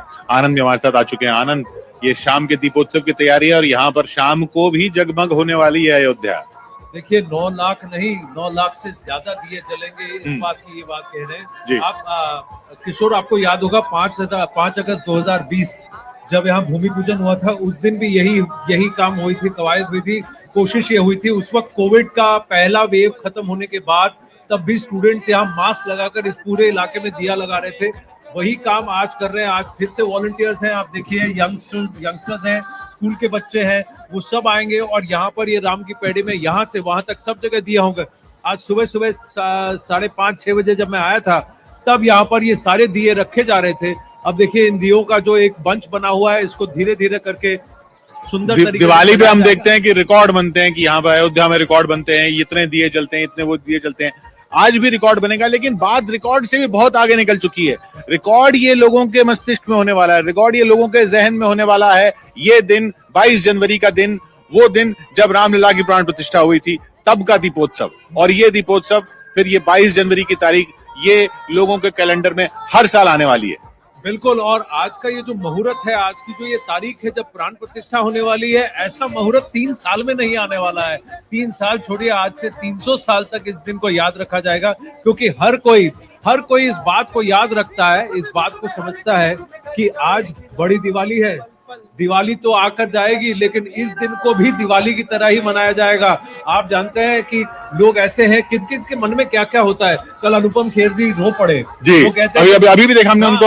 वो कह रहे हैं कि वो उन्होंने जो वेशभूषा पहनी है किशोर, वो उनके दादाजी हैं, ग्रेट ग्रैंडफादर जो है पंडित अमरनाथ जी, उनकी कपड़े पहन के आए हैं, उनकी तरह वेशभूषा करके आए हैं, क्योंकि वो कह रहे हैं कि उनका ख्वाब था, वो इस अधूरे ख्वाब में मर गए, चले गए, तो आज मैं उनके लिए जी रहा हूं, उनकी शान में कर रहा हूं, आज मेरे लिए दिवाली है। जब ऐसे लोगों की ये भावना है, सामान्य जन में कितने लोग ऐसे होंगे किशोर, जो आप भी मिले होंगे कई लोगों से, जो अयोध्या सिर्फ इसीलिए आए हैं। अभी एक जन मिले मुझे, सज्जन मिले, बैंगलोर से आए हैं, 14 किलोमीटर कल चल के आए हैं, 14 किलोमीटर चल के आए इसलिए क्योंकि वो आज यहाँ अयोध्या में रहना चाहते हैं, उन्हें और कुछ नहीं चाहिए। बहुत से लोग ऐसे जो ये नहीं देख रहे कि निमंत्रण है नहीं है, सिक्योरिटी है नहीं है, वो लोग आए जा रहे हैं अयोध्या। कई लोगों को बॉर्डर पर हमने देखा रोक दिया गया कि नहीं भाई आज के दिन आप नहीं जा सकते, आज वीआईपी मूवमेंट है, तो वो बॉर्डर पर खड़े हैं। वो कह रहे हैं कि ठीक है, जैसे ही वीआईपी मूवमेंट खत्म हो जाएगा हम फिर अयोध्या चले जाएंगे। उनको पता है आज दर्शन भी नहीं हो पाएंगे शायद, लेकिन उनको बस अयोध्या में होना है, आज के दिन अयोध्या में होना है। आज शुभ दिन है, हमारे कर्म को, हमारे काम को हमें धन्यवाद देना चाहिए कि हमें यहाँ अयोध्या में रहने का अवसर मिला है, और वो भी न्यूज़ 18 की बदौलत शुभ कवरेज में। और सरयू घाट में हम राम की पैड़ी पे खड़े हैं, बिल्कुल, और वहां पर राम मंदिर परिसर में ये पूजा शुरू होने वाली है। हमारे साथ दो पंडित जी तो आए हैं, महानुभाव आए हैं, पर मैं आपसे सबसे पहले ये जानना चाहता हूं कि आपके लिए राम कौन है? सभी को जय सिया राम। और अयोध्या में आए हुए इस रामोत्सव में समस्त सनातन प्रेमियों का हृदय से अभिनंदन है। राम हमारे लिए कौन है?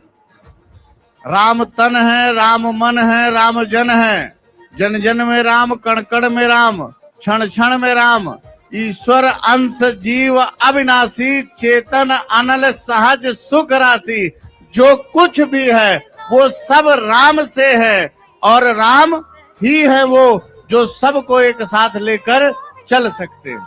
ये बताइए, ये जो पूजा होने वाली है, अब लोगों को ये समझना है, जो आम जन को ये समझना है कि प्राण प्रतिष्ठा तो हो रही है, लेकिन ये पूजा जो है इसमें क्या क्या पड़ाव आएंगे, क्या क्या एक विधि विधान और उनका महत्व क्या है? देखिए, जैसे शुरुआत जो होती है वो स्वस्तेन से, पवित्रीकरण से शुरुआत होती है। अपवित्रः पवित्रो वा सर्वावस्थांगतो विवाह यः स्मरेत पुंडरीकाक्षं सर्वयाभ्यां तरह तुचिः। ओम पुनात पुंडरीकाक्षः, पुनात पुंडरीकाक्षः, पुंडरीकाक्षः पुनातो, यहाँ से शुरुआत होती है।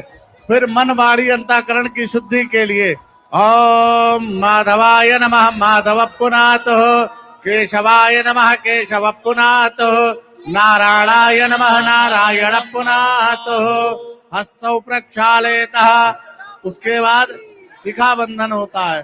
चित्तरूपणे महामाये दिव्य तेज समन्विते कृष्ण देवी शिखा मध्ये तेजो वृद्धिं कुरुष्व मे। माले तिलक चंदनस्य महत्पूर्णं पवित्रं पावनासनम् आपदाः नित्यं लक्ष्मी तिष्ठत सर्वदा। ये राम जी की प्रतिष्ठा है, स्वयं प्रधानमंत्री आदरणीय मोदी जी कर रहे हैं, तो यहाँ पर थोड़ा उनके स्वागत के लिए और भगवान के और करीब होने के लिए पढ़ा जाएगा। कस्तूरी तिलकम ललाट पटले वक्षस्थले कौस्तुभा नासाग्रे वरमौक्तिकं करतले वेणुकरे कंकणा सर्वांगे हरिचंदनं सुललिता खंडे जमोक्तावली गोपात्रे परिवेशितो विजयते गोपाल चूड़ामणि। इत्यादि से कार्यक्रम आगे बढ़ता रहेगा। क्या बात है, क्या बात है। अच्छा, एक बड़ी खबर आई है, प्रधानमंत्री नरेंद्र मोदी अयोध्या एयरपोर्ट से हेलीकॉप्टर में रवाना हो चुके हैं। जी हाँ, वो तस्वीरें दिख रही हैं उनकी हेलीकॉप्टर की वीडियो की। हेलीकॉप्टर की वीडियो थी, वीडियो उड़कर आएगी। मैं तो ये देख रहा हूँ कि आज भी क्या वो यहाँ परिक्रमा करेंगे साकेत पे उतरने से पहले, क्योंकि आपको याद है 5 अगस्त 2020 में जब वो पहली बार 30 साल में आए थे जी, तो उनका हेलीकॉप्टर यहीं से उड़ के ये पूरा परिक्रमा करके फिर वापस वहां पर उतरा था। मैं वहीं खड़ा था और मैंने देखा कि ये हेलीकॉप्टर ऐसे परिक्रमा करके पूरे प्रांगण में जाके घूम के यहाँ से ऊपर से और परिक्रमा करके फिर वहां गया था। और फिर बाद में ये बात जग जाहिर हुई कि 30 साल बाद नरेंद्र मोदी जी अयोध्या पधारे थे, मुरली मनोहर जोशी जी के साथ आए थे। उसके बाद रामलला से कहा था कि टाट से जब मंदिर में जाएंगे तब हम वापस आएंगे। और शिलान्यास के बाद भी जब वो आएंगे तब भी वो तो 30 साल में तो बहुत कुछ बदल गया था, लेकिन उस शिलान्यास के दिन के बाद से आज प्राण प्रतिष्ठा के दिन में भी बहुत कुछ बदल गया अयोध्या में, बहुत कुछ संवर गया है, बहुत कुछ सज गया। आपके लिए सबसे ज्यादा क्या बदला, क्योंकि आप तो कई बार आए हैं अयोध्या? जी, अयोध्या सब पहली बात तो आप देखते हैं अयोध्या आते ही एक जो मन में ऐसा ही भाव जो आता है कि हाँ आप एक धाम में आए हैं, वो पहले नहीं आता था उस तरीके से। वो सिर्फ मंदिर के करीब जाकर तो आ जाता था, या बाकी किसी मंदिर में आप चले जाते तब तो लगता था ये धाम है, लेकिन अब तो अयोध्या के आसपास ही जब आप पहुंचते हैं तो लगता है ये अयोध्या धाम नगरी है, ये अयोध्या नगरी राम की नगरी है। वो एक एक चिन्ह जो है, जो जिस तरीके से रंगरोगन किया गया है यहाँ, और जिस तरीके से घाट साफ किए गए हैं, जिस तरीके से सरयू के पानी की धारा है, ये सब अब उतना अलौकिक लगता है जितना किसी धाम में लगना चाहिए। किशोर, 100 बात की एक बात मैं आपसे पूछता हूँ कि अब आपको अयोध्या नगरी और प्यारी लगती है कि नहीं, और आपके जीवन काल में ऐसा होगा कभी आपने सोचा था कि नहीं? ये वाला सवाल जो है ये तो आप इनसे भी पूछिए, सबसे पूछिए, सब यही कहते हैं कि ऐसा लगता नहीं था कि हो पाएगा, ऐसा लगता नहीं था हो पाएगा। जब अभी हम शिवानी के साथ भी ये बात कर रहे थे कि जब अदालत का फैसला आ गया था तब भी पूरा यकीन नहीं हो रहा था, तब भी ये था कि हाँ उम्मीद जगी है, लेकिन मंदिर बन जाएगा, पूरा बन जाएगा, रामलला विराजमान हो जाएंगे, ये हमारे जीवन काल में होगा, ऐसा बहुत से लोगों ने नहीं सोचा था। लेकिन हाँ ये हो रहा है, इसलिए ये दिन ऐतिहासिक, अहम सबके जीवन के लिए, और प्रधानमंत्री मोदी और सीएम योगी के जीवन के लिए तो और भी बहुत, क्योंकि शायद उनके लिए ये आज का दिन सबसे अहम दिन होगा उनके जीवन का। बिल्कुल जी, आप कुछ कहना चाह रहे थे? मैं एक बात कह रहा था कि अयोध्या आने पर ऐसा महसूस होता है, यह ग्रंथ की बात है जी, और अनुभव की भी बात है। बड़े बड़े संतों ने अयोध्या की भूमि वैराग्य की भूमि है, इसलिए इसको मर्यादा पुरुषोत्तम भगवान रामचंद्र जी के माध्यम से जाना जाता है जी। राम जी स्वयं हर स्थिति में वैराग्य को धारण करते हुए अपने पूरे जीवन को जिया उन्होंने। राम जी ने जिस धर्म का पालन किया है उसका नाम सामान्य धर्म है। धर्म 4 प्रकार का है, रामो विग्रहवान धर्मा। धर्म 4 प्रकार के होते हैं, सामान्य धर्म, विशेष धर्म, विशेषतर धर्म, विशेषतम धर्म। वेद ने संपूर्ण वेदों का जो सार है वह राम जी के जीवन से है, और राम जी का जो सार है वो संपूर्ण वेद है। इसलिए किसी को ये नहीं कहा जा सकता कि कौन क्या है, वो एक दूसरे के पर्याय हैं। वेद ही राम है और राम ही वेद है। यह वैराग्य की नगरी है। अयोध्या में कुछ दिन रह जाइएगा, धीरे धीरे आपको वैराग्य आ जाएगा जी। कांग्रेस के नेता विक्रमादित्य सिंह भी पहुंच चुके हैं, तो आज उन्होंने पहले भी कहा था कि वो कांग्रेस के नेता के रूप में नहीं आएंगे, लेकिन वो अपने पिता के पुत्र के रूप में आएंगे, क्योंकि उनके पिता वीरभद्र सिंह जी वो भी राम भक्त थे, और उनका भी जो घराना है, राजघराना है, वो भी राम भक्ति के लिए जाना।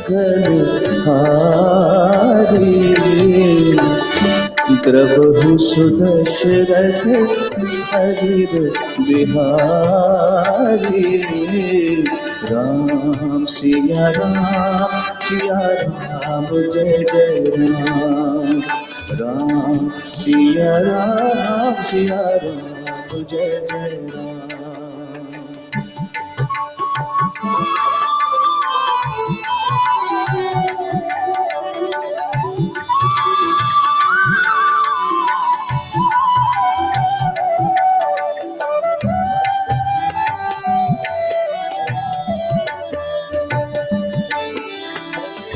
हुई है वही जो राम रचेगा था, होकर स्वर्ग बढ़ावे साखा, राम सिया राम जय जय राम, राम सिया राम जय जय राम।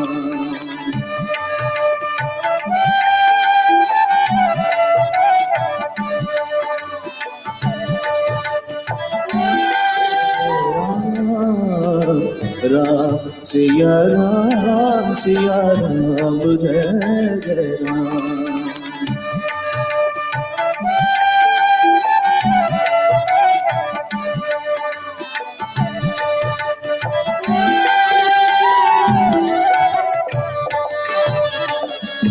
धीरज धर्म मित्र अरुणारी आपद काल परखिए जारी जहि के जहि पर सत्य स्नेह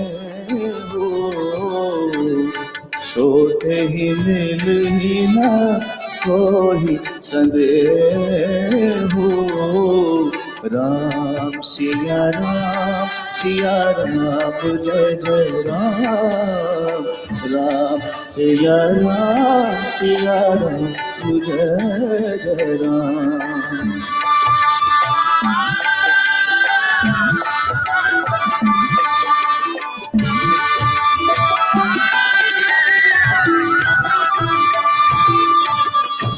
जाकी रही भावना जैसी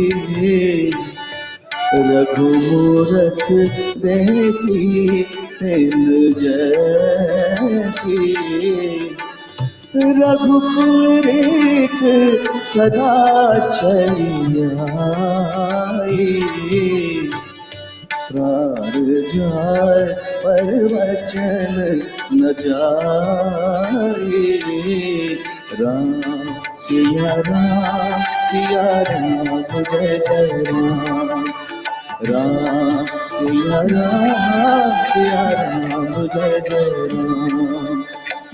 हरि अनंत हरि कथा अनंता कहीं सुनहि बहुविधि सब संता। राम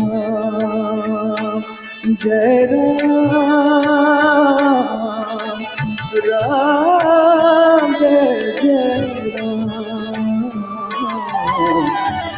राम सिया राम जय जय राम।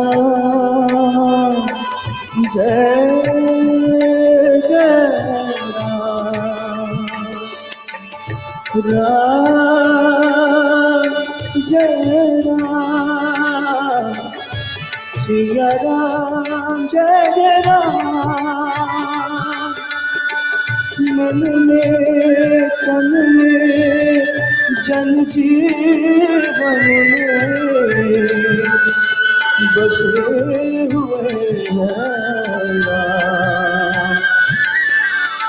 मन की गठरी खोल के देखो दिख जाएंगे राम। जय राम राम जय राम राम जय राम राम जय राम जय राम राम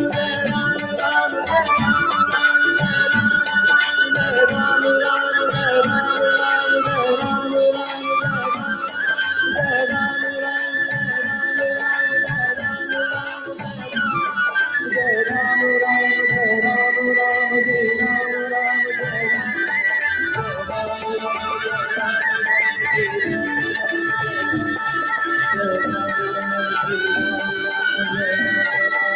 जय राम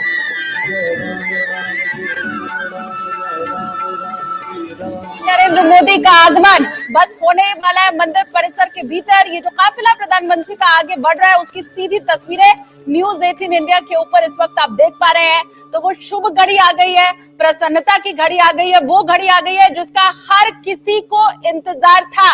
प्रभु श्री राम मंदिर में विराजमान है। प्राण प्रतिष्ठा का ये वक्त है, अभिजीत मुहूर्त, और उसके ठीक पहले प्रधानमंत्री मंदिर परिसर की तरफ आगे बढ़ते हुए उनकी गाड़ियों का काफिला आगे बढ़ रहा है। और वो तस्वीरें इस वक्त आप देख पा रहे हैं, दो तस्वीरें आपके सामने, एक तरफ तमाम गणमान्य व्यक्ति और मंदिर परिसर की तस्वीरें, अलग अलग क्षेत्रों की तमाम बड़ी हस्तियां इसमें सम्मिलित हैं। तमाम साधु संतों को यहाँ पर आप देख पा रहे हैं। और वहीं दूसरी तस्वीर, प्रधानमंत्री नरेंद्र मोदी का काफिला आगे बढ़ रहा है और बस कुछ ही क्षणों के अंदर प्रधानमंत्री परिसर में प्रवेश कर जाएंगे और फिर उसके बाद विधि विधान के साथ शुरू होगा मंत्रोच्चार के बीच प्राण प्रतिष्ठा का कार्यक्रम। 11:30 से 12:30 मतलब 12 बजे के आधा घंटा पहले, आधे घंटे बाद तक अभिजित मुहूर्त कहा जाता है और उसी मुहूर्त के अंदर यहाँ प्राण प्रतिष्ठा कार्यक्रम का तमाम विधि विधान पूरा कर लिया जाएगा। 2 तस्वीरें आपके सामने। हर कोई अब बस उस घड़ी की प्रतीक्षा कर रहा है कि कब प्रभु श्री राम की प्राण प्रतिष्ठा का वो पल आए और बड़ी संख्या में वो तमाम हस्तियां जिन्हें न्योता आज के दिन दिया गया था, वो सभी इस वक्त इंतजार करते हुए। पहली तस्वीर में हम आपको दिखा रहे हैं मंदिर परिसर को पूरा सजाया गया है और सिर्फ मंदिर परिसर ही क्यों, आज तो पूरे देश में हमने देखा कि कैसे हर्षोल्लास है। हर कोई वैसे ही रामलला के आगमन की तैयारी कर रहा है जैसे अयोध्या में मंदिर के अंदर है। अलग अलग जगहों पर, सोसाइटीज में, हर जगह इसकी तैयारी की गई है और प्रधानमंत्री भी अब आगे बढ़ते हुए दिखाई दे रहे हैं। अब जो काफिला प्रधानमंत्री का है वो मंदिर परिसर में प्रवेश करेगा। तो अवध में श्री राम आए हैं, हर किसी के दिल में श्री राम आए हैं और अब बस उस क्षण का इंतजार, उस घड़ी का इंतजार जब प्राण प्रतिष्ठा कर दी जानी है और उसके लिए बाकायदा कठिन तपस्या प्रधानमंत्री की तरफ से 11 दिनों तक की गई है। कठिन अनुष्ठान जिसका पालन किया है प्रधानमंत्री नरेंद्र मोदी ने बस आज के दिन के लिए, सिर्फ उस पल के लिए, क्योंकि यजमान प्रधानमंत्री नरेंद्र मोदी है और यही कहा जाता है कि यजमान को हर नियम धर्म का पालन करना होता है और उतने शुद्ध मन के साथ प्रधानमंत्री ने उस अनुष्ठान का पालन किया है। अब वो शुभ घड़ी आ गई है जब प्रभु श्री राम लला, इतने वर्षों से जो इंतजार हर कोई कर रहा था, प्राण प्रतिष्ठा हो जाएगी। आज गणमान्य व्यक्ति दर्शन कर रहे हैं और कल से पूरे भारतवासी अयोध्या जाकर के रामलला के दर्शन कर पाएंगे। और ऐसे में न्यूज़ 18 इंडिया मंदिर के भीतर से, मंदिर के बाहर से हर तस्वीर आप तक पहुंचा रहा है कि कैसे अयोध्या में इस वक्त खुशियां मनाई जा रही हैं। वैसी खुशियां जैसे जब घर में कोई अनुष्ठान होता है, घर में विवाह होता है, शादी होती है तो उसकी तैयारी की जाती है और हर कोई अपने अपने ढंग से उसे मनाता दिखाई देता है। बस वही तस्वीर अयोध्या में भी इस वक्त हर गली, हर चौराहे, हर घर में दिखाई दे रही है और वो हर तस्वीर न्यूज़ 18 इंडिया आप तक पहुंचा रहा है। अभी ये 2 तस्वीरें आपके सामने, कैसे हर कोई इंतजार कर रहा है कि अब बस प्रधानमंत्री का काफिला भीतर पहुंचे तो वो सारा मंत्रोच्चारण और जो विधि विधान है वो भी इसी के साथ शुरू हो जाएगा। और वहीं दूसरी तरफ क्योंकि सिक्योरिटी बहुत टाइट है, आप देखिए सड़कों के ऊपर आपको और कोई दिखाई देगा नहीं। प्रधानमंत्री मोदी का काफिला बस आगे बढ़ता हुआ और कुछ ही क्षणों के भीतर मंदिर में प्रवेश कर जाएगा और उसके बाद मंत्रोच्चार के साथ शुरू हो जाएगी रामलला की प्राण प्रतिष्ठा की वो सारी विधियां। कैसे पूजा पाठ किया जाना है उसकी जानकारी भी न्यूज़ 18 इंडिया की आपको स्क्रीन के ऊपर दिखाई दे रहा है। कौन कौन सी पूजा आज होनी है वो हर जानकारी न्यूज़ 18 इंडिया आप तक पहुंचा रहा है। प्रधानमंत्री नरेंद्र मोदी का काफिला मंदिर के भीतर प्रवेश करे और उसके पहले अनुराधा पौडवाल को इस वक्त आप देख पा रहे हैं, माँ भजन वो गाती हुई आपको दिखाई दे रही है। इसके पहले सोनू निगम ने भी ऐसे ही भजन की प्रस्तुति की थी और उसमें रामायण की जितनी प्रसिद्ध दोहे चौपाई हैं उन सभी को उन्होंने गाया था।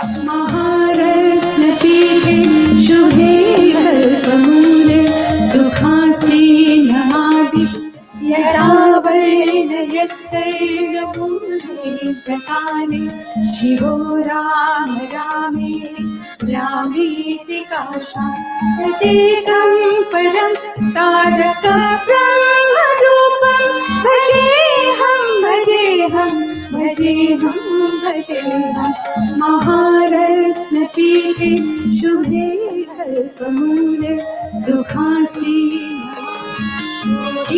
प्रकाशं सदा जालिके लक्ष्मणोपेतमेकं सदा रामचन्द्रं भजेऽहं भजेऽहम्।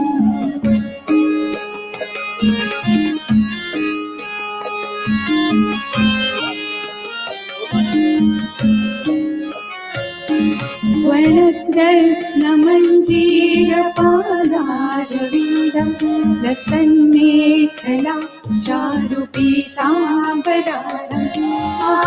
महारत्नहारो लसत्कौस्तुभागं लसच्चञ्चरीमञ्जरीलोलमालं लसच्चन्द्रिका स्वीरशोणाधराः समुद्यत् पतङ्गेन्दुकोटिप्रकाशम् समद्ब्रह्मरुद्रादिकोटिरत्नम् स्फुरत्कान्तिनीराजनाराधिकाव्यम्।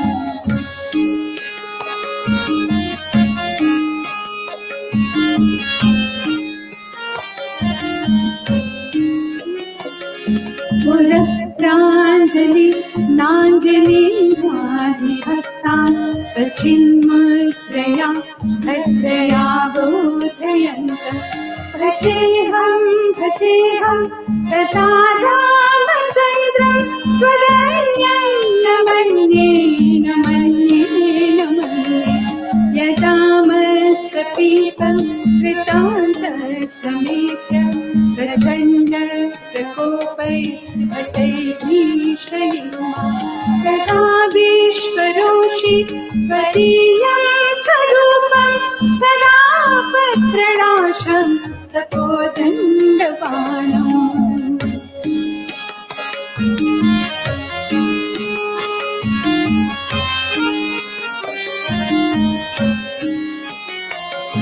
निजे मानसे मन्दिरे सन्निधेहि प्रसीद प्रसीद प्रभो रामचन्द्र ससौमित्रिणा कैकेयीनन्दनेन स्वशक्त्यानुभक्त्या च संसेव्यमानः स्वभक्ताग्रगण्ये कपीशे महिषे अनेकैरनेकैश्च राम प्रसीद नमस्ते नमो श्रीश राम प्रसीद प्रसाधि प्रसाधि प्रकाशं प्रभो माम्।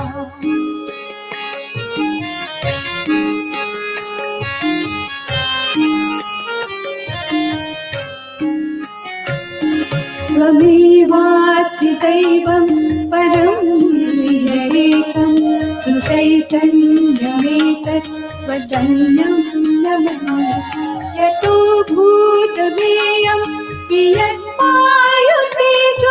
ज्वलोराधिकार्यं चरं चाचरं च। जय श्री राम। और उस भाव के साथ यहाँ जो भी लोग पहुंचे हुए हैं वो ये सोच रहे हैं कि मानव के हाथ में ये नहीं है कि किसी को हम ये तस्वीरें जो दिखा रहे हैं यहाँ एक एक करके वीवीआईपी पहुंच रहे हैं। दूसरी तस्वीर जो हम दिखा रहे हैं पीएम मोदी के काफिले की तस्वीर अब कुछ ही देर में मिलनी शुरू हो जाएगी और ये पीएम मोदी के काफिले की तस्वीरें हैं जहां मंदिर परिसर में पहुंचने वाले हैं। इंतजार बहुत बड़ा है, बहुत लंबा रहा है और आज जब पीएम मोदी वहां पे पहुंचेंगे उसके बाद आप उस वक्त जो लोगों के चेहरे का भाव पढ़ेंगे। पहली तस्वीर में आप सचिन तेंदुलकर को भी देख रहे हैं और इसी तरीके से जो एक के बाद एक चेहरे हैं वो यहाँ पे आ रहे हैं। ये सब अपने आप को सौभाग्यशाली मान रहे हैं क्योंकि वाकई में पहले भी आपके सामने इस बात को रख रही थी कि ये मानव के हाथ में नहीं है कि किसी को यहाँ पे इनवाइट किया जा सके। ये प्रभु श्री राम की कृपा है। वहाँ जो भी है अयोध्या नगरी में इस वक्त जो भी है वो सब प्रभु श्री राम की कृपा से उनकी छत्र छाया में और उनके आशीर्वाद से ही वो सभी यहाँ पे इस पल का गवाह बन रहे हैं। हालांकि ऐसा नहीं है कि जो अयोध्या नगरी में है वही सौभाग्यशाली है। हम सब भारत के जिस भी कोने में जिस भी जगह पे हैं अपने आप में प्रभु श्री राम को याद करके उनके भाव को महसूस करके इस बात पर गर्व कर रहे हैं कि ये दिन ये शुभ घड़ी लंबे इंतजार के बाद है। और ये अमित शाह की तस्वीरें एक बार फिर हम आपको दिखाएं। जिन जिन केंद्रीय मंत्रियों को या बीजेपी के प्रमुख चेहरों को कहीं वहां पे वो नहीं है। ये बिरला मंदिर की तस्वीरें हम दिखा रहे हैं। विधि विधान से पूजा अर्चना मन में यही भाव की जो अयोध्या में हो रहा है वहां नहीं है तो क्या हुआ जहां पे है भगवान को उसी तरीके से याद करनी है। तो दो तस्वीरें इस वक्त हम आपको दिखा रहे हैं। राम मंदिर परिसर की पहली तस्वीर जहां पे वीवीआईपी की मौजूदगी कुमार विश्वास जो कि राम के बारे में जब वो बोलना शुरू करते हैं तो मंत्रमुग्ध होकर लोग सुनते हैं। इसके अलावा दूसरी तस्वीर एक बार फिर हम आपको बिरला मंदिर की दिखा रहे हैं जहां पे अमित शाह की मौजूदगी है और ये सभी लोग वो हैं जिन्होंने शुरुआती वक्त में राम, प्रभु श्री राम से जुड़ा जो आंदोलन रहा है उसमें मुख्य भूमिका निभाई है। आज इस बात का रत्ती भर भी मलाल नहीं है कि वो अयोध्या में है या बिरला मंदिर में है। ये पहली तस्वीर बेहद खूबसूरत तस्वीर है। तो हम सबके राम अयोध्या में पधारे हैं, अवध में पधारे हैं, हम सबके घर में पधारे हैं और इसीलिए हर घर में आज मंगल गीत गूंज रहा है, हर घर में भक्ति भाव दिखाई दे रहा है, हर घर में भजन सुनाई दे रहा है और वैसी ही तस्वीर अयोध्या से भी कुछ मिलती हुई इस वक्त दिखाई दे रही है। रजनीकांत इस वक्त टीवी पर आपको दिखाई दे रहे हैं। तमाम जो गणमान्य लोग वहां पर पहुंचे हुए हैं, एक एक करके उन सभी की तस्वीरें आपको हम दिखा रहे हैं। रणबीर कपूर अब इन तस्वीरों में आपको दिखाई दे रहे हैं। विकी कौशल पहुंचे हुए हैं वहां पर, कैटरीना कैफ को इस वक्त आप देख रहे हैं। तो सौभाग्यशाली ये लोग जो अयोध्या में इस वक्त मौजूद हैं और कहते हैं प्रभु श्री राम जिन्हें बुलाते हैं उन्हीं का आगमन हो पाता है, वही दर्शन कर पाते हैं, बिना बुलावा कोई पहुंचता नहीं है। तो ये प्रभु श्री राम का ही महात्म्य है, उनका ही बुलावा है जो ये लोग अयोध्या में इस वक्त मौजूद है। और टीवी के जरिए न्यूज़ 18 इंडिया के ऊपर आप भी वहां जो तस्वीर इस वक्त है वो सब कुछ देख पा रहे हैं। फिल्मी जगत की तमाम हस्तियां अंदर पहुंचती हुई दिखाई दे रही हैं इस वक्त। श्री राम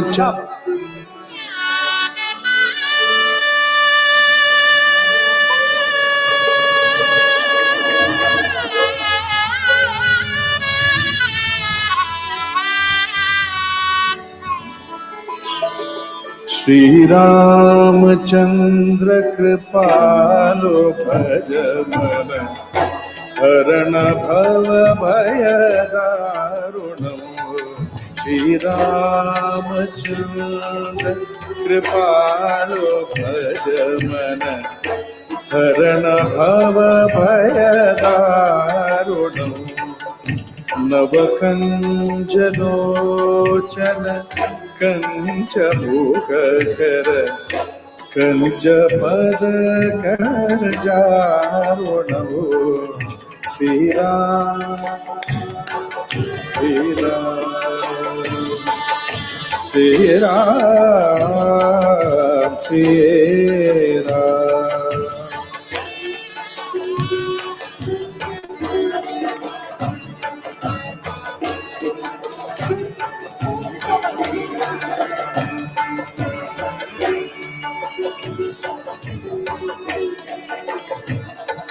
कंदर्प गणित अमित छवि नवनील नीरद सुंदर पटपीत मानव तडित शुचि शुचि नौमि जनक सुधावरम्। श्री राम श्री राम श्री राम श्री राम।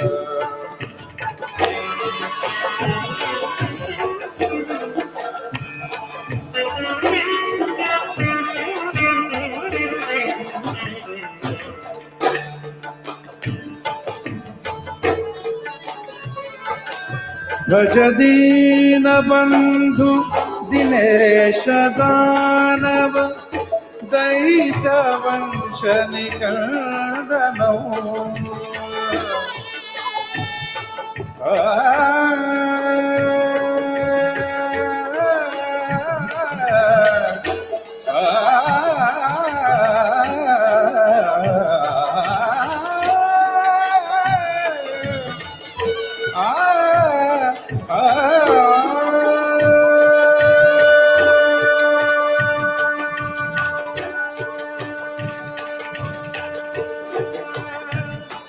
भज दीन बंधु दिनेश दानव दैत्य वंश निकंदनो।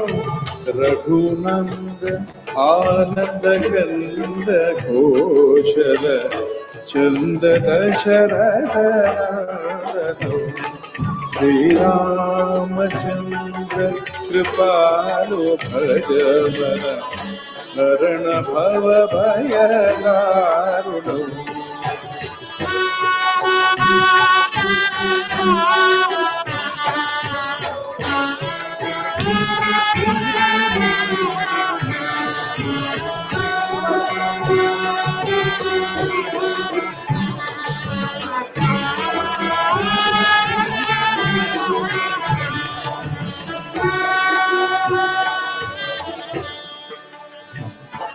शिरमुकुट कुंडल तिलक चारु उदारु अंग विभूषणम् श्री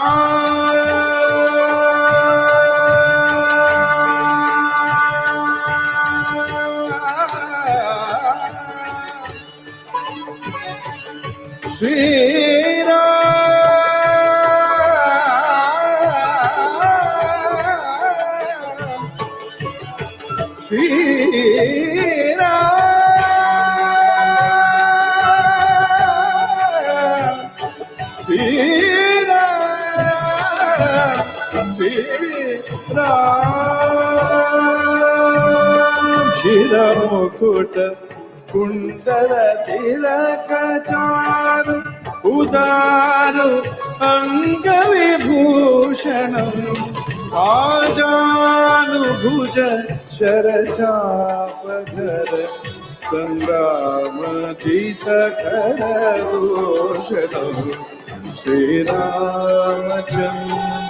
कृपालो भजमन करण भव भयदारणम् श्रीराम श्रीराम श्रीराम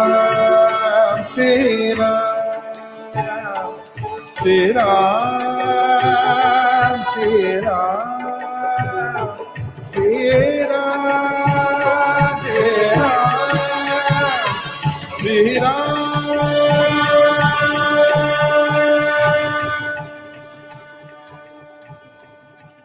इतिहास के पन्नों में लिखा जाएगा ये दिन और हम बहुत हैप्पी है हम इधर आए। इतिहास के पन्नों में लिखा जाएगा ये दिन और हम बहुत हैप्पी है हम इधर आए।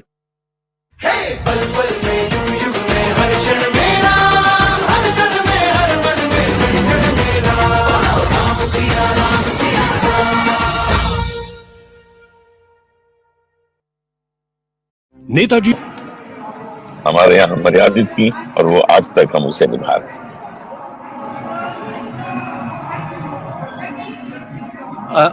अनूप जी, आज का दिन हमारे लिए क्यों खास है? आप दर्शकों को क्या कहना चाहेंगे जो राम की भक्ति में लीन है, जो राम को मानते हैं, उन्हें आप क्या कहना चाहेंगे आज? Why is it special today? Why is today so special, ji? Today it's very special day because more than since 500 years, more than 500 years, हम इंतजार कर रहे थे कि हमारे राम लला को उनकी जगह रहने की मिले। अभी तक वो टेंट में रह रहे थे, एक टाट में रह रहे थे, वो जो विवाद इतना चल रहा था, लेकिन अब वो अपने ठाठ में जा रहे हैं, टाट से ठाठ में जा रहे हैं। अब वो जहाँ रहेंगे वो उनका भवन है, वो उनका स्थान है। इसलिए हम बहुत ही प्रसन्न हैं, बहुत ही खुश हैं कि जो सपना हमने देखा था उसको हमारे प्रधानमंत्री मोदी जी ने, योगी जी ने इसको पूरा किया और जैसा भवन हमने सोचा था होगा शायद उससे ज्यादा ही अच्छा बन गया है। ये ऐसे लग रहा है जैसे उन दिनों अयोध्या ऐसी ही होती होगी। मैं तो अयोध्या पिछले 55 वर्षों से आ रहा हूँ, 55 वर्षों से। उन दिनों में लखनऊ में रहता था तो लखनऊ से भी आता जाता था, फिर बंबई पहुंच गया, वहां से भी आना जाना रहा। एक दो फिल्म की शूटिंग के लिए हम यहाँ आए। एक फिल्म की शूटिंग हम कर रहे थे, प्यार का सावन फिल्म थी। मैं, अरुण गोविल हीरो थे और साधना सिंह, देवश्री रॉय उसमें हीरोइन थी। हम लोग 20 दिन यहाँ अयोध्या रहे शूटिंग की। तो अयोध्या से तो हमारा बड़ा पुराना संबंध है। आज की अयोध्या और तब की अयोध्या में बड़ा फर्क हो गया है। आज वो अयोध्या है जैसी हम चाहते थे वैसी हो गई है। When he takes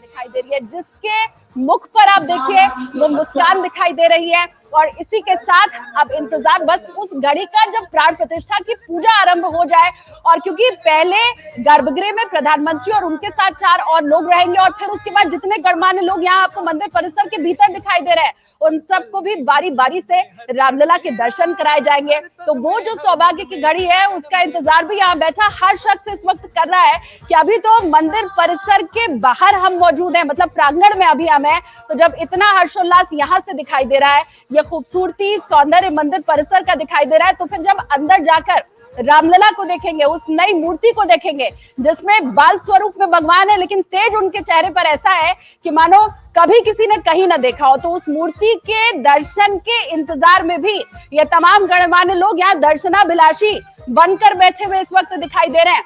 राम मंदिर परिसर के भीतर और बाहर की दोनों तस्वीर हम आपको दिखा रहे हैं।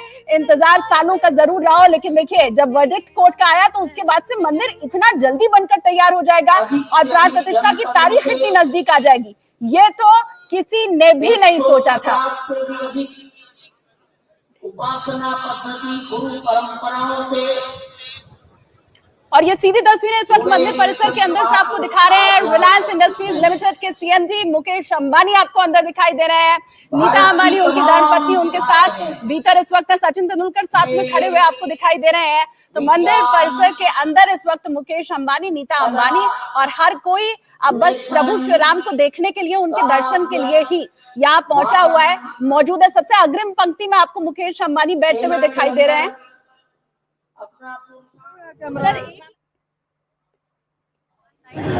हिस्टोरिक डे, आज हम सभी जय श्री राम पधार रहे हैं। हिस्टोरिक डे, आज हम सभी जय श्री राम पधार रहे हैं। तो जय श्री राम पधार रहे हैं राम, यही कहा रिलायंस इंडस्ट्रीज लिमिटेड के सीएमडी मुकेश अंबानी ने। आप देखें नीता अंबानी भी वहीं पर साथ में मौजूद है, उनके बेटे भी साथ में आए हुए हैं और चेहरे पर सिर्फ खुशी, हाथ जोड़े नीता अंबानी अंदर प्रवेश करी। इससे ज्यादा आज के दिन के लिए और कुछ कहना बाकी बचा भी नहीं रह जाता है। जय श्री राम अपने आप में पूर्ण है। आज अपने दिल के जो बात है, जो भाव है, उन्हें व्यक्त करने के लिए या सामने वाले से मिलकर भी आज हर कोई जय श्री राम ही कर रहा है। वो मुकेश अंबानी ने भी जब उनसे बात करने की कोशिश, मीडिया पर्सन जो तमाम वहां मौजूद थे उन्होंने कही, तो यही उन्होंने कहा कि राम पधार रहे हैं, जय श्री राम। इससे ज्यादा आज के दिन या अपने भाव को प्रकट करने के लिए और शब्दों की जरूरत भी किसी को नहीं है। आज हर देशवासी जब आपस में मिल रहा है, बात कर रहा है, तो राम राम की हिस्टोरिक डे, आज जय श्री राम पधार रहे हैं। जनवरी 22 राम दिवाली होगी।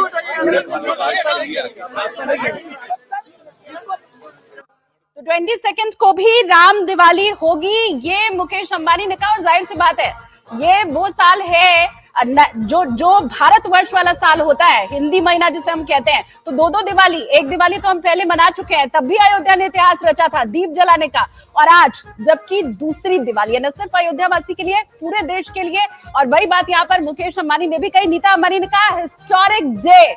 जाहिर सी बात है, ऐतिहासिक दिन आज का, और हर कोई आज की तारीख को याद रखेगा, क्योंकि आज के बाद वो जो नवीन युग की शुरुआत है, जैसा मैं बार बार कह रही हूँ, तो शायद अब हर साल भारतवासी 2 ही दिवाली मनाएंगे, क्योंकि पहली दिवाली तो वो थी जब त्रेता युग में प्रभु श्री राम अयोध्या पधारे थे। उस वक्त 14 साल का इंतजार लोगों के मन में था और आंखों में आंसू थे जब प्रभु श्री राम को अपने बीच में पाया। और ये 550 साल के इंतजार के बाद प्रभु श्री राम पधारे हैं। तो जाहिर सी बात है, दिवाली वैसी ही होनी चाहिए, त्रेता युग वाली, और वही दिवाली आज हर घर में मनती हुई दिखाई देगी। मुकेश अंबानी ने भी इसी बात को दोहराया कि 22 जनवरी को भी दिवाली, जय श्री राम भी उन्होंने कहा। अब ये जरा दूसरी तस्वीर भी देख लीजिए, कैसे हेलीकॉप्टर से पुष्प वर्षा की जा रही है।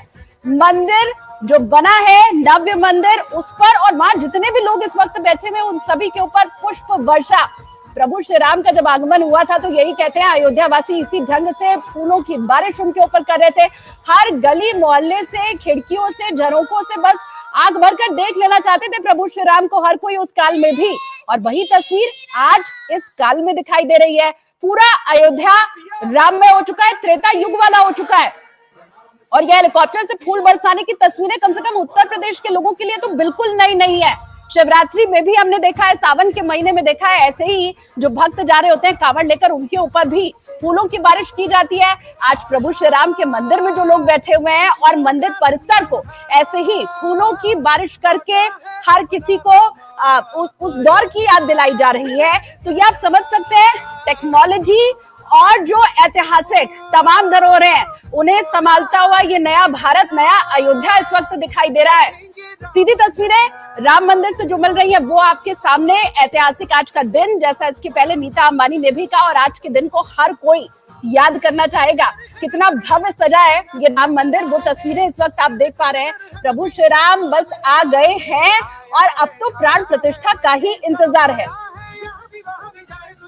प्रभु राम आ गए हैं। प्रधानमंत्री नरेंद्र मोदी जो है वो उनके आंखों की पट्टी खोलेंगे, उनको काजल लगाएंगे, और ये इतना शुभ मुहूर्त है, जो 84 सेकंड का शुभ मुहूर्त है, जिसका इंतजार सदियों तक किया गया। 500 वर्षों की कड़ी प्रतिज्ञा और कितने सालों की कानूनी लड़ाई के बाद आखिरकार वो क्षण आ चुका है। लगातार बड़ी कवरेज आप न्यूज 18 नेटवर्क पर सुबह से देख रहे हैं। प्रधानमंत्री नरेंद्र मोदी पहुंच चुके हैं। बार बार इस चीज का जिक्र किया जा रहा है, जो प्रक्रिया रहने वाली है। प्रधानमंत्री रामलला की आंखों की पट्टी खोलेंगे और उसके बाद जो है प्रधानमंत्री नरेंद्र मोदी की तरफ से आंखों में काजल लगाया जाएगा, और उसके बाद सारे अतिथि गणमान्य जो है वो वहां पर पहुंच चुके हैं। यहाँ पर मंच पर भी हमारे साथ कई मुख्य जो है यजमान यहाँ पर भी मौजूद हैं, कई खास मेहमान मौजूद हैं। आंखों में काजल और जो प्रक्रिया रहेगी वो देखने लायक होगी। प्रभु जी बिल्कुल अद्भुत। इसमें जी ये जो 84 सेकंड का मुहूर्त है, 84 सेकंड, ये अद्भुत है। ये है कि 84 लाख योनियां जी, और 84 लाख योनियों के पिता है भगवान श्री राम जी। और आज संयोग ऐसा अद्भुत है, आज के ही दिन मध्याह्न काल में अवधि मुहूर्त में भगवान के दशावतारों में से एक पूर्व अवतार और राम मंदिर में मंगल ध्वनि भी बज रही है। लगातार हम आपको अपडेट दे रहे हैं। राम मंदिर में मंगल ध्वनि बज रही है। यहाँ पर आप राम की पैड़ी में मौजूद है। पीछे की तरफ अगर आप देखेंगे तो सैकड़ों लाखों दिए जो है वो यहाँ पर आ चुके हैं। आज की शाम कोई नहीं भूलेगा, आज की शाम अयोध्या में कोई नहीं भूलेगा। ये पीछे की तस्वीरें भी आपको हम दिखा रहे हैं, मंदिर परिसर के भीतर से तस्वीरें आपको दिखा रहे हैं। बॉलीवुड की तमाम जो बड़ी हस्तियां हैं वो अंदर प्रवेश करती हुई दिखाई दे रही हैं। किसी भी क्षेत्र का कोई भी छूट न जाए, चाहे वो आम है या फिर खास लोगों की तस्वीरें तो आप देख ही रहे हैं। लेकिन इस राम मंदिर को बनाने में जिन आम लोगों का हाथ रहा है, जिनकी तपस्या रही है, उन्हें भी आमंत्रित किया गया है आज के दिन। तो आम या खास वो सभी आज भक्त नजर आ रहे हैं और राम मंदिर के भीतर प्रवेश करते दिखाई दे रहे हैं। ये जरूर हम आपको सूचना दे रहे हैं कि अलग अलग क्षेत्रों के तमाम बड़ी हस्तियां, गणमान्य हस्तियां यहाँ पर है, लेकिन जब वो मंदिर के भीतर प्रवेश कर रहे हैं तो वो सिर्फ और सिर्फ यहाँ पर राम भक्त बनकर प्रवेश कर रहे हैं और रामलला को देख लेने भर की इच्छा इन तमाम लोगों के मन में है।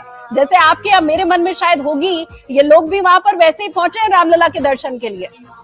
रामलला की आंखों में काजल लगाएंगे प्रधानमंत्री नरेंद्र मोदी, और रामलला को प्रधानमंत्री नरेंद्र मोदी ही दर्पण देंगे।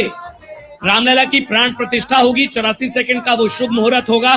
12:05 पर यह पूरा विधि विधान शुरू होगा, प्रधानमंत्री द्वारा किया जाएगा। और एक चीज देखिएगा, पूरा बॉलीवुड जो है वो भगवा रंग में रंगा नजर आ रहा है।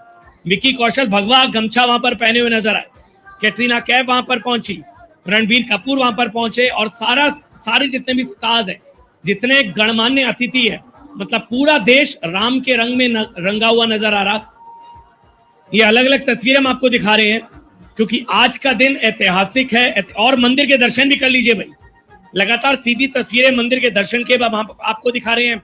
प्रधानमंत्री नरेंद्र मोदी वहां पर पहुंच चुके हैं। अब धीरे दिल्ली के जो तस्वीरें हम आपको दिखा रहे हैं, दिल्ली के बिरला मंदिर में अमित शाह, गृह मंत्री अमित शाह दिल्ली के बिरला मंदिर में, क्योंकि वहां पर भी पूजा, बार बार इस चीज का जिक्र किया जा रहा था, जो अयोध्या नहीं पहुंच पा रहा वो किस तरह से पूजा अर्चना करेगा। दिल्ली के बिरला मंदिर में गृह मंत्री अमित शाह वहां पर है, अलग से पूजा अर्चना की जा रही है। पूरे देश में दीपावली का उत्सव है और ये रामोत्सव हर कोई अपने तरीके से मनाता नजर आ रहा है। नीचे टाइमर देख लीजिए आप, 36 मिनट 13 सेकंड, 12, 11, लगातार घड़ी की जो सुइयां वो टिक टिक कर रही है, क्योंकि ये बहुत लंबा संघर्ष, बहुत लंबा इंतजार, और आखिरकार वो शुभ घड़ी आपके सामने है। और सबको इंतजार वो 84 सेकंड का, यकीन मानिए वो 84 सेकंड, वो शुभ मुहूर्त जब प्रधानमंत्री नरेंद्र मोदी द्वारा वो 84 सेकंड में प्राण प्रतिष्ठा की प्रक्रिया को पूरा किया जाएगा। 84 सेकंड पूरा देश, सिर्फ देश नहीं पूरी दुनिया इसका गवाह, इसकी गवाह बनेगी। प्रधानमंत्री, और बार बार इसका जिक्र किया जा रहा है कि प्रभु राम की आंखों से रामलला जो कि 5 वर्षीय बाल स्वरूप जो उकेरे गए हैं और उनकी आंखों से पट्टी हटाई जाएगी। प्रधानमंत्री नरेंद्र मोदी काजल लगाएंगे और दर्पण दिखाएंगे, दर्पण देंगे प्रधानमंत्री नरेंद्र मोदी रामलला की तस्वीर को। वो 84 सेकंड प्रभु, 84 सेकंड बहुत अद्भुत समय है। और जैसा आपने कहा, भगवान को देश के यशस्वी प्रधान मोदी जी दर्पण दिखाएंगे। जो यह कार्यक्रम होता है, जब नेत्र भगवान का शुरू दिन से जब प्रतिष्ठा का कार्यक्रम प्रारंभ होता है तो बांध दिया जाता है और प्रतिष्ठा के दिन उनका नेत्र खोला जाता है। और Thank you. Sir, what is your message today's auspicious day? Jai Shri Ram. Thank you.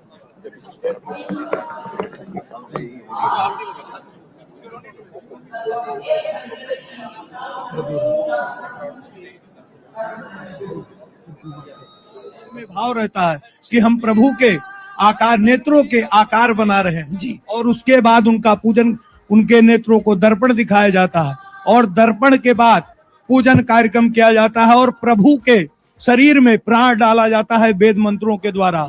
और वह उसमें का एक मंत्र हम कहें तो आपको सुना प्रभु के, हाँ सुनाई मंत्र मंत्र मंत्र। ओम मा मनो ज्योतिर्जो खाता। क्या कहना चाहेंगे ma'am? What is your message today for Prabhu Shri Ram, today's auspicious day?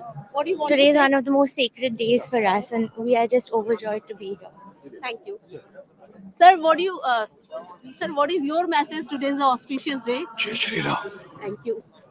पूरे शरीर में को ऐसा भाव रख के प्राण डाला जाता है वेद मंत्रों द्वारा, वेद ध्वनि द्वारा। महाराज भगवान के पूरे एक एक अंगों के नाम को लेकर एक एक अंगों को स्पर्श करके न्यास कराया जाता है, विनियोग कराया जाता है। उसके बाद उनके शरीर में प्राण डाला जाता है और यह कार्य हमारे इस देश के यशस्वी प्रधानमंत्री श्री मोदी जी के द्वारा होना है और आज यह निर्विघ्नता तरह से संपन्न होगा और इसी काज से पूरे विश्व का, पूरे देश का कल्याण होगा। भगवान राम आज इतने पूजन अयोध्या में, अन्य जगह अनेक प्रकार के यज्ञ चल रहे हैं। कहीं 1000 कुंडी, कहीं 108 कुंडी, कहीं 21 कुंडी, चारों वेद के पाठ हो रहे हैं, वेद पारायण हो रहा है। हर मंदिर, घर घर में पूजन पाठ चल रहा है। इससे सुंदर अवसर क्या हो सकता है और इससे अच्छा कभी भी राममय नहीं हो सकता। आज पूरा विश्व, पूरा देश भगवान राम को जान रहा है। पूरा देश, पूरा विश्व प्रभु राम को जान रहा है और प्रभु राम में प्राण प्रतिष्ठा की जो की जाएगी उसमें प्राण डाले जाएंगे, मूर्ति में प्राण डाले जाएंगे। बार बार इसका जिक्र किया जाता है कि 5 वर्षीय चंपत राय को एक बार सुन लेते हैं। चंपत राय जी बोल रहे हैं, एक बार सुन लेते हैं।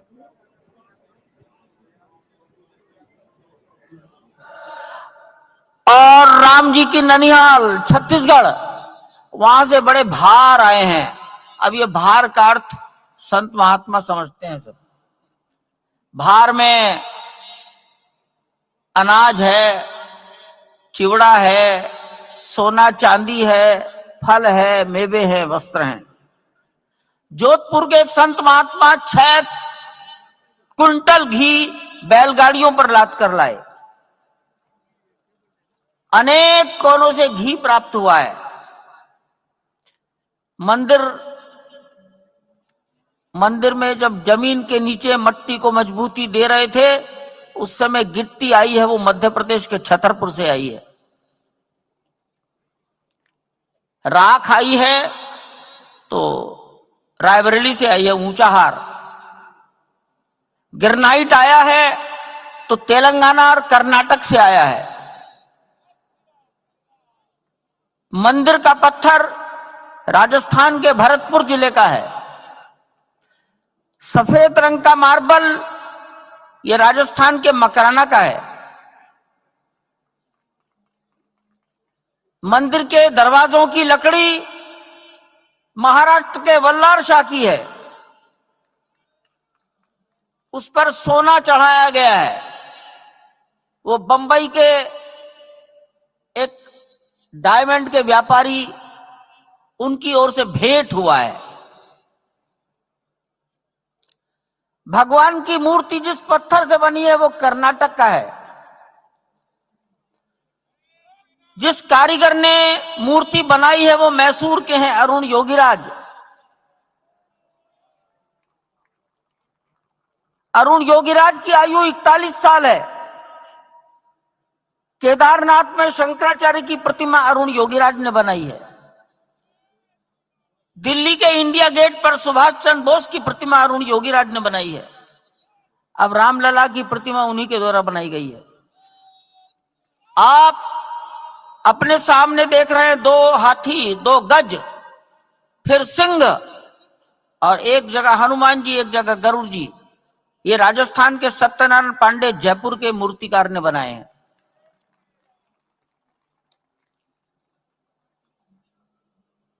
लकड़ी के दरवाजों की नक्काशी का काम हैदराबाद की अनुराधा टिम्बर ने किया है, और उनके सारे कारीगर तमिलनाडु के कन्याकुमारी के थे। मार्बल के काम में राणा मार्बल, धूत, नकोड़ा और रमजान भाई, इनका सर्वाधिक योगदान रहा है। कपड़े, भगवान की मूर्ति के वस्त्र दिल्ली के एक नवयुवक मनीष त्रिपाठी ने अपने हाथ से यहीं पर बैठकर तैयार किए हैं।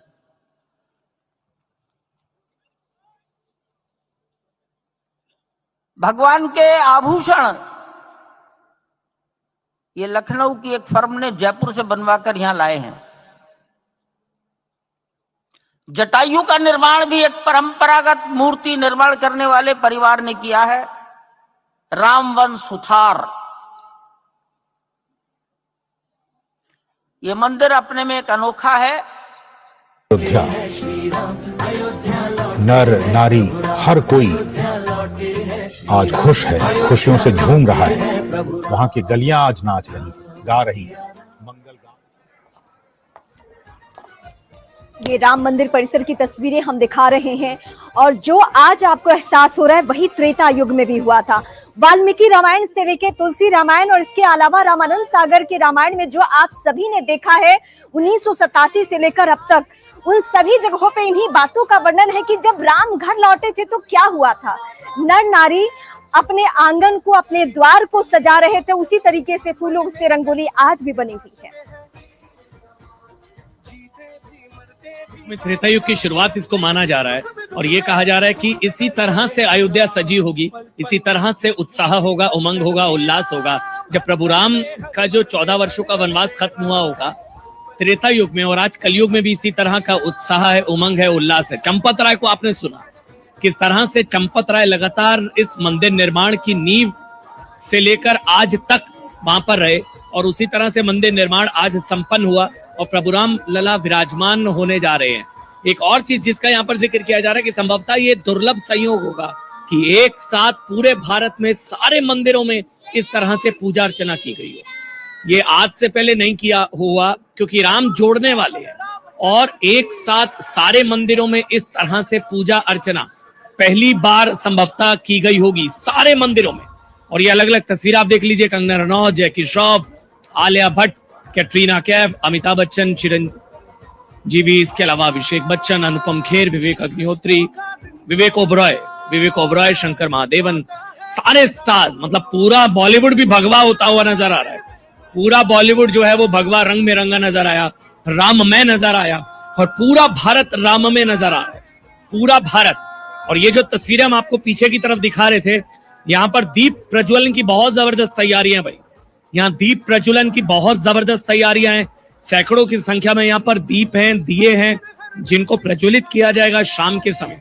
और अलग अलग बच्चे यहाँ पर हैं, ये देखिए आप इस तरफ लाखों की संख्या में, सैकड़ों लाखों की संख्या में यहाँ पर दीप प्रज्वलन की तैयारी है। प्रभु जी, ये जो आज का दीपोत्सव है, ये हमारे जीवन का, आपके जीवन का और हम सब के जीवन का ऐसा दीपोत्सव कभी मनाया नहीं गया, कभी नहीं मनाया गया, क्योंकि राम जी आ रहे हैं। आप सोचिए, एक छोटा सा उदाहरण देता हूं जो आप पर ही है, आप अपने को देख लीजिए। क्या आपने कभी सोचा था कि आप 5 दिन 7 दिन लगातार अयोध्या में रहें? साधु संत कह रहे हैं कि ऐसा दीपोत्सव आपने देखा नहीं होगा, यकीनन नहीं देखा है, लेकिन बीते कुछ वर्षों से इस अयोध्या नगरी में जो दीपोत्सव होता है सीएम योगी आदित्यनाथ के नेतृत्व में, वो दीपोत्सव भी रिकॉर्ड बना चुका है। और आज की जो भव्य दिवाली होगी, यकीनन मैं कह सकती हूँ दावे के साथ आप सभी दर्शकों के सामने कि ऐसी दिवाली मनेगी सिर्फ अयोध्या में नहीं, हर घर में दिवाली। इस वक्त हम दिल्ली की स्थिति आपको बता देते हैं कि कोई ऐसा घर नहीं है जो दिवाली की तरह नहीं सजा है, जिसने अपने घरों के बाहर रंगोली ना बनाया हो, जिसने दिए की तैयारी ना की हो, जिसने रोशनी से अपना घर ना सजाया हो। तो आप सोचिए कि उस अयोध्या नगरी में जहां प्रभु श्री राम हमारे लौट रहे हैं, जिनका वनवास आप कह सकते हैं कि खत्म हो रहा है, हालांकि वो कभी अयोध्या नगरी छोड़कर गए नहीं थे, लेकिन आज अगर विधिवत पूजा अर्चना के साथ प्राण प्रतिष्ठा का कार्यक्रम है तो यकीनन हम सब बेहद उत्साहित है, बहुत खुश हैं। और ये जो तस्वीरें हैं, इन तस्वीरों को तो ऐसा लगता है कि शायद आने वाली पीढ़ियों को इस बात का मलाल होगा कि हम उस घड़ी में क्यों नहीं थे।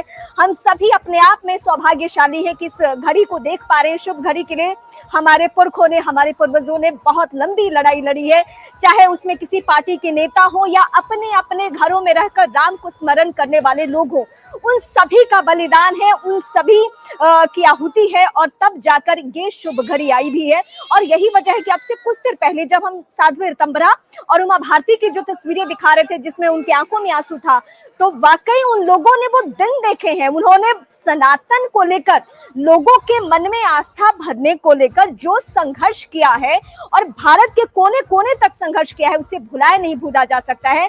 आज उस हर एक शख्स का के बारे में बातें होनी चाहिए, उसकी चर्चा होनी चाहिए, चाहे अशोक सिंघल हो। और ये प्रधानमंत्री की पहली तस्वीर राम मंदिर परिसर से, प्रधानमंत्री की वो तस्वीर जिसका इंतजार राम भक्त कर रहे हैं, पूरा देश कर रहा है।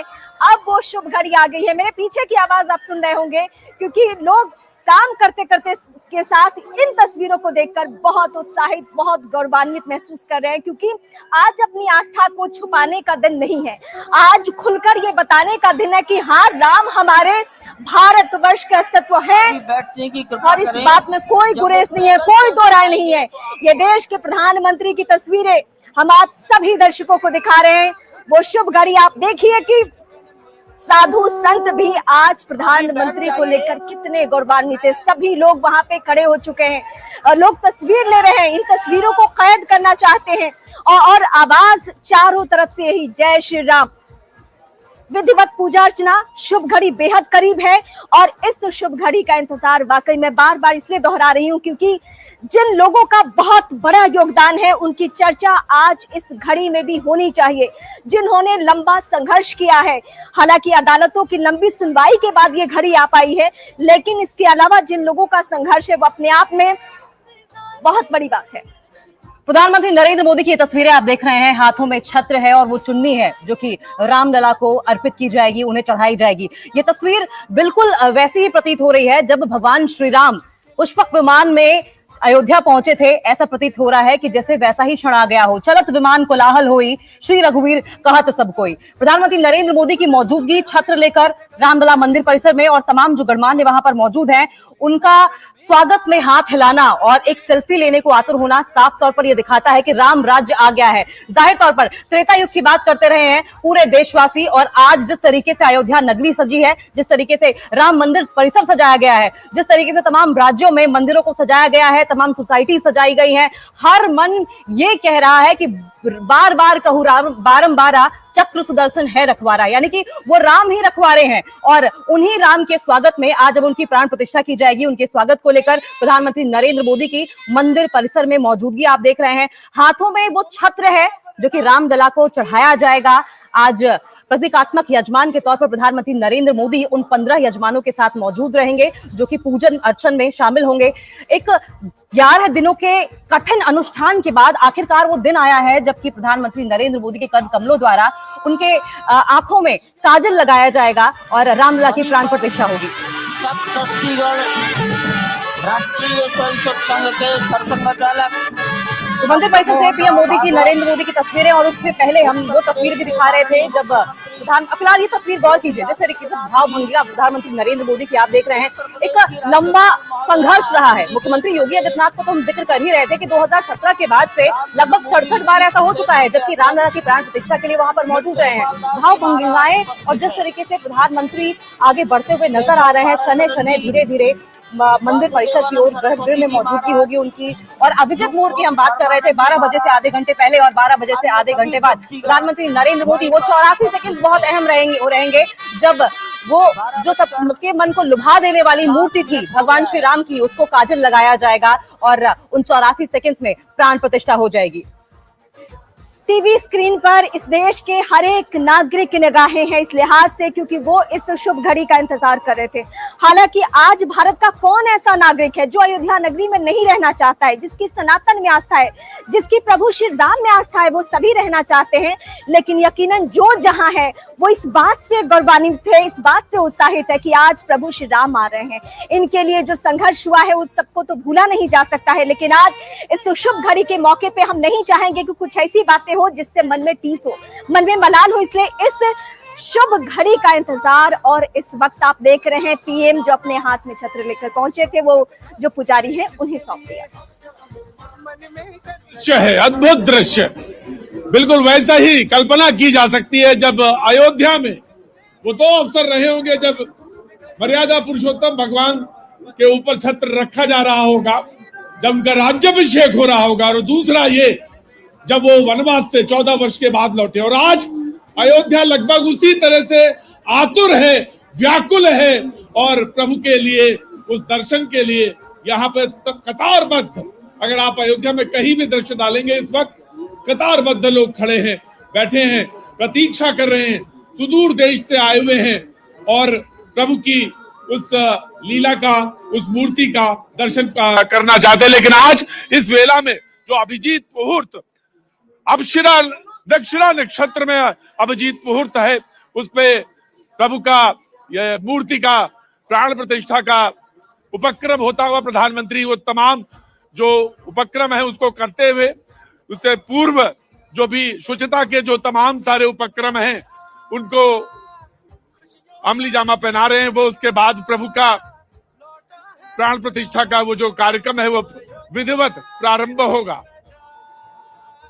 मृगशिरा नक्षत्र है जो की बात हो रही थी, 12:29 के बाद मृगशिरा नक्षत्र में अभिजीत सूर्य जो है अभिजीत मुहूर्त में तमाम गणनाएं की गई हैं, और उसके बाद काशी से निकाला गया वो मुहूर्त जिसमें अनुष्ठान की यह प्रक्रिया प्रारंभ हुई है।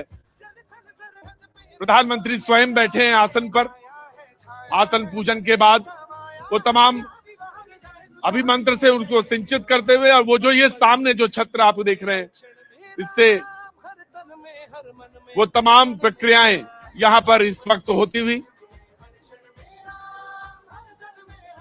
दिव्य मंदिर, इसका जो तमाम सारी गणनाएं हैं वो इस वक्त अयोध्या में जो संचार है वो एक अद्भुत दृश्य यहाँ पर प्रस्तुत करा। तमाम देश के गणमान्य सामने बैठे हुए, शायद ऐसा ही दृश्य तब रहा होगा जब प्रभु 14 वर्ष के वनवास के बाद लौटे होंगे अयोध्या में, और अयोध्या ने उनको उसी तरह गले लगाया होगा। आज वो अयोध्या उसी तरह से प्रभु के लिए व्याकुल है, और यहाँ पर उनके प्राण प्रतिष्ठा के कार्यक्रम में तमाम सारे लोग सम्मिलित हो रहे हैं। प्रधानमंत्री स्वयं आसन पर विराजमान हैं।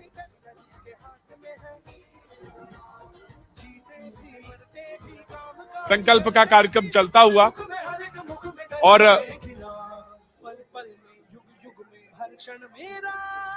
अन्न ग्रहण किए। लगातार जब से उन्होंने प्राण प्रतिष्ठा का संकल्प लिया है तब से वो 6 के 6 परिवार तपस्या कर रहे हैं। आप सभी जानते हैं कि इस वक्त प्रधानमंत्री मोदी भी पिछले 11 दिनों से तपस्यारत हैं और उन्होंने दक्षिण भारत के अलग अलग मंदिरों में जाकर के अपने इष्ट भगवान श्री राम, अपने इष्ट भगवान श्री शिव का दर्शन किया है। और शिव की बात है तो आप देख लीजिए कि जो पीछे आचार्य इस वक्त आपको दर्शन दे रहे हैं वो काशी से पधारे हैं। वही काशी जो भगवान राम के सखा हैं, वही काशी जहां पर भगवान शिव भगवान राम के स्वामी के रूप में विराजते हैं, वो जगत गुरु हैं। इसलिए काशी भी मगन है, क्योंकि काशी से ही ज्योतिषी गणेश्वर द्राविड़ ने इस पवित्र मुहूर्त को निकाला है, जिन्होंने जो भूमि पूजन का भी जो ज्योतिषाचार्य का महत्व बताते हुए दिखाना था। और इस वक्त आप देखिए कि गर्भगृह में बहुत ही विशिष्ट मेहमान प्रधानमंत्री के साथ इस वक्त आरएसएस के प्रमुख मोहन भागवत जी भी पधार चुके हैं। इस प्राण प्रतिष्ठा समारोह में अनंत अनंत कोटि आत्माओं की भावनाओं को अपने हाथों में लिए करबद्ध प्रार्थना भगवान श्री राम से, भगवान श्री शिव की धरती से पधारे आचार्यों की उपस्थिति में बहुत ही दिव्य क्षण। वर्तमान में कहा जाए तो भगवान शिव सबसे अत्यधिक प्रसन्न, क्योंकि स्वामी, सखा और मित्र ये तीनों ही संबंध भगवान शिव का भगवान श्री राम से। आदि अद्भुत क्षण आपके समक्ष। प्राण प्रतिष्ठा का समय अद्भुत क्षण, युगांतकारी क्षण, इतिहास में स्वर्णाक्षरों में दर्ज होने वाला क्षण। उसके बाद कहा जा सकता है अरुण गान पर महाप्रगति का अब यह मंगल गान उठा है। करवट बदली, अंगड़ाई ली, सोया हिंदुस्तान उठा है। ये संकल्प के सिद्धि होने का दिन है। यह हमारे पुरखों से किए गए वादों का पूर्ण होने का दिन है। नहीं है श्वासों में तो प्राणों का घट रीता है। नरनाहर श्री पुरुषोत्तम का हम मंदिर भव्य बनाएंगे। सौगंध राम की खाते हैं हम, मंदिर भव्य बनाएंगे। और आज सौगंध के पूरा होने का दिन है। आज विधाता से दी गई शपथ का पूरा होने का दिन है। आज सदियों की आकांक्षा का पूरा होने का दिन है। आज हर्ष का दिन है, आज उत्कर्ष का दिन है, आज अर्चन का दिन है, वंदन का दिन है, अभिनंदन का दिन है, अर्पण का दिन है, तर्पण का दिन है, पुरखों की अभिलाषा के साक्षात होने का दिन है। आज सकल मनोरथ पूरा होने का दिन है। अजय, जिस तरह से आपने पुरखों की याद दिलाई, तो ये जो पौष मास है अश्विनी, वो बहुत ही पवित्र माना जाता है। सभी पुरखों के लिए हम तर्पण करते हैं इस पवित्र मास में। और आज द्वादशी की तिथि है। द्वादशी की तिथि यानी भगवान कूर्म के अवतार की तिथि। वही भगवान कूर्म जिन्होंने सृष्टि के प्रारंभ में समुद्र मंथन के लिए आधार दिया उस मंदराचल पर्वत को, जहां से मथने के बाद अनेक रत्न पैदा हुए, जो आज भी सृष्टि की, प्रकृति की, इस ब्रह्मांड की सेवा में लगे हुए हैं। मां लक्ष्मी का प्रादुर्भाव हुआ उन्हीं रत्नों में। सबसे पहले विष निकला, जिसको भगवान शिव ने आज भी धारण किए हुए अपने नीलकंठ स्वरूप के रूप में सभी भक्तों को दर्शन देते हैं। वहीं से अमृत भी निकला। आज वही अमृत निकलेगा भगवान श्री राम के प्रतिष्ठा के बाद। आज कुर्मावतार के इस पवित्र तिथि पर, जिस वक्त आज संकल्प ले रहे हैं प्रधानमंत्री नरेंद्र मोदी, संपूर्ण राष्ट्र की तरफ से, संपूर्ण विश्व की तरफ से भगवान श्री राम की प्रतिमूर्ति में प्राण प्रतिष्ठा के स्वरूप के रूप में आज मग्न है। हनुमान जो कि महाराजाधिराज हैं, आज सबसे ज्यादा प्रसन्न है भगवान शिव, जिनकी नगरी से पधारे ये आचार्य मंत्रोच्चार के बीच में संकल्प करा रहे हैं। स्पष्ट तौर पर आप देखेंगे कि ये जो आह्वान किया जा रहा है, जब रघुपति राघव राजा राम, पतित पावन सीताराम, और आज भगवान राघव के रूप में पधारने वाले हैं। वो न रघुपति हैं, वो न राजा राम हैं, न सीतापति हैं। आज सिर्फ और सिर्फ कौशल्या के राघव हैं। और बहुत प्रतीक्षित क्षण, जब प्राण प्रतिष्ठा के बाद भगवान श्री राम खड़े होकर के कृष्ण स्वरूप में, कृष्ण वर्ण के रूप में आज भगवान श्री राम अपने 5 वर्ष के उस अद्भुत छवि का दर्शन देंगे। और साथ ही साथ पुरानी जो विग्रह है उसके समक्ष जो संपूर्ण जो मानवता है उस वक्त नतमस्तक होगी। आप देख रहे हैं गर्भगृह, पवित्र गर्भगृह जिसका निर्माण संपन्न हो चुका है, शिखर का निर्माण संपन्न हो चुका है। और ये अद्भुत क्षण जब प्रधानमंत्री इस वक्त श्री राम लला के सामने पहुंचने ही वाले हैं। और बहुत ही पवित्र दिन आज का, और द्वादशी का दिन। कल तो पूरी अयोध्या ने एकादशी की, लेकिन 11 दिनों से अपने व्रत के जरिए एक तपस्वी की भांति प्रधानमंत्री मोदी ठीक उसी तरह से, जैसे भगवान श्री राम ने राज्याभिषेक से पहले भूमि पर शयन किया, भगवान श्री राम ने राज्याभिषेक से पहले जैसे अन्न जल का त्याग किया, महर्षि वशिष्ठ के कहने पर उन्होंने सारी गतिविधियों का, सारी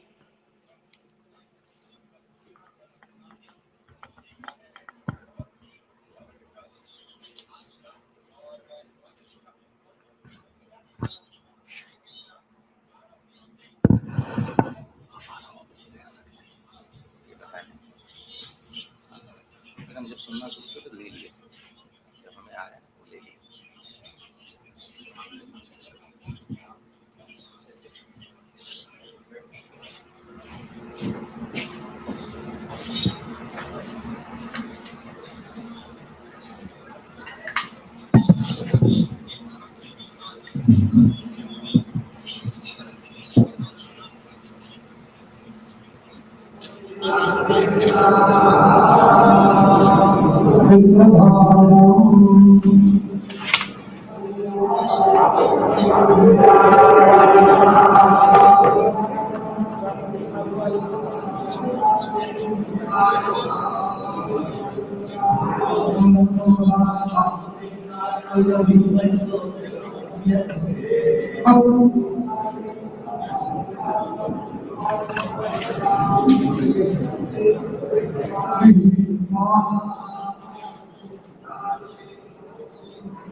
अरे ठीक है मालूम है, जाओ जाओ जाओ, अरे ठीक है जाओ, अरे जाओ जाओ जाओ जाओ।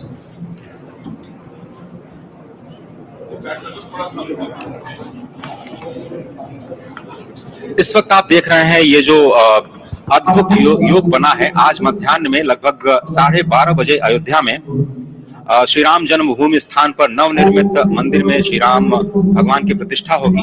ये मेष लग्न है, वृश्चिक नवांश है और अभिजित क्षण है।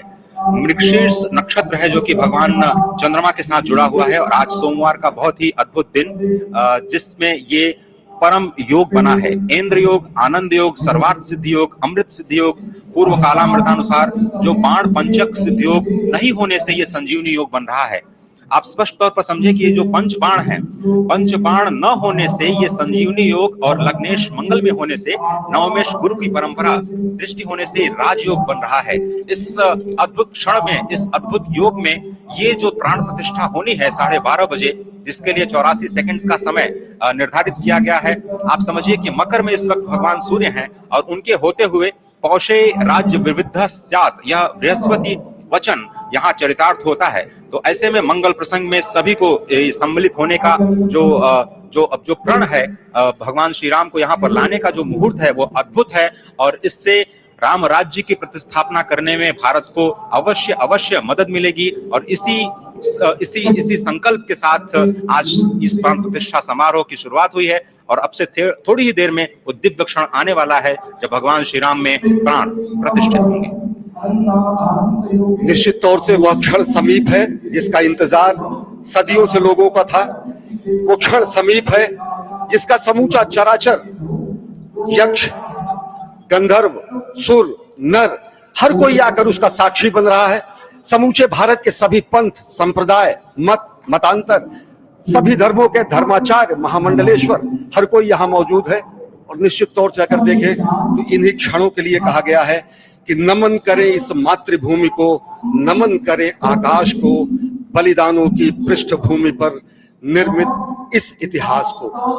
असंख्य जो बलिदान दिए गए उस पर आज संकल्प की सिद्धि का दिन है। आज इतिहास तो अयोध्या में लिखा ही जा रहा है।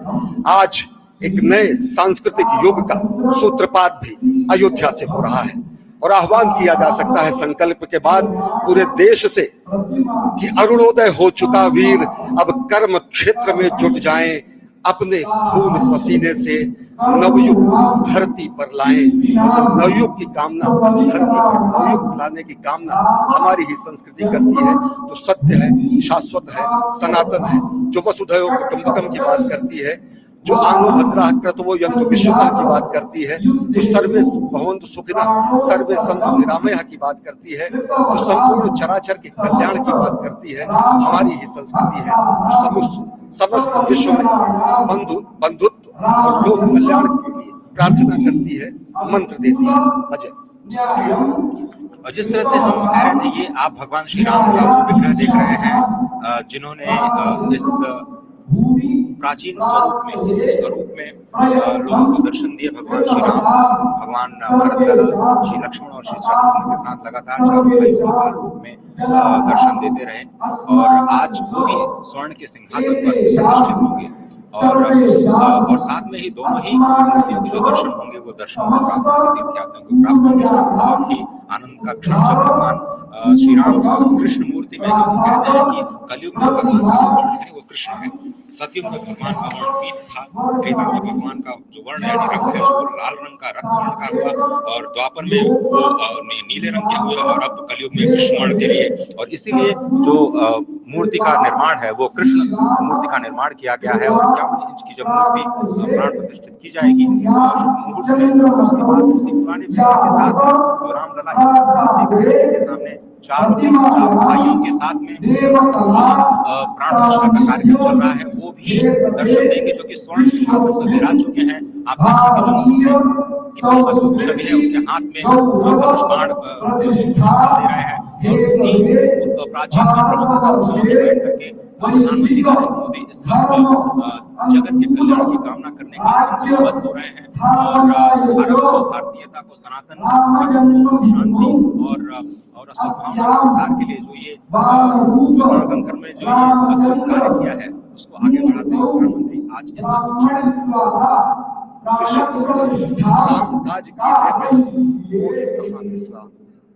ये भावना हमेशा घनीभूत रही। प्रधानमंत्री नरेंद्र मोदी क्षण देखा जब 9 और 10 नवंबर 1989 को प्रधानमंत्री ने उस समय देखा अनिकेत एक लेख में, साधना पत्रिका में, और उन्होंने कहा कि यह क्षण सांस्कृतिक स्वतंत्रता का जयघोष करता है, हिंदू चेतना में प्रकाश स्तंभ का दिन है, जब रामशिला पूजन हुए। साथ ही साथ 1990 के दशक में आडवाणी जी की रथ यात्रा की गुजरात के समन्वयक की भूमिका में रही। तत्कालीन भाजपा के रूप में 600 दिया। उस भ्रमण से पड़ा, जिसमें केवल जल का भोग करके ही 6 से अधिक गाँव में का कुशल संचालन किया, समन्वय किया। सोमनाथ से अयोध्या की यात्रा के साथ नवरात्र के समय जल पीकर 18 घंटे से एक वीर बंधु के रूप में प्रधानमंत्री ने तत्कालीन महासचिव भाजपा के बीजेपी इकाई के थे, उन्होंने अंशदान किया। और अगर एकात्मता यात्रा की बात करें, 1992 में 14 कार्यकर्ता के रूप में आए थे,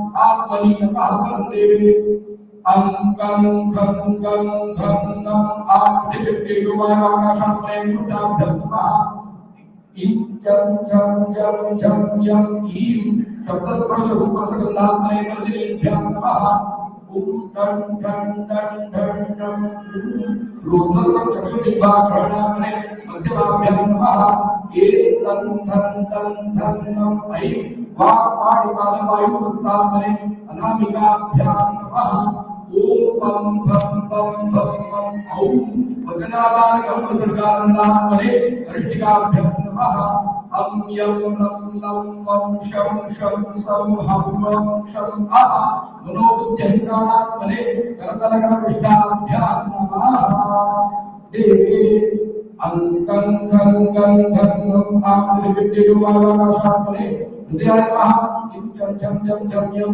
ईं शब्दस्पर्शरूपसगंधात्मने श्रीस्वा अस्मिभ्यां नमः ओम टं टं टं मध्यम श्रोत्रं चक्षुनिभाकरणात्मने मध्यमाभ्यां नमः एकं नं नं नं ऐं वाक्पाणिपादवायुस्तात्मने अनामिकाभ्यां नमः ओम पम पम पम पम ओम वचनादानकरसिद्धान्तात्मने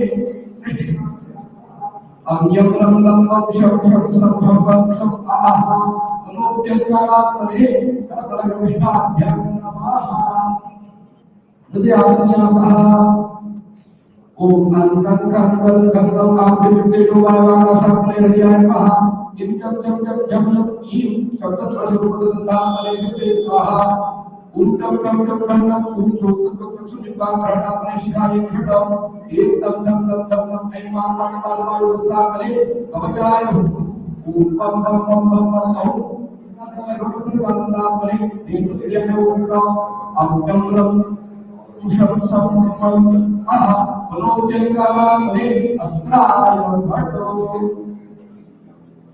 एवं आत्मनिमित्वा हस्तं प्रक्षाल्य देवी पूजाना देवस्य बोलो देवा अंकुशं तत्वा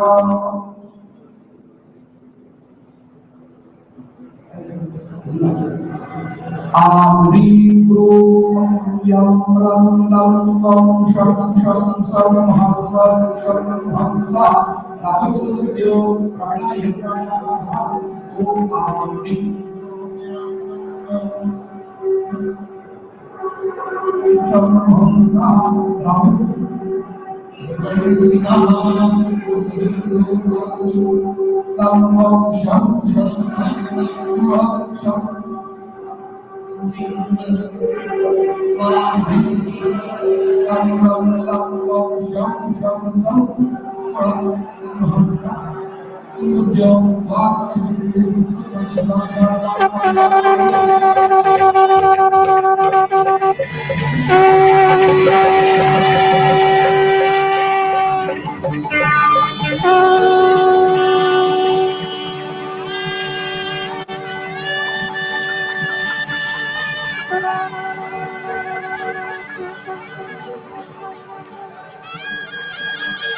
आप दक्षिण दिशा से भारतीय वायुसेना के हेलीकॉप्टर आ रहे हैं।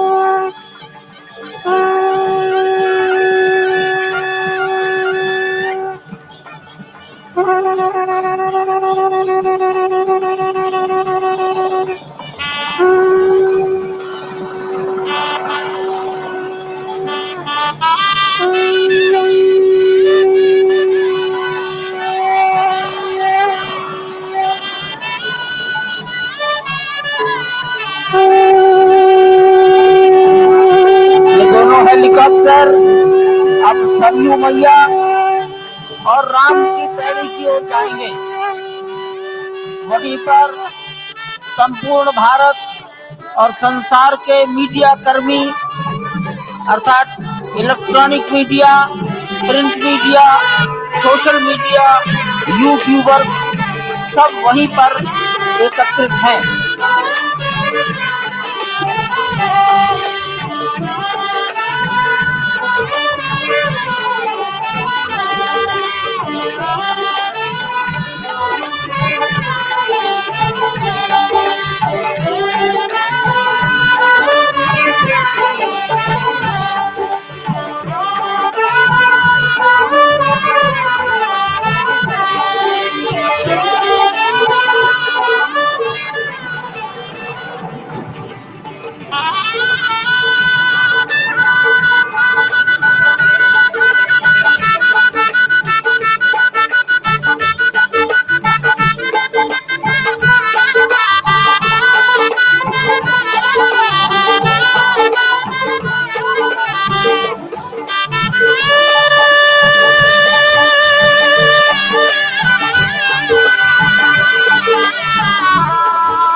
रघुपति राघव राजा राम पतित पावन सीताराम सीताराम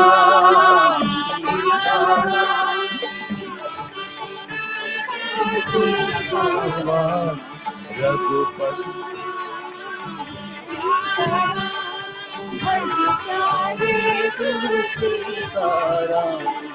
रघुपति राघव राजा राम पतित पावन सीताराम रघुपति राघव राजा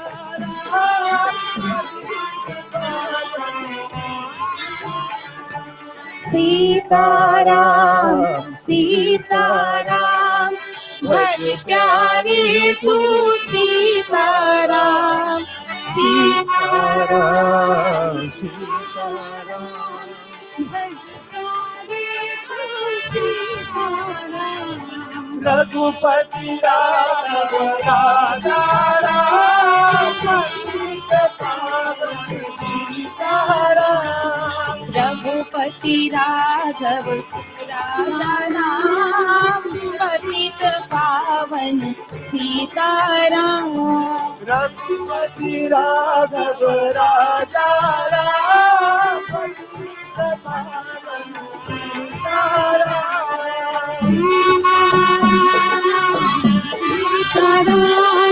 भज प्यारे तू सीताराम सीताराम सीताराम भज प्यारे तू सीताराम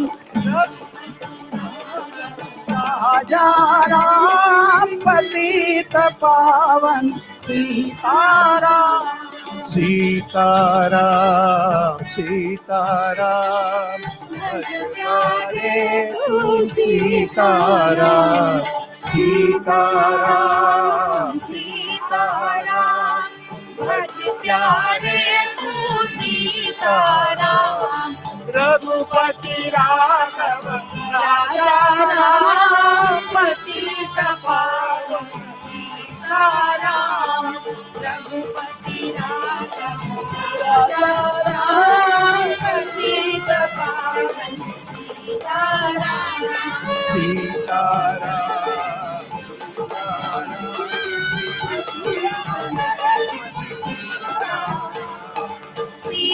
सीताराम सीताराम भज प्यारे तू सीताराम रघुपति राघव राजा राम पतित पावन सीताराम रघुपति राघव राजा राम पतित पावन सीताराम रघुपति राघव राजा राम पतित पावन सीताराम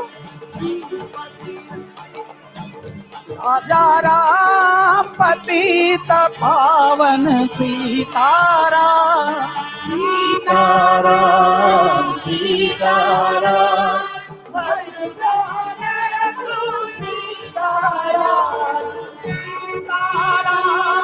सीताराम भज प्यारे तू सीताराम रघुपति राघव राजा राम पतित पावन सीताराम